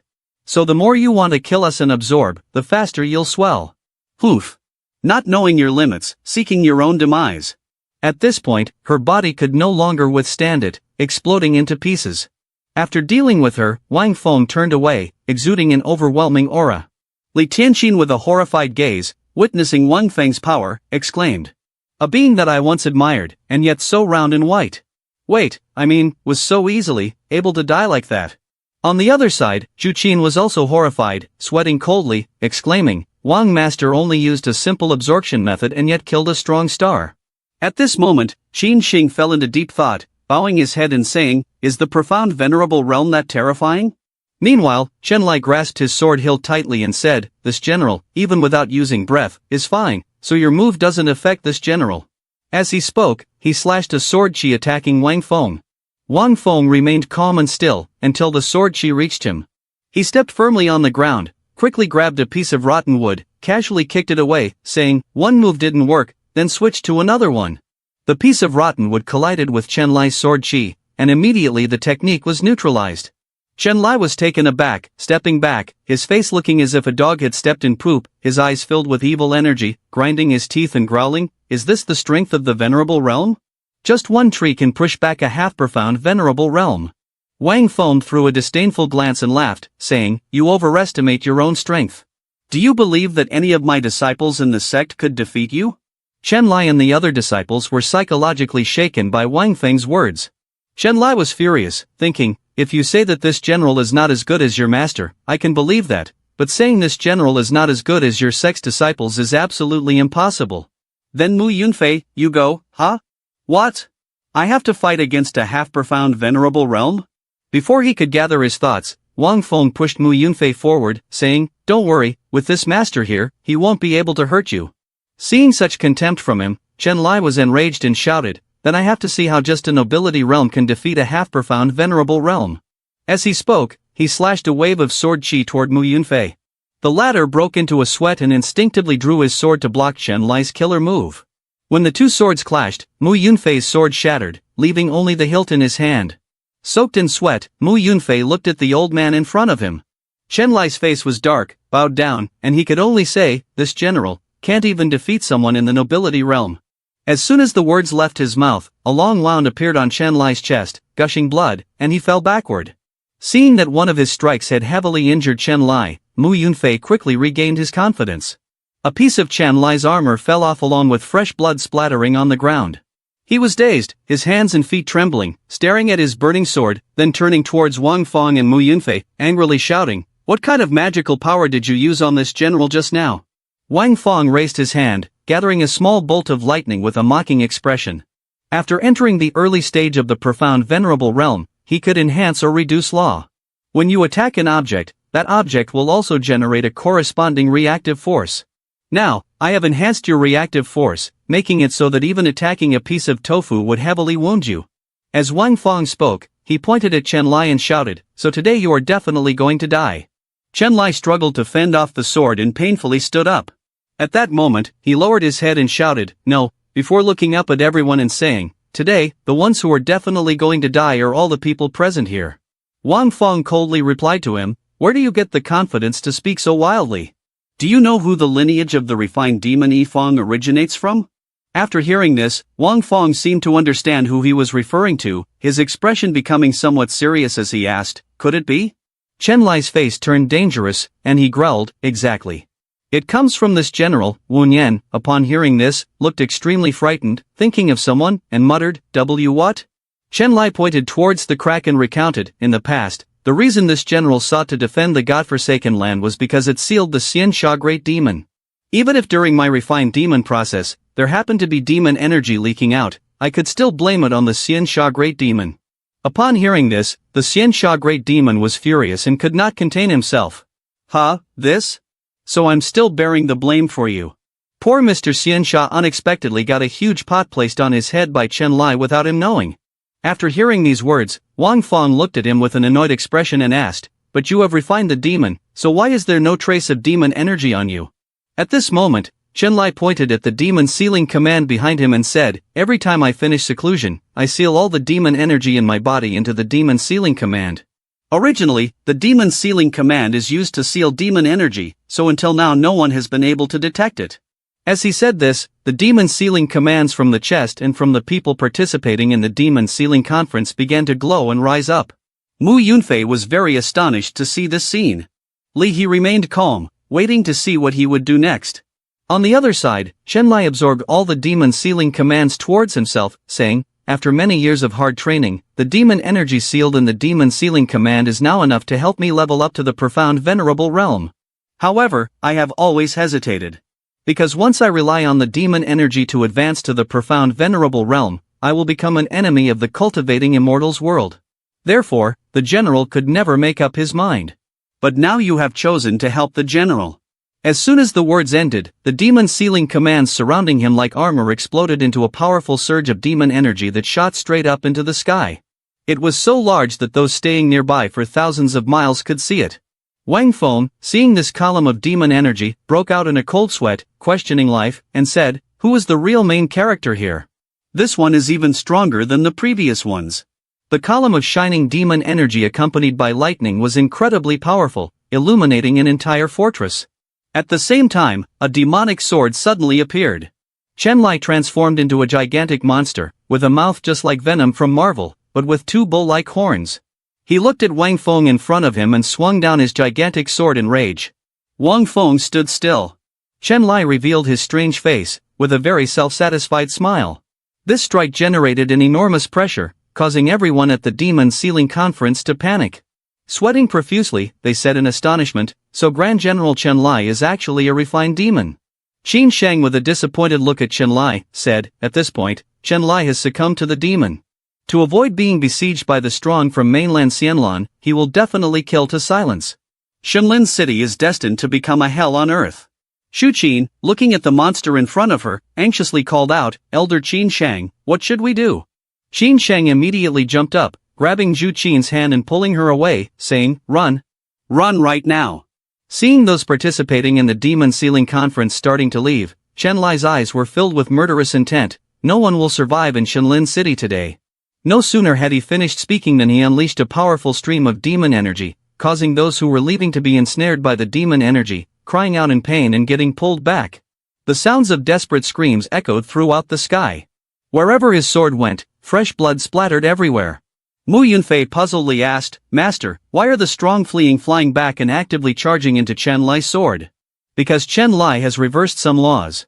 Mu Yunfei was horrified after hearing this and shouted, What is it? Reverse law. Does that mean Chen Lai's cultivation is?" "Indeed, it is the late profound venerable realm." Hearing that Chen Lai's cultivation is late profound venerable, Mu Yunfei anxiously called out, "Master, what should we do now?" Wang Feng silently looked at Chen Lai in front of him and decisively said, "Attack first and figure it out later." As soon as he finished speaking, Wang Feng gathered a strand of law into his fingertip, using the finger technique to send it into Chen Lai. The strand of law from Wang Feng formed a force enveloping his body. Chen Lai felt uncomfortable, turned his head, and before he could attack Wang Feng, he was pressed heavily down to the ground by gravity. The ground trembled as rocks and soil shattered and flew about. Wu Nian and Li Tianxian broke into a cold sweat, shaken, and stepped back. Li Qin was not so fortunate. He was thrown by the debris, tumbling backward and landing far away. Where Chen Lai stood, the ground was crushed into a gigantic pit, accompanied by a discomforting rumble. "Because you used the power of law to increase my weight and make me sink, I will return the favor using your method." As he spoke, he raised his hand to cast a spell, and his body immediately emitted a surge of powerful energy. An earthquake was subsequently released. A bolt of lightning fell from the sky onto Chen Lai, so large that it could be seen for thousands of miles. The earthquake then spread outwards from the city. Li He seemed to know what was about to happen, breaking into a cold sweat, and said, "It's over." Li Qin, looking puzzled, asked, "Junior brother, weren't you always calm? The sky isn't falling, why are you panicking?" Hearing this, Li He's expression grew serious as he exclaimed, "Grand senior brother, but the sky really is falling." At this moment, Li Qin looked up at the sky and was horrified to see that the sky was indeed collapsing, and a massive piece was falling straight towards him. Li Qin tried to reassure himself, saying, "It's just a few layers of clouds, so light, even if they fall, they won't crush anyone." At the same time, these clouds appeared harmless, but wherever they touched, only ruins remained. The people in the city were utterly terrified by this scene. On the other hand, Li He was pressed firmly to the ground by gravity, calmly observing the scene before him. Li Qin, having just reassured himself, was horrified and fell into despair upon seeing the power of those clouds. At the same time, the great demon Xianxia took out a heavy club to prop up the sky, preventing it from collapsing. Yi Guqing, Zhu Yuyan, and Shimen Chui Shu were also doing their utmost to stop those clouds from falling. At that moment, Wang Fang also summoned his Dharma manifestation to support those clouds. Seeing this, Xiao Wu and Li Qin were overjoyed. Indeed, the master and the elders are the most reliable. Even if the sky collapses, they can hold it up. While they were excited, Xiao Wu suddenly felt startled. He saw Chen Lai in front of him suddenly roar, and the strength and gravity exerted by Wang Fang on him seemed to show signs of weakening. Chen Lai's body suddenly grew a long tail, and he began to evolve once again. He touched the ground with his hand, roared, and transformed into the demonic ape form. He broke free from the control, gained momentum, leaped upwards, looked down at the Dharma manifestation Buddha, clasped his hands, and delivered a powerful punch downward. The powerful impact caused the Dharma manifestation Buddha to tremble and crack. The pressure from this blow left Zhu Yuyan, Shimen Chui Shu, and Yi Guqing severely injured and spitting blood. At this moment, the Dharma manifestation shattered completely. Everyone was swallowed and flung far away. Where Chen Lai struck down, the ground caved in, forming a large pit. The earthquake spread out in all directions. Wang Fang looked at Chen Lai, who was in the demonic ape state in front of him, sweating profusely, thinking to himself, the sect points are completely exhausted. Could it be that our divine immortal sect is truly facing annihilation today? At that moment, Imuqin rushed over, calling, "Husband, I have a way to help you defeat Chen Lai." Wang Fang was startled, turned his head, and asked, "What is it?" Imuqin pointed at the netherworld in front of them and said, "Husband, the names of Yellow Spring Netherworld and Firefly Netherworld, don't you think they are very similar?" Hearing her say that, Wang Fang looked confused, thought for a moment, and then looked at Xiao Wu, asking, "Is there a connection between these two things?" Seeing that Wang Fang still did not understand, Imuqin explained, they both shared the same origin, Yellow Spring. Once you receive the Yellow Spring Netherworld flower, you must give it to the Firefly Netherworld for consumption. This will form the most terrifying physique in the world, the Profound Jade Netherworld body. With so many physiques in the world, why is the Profound Jade Netherworld body considered the most terrifying? The Profound Jade Netherworld body is said to command the power of life and death. Furthermore, it can also enforce the abilities of the Yellow Spring Netherworld. When the Profound Jade Netherworld body appears, it can annihilate everything in the universe, making it impossible to resist. Wang Fang, upon hearing this, broke out in a cold sweat, looking at her with confusion as he said, "The power of life and death is the most mysterious power in the world. How can this physique grant someone the ability to wield it?" But in order to obtain the Profound Jade Netherworld body, one must first acquire the Yellow Spring Netherworld flower. And to get the Yellow Spring Netherworld flower, Fei Wu must die. As he spoke, Wang Fang looked at Xiao Wu with great discomfort. He then looked at Chen Lai in front of him. Feeling confused, he shouted, no matter what means I have to use, I must protect Ling Fei Wu." At that moment, Chen Lai suddenly jumped forward, grabbing Xiao Wu and said, "This does not depend on you." Seeing Xiao Wu being captured, Wang Fang immediately used transferring flowers receiving jade to swap positions, saving Xiao Wu and putting himself in Chen Lai's hands. Although in great pain, Wang Fang asked in confusion, "Now that you have entered the profound venerable realm, why do you still want to seize the Yellow Spring Netherworld flower from Ling Fei Wu?" "Because there is a type of special ability on the Yellow Spring Netherworld flower. When consumed, it will completely conceal the evil energy in my body. But once I kill you, no one will be able to stop me from taking the Yellow Spring Netherworld flower." "Damn it, you want to kill me? It's not that easy. System, use 5 random summon opportunities. Ting, summon successful." Immediately, a beam of light appeared. Inside the light pillar was a person holding a long sword, with a string tied to the hilt around his wrist, long hair, a goatee, and wearing a fur coat. The tip of the sword stabbed down onto Chen Lai. He kicked the sword's hilt, creating a long wound on Chen Lai's body. The sword chi then attacked the top of his head. This person is named Xiao Shi Lang, cultivation, late profound sovereign realm, profound skill, various deer blade techniques, profound weapon, various deer blades. At the same time, Chen Lai was struck in the mouth by the sword Qi, spitting out fresh blood, yet he still struggled to hold onto the arm that was grabbing Wang Feng. Wang Feng, feeling anxious, thought, the cultivation difference is just too great. In that moment, a golden orb appeared, speeding towards Chen Lai like a bullet. The hand controlling these Buddhist orbs belonged to a long-haired monk, or rather, a bald monk with a long beard, wearing yellow robes, named Wuxiang Monk, cultivation, peak profound sovereign realm. His profound skill is Wuxiang 10 techniques, and his profound weapon, Wuxiang meditation orbs. Wuxiang Monk used his profound skill, Wuxiang 10 techniques, to attack Chen Lai. However, he was able to easily bite it with his sharp teeth. Not stopping there, Wuxiang Monk quickly clasped his hands together and began to execute the true technique. The Wuxiang 10 strikes erupted violently, and immediately, the gem in Chen Lai's mouth began to glow, then created a terrifying explosion. However, Chen Lai seemed largely unaffected. He squinted and spat something at Wuxiang Monk with enough force to make him unable to defend himself and exit immediately. Seeing this, Chen Lai broke into a smug smile. At that moment, a massive blade flew toward Chen Lai. A dark figure using the heavenly foreign meteor technique struck directly at Chen Lai, causing him to spit out blood. The one who executed that move was Ding Fong, known as the Demon Saber, with cultivation at the peak of the profound sovereign realm, profound skill heavenly foreign meteor, the great compassion of yin yang and the unity of heaven and earth, magical talent, divine saber slash, and profound weapon crescent moonblade. The previous slash had caused Chen Lai's hands to buckle to the ground due to severe injuries.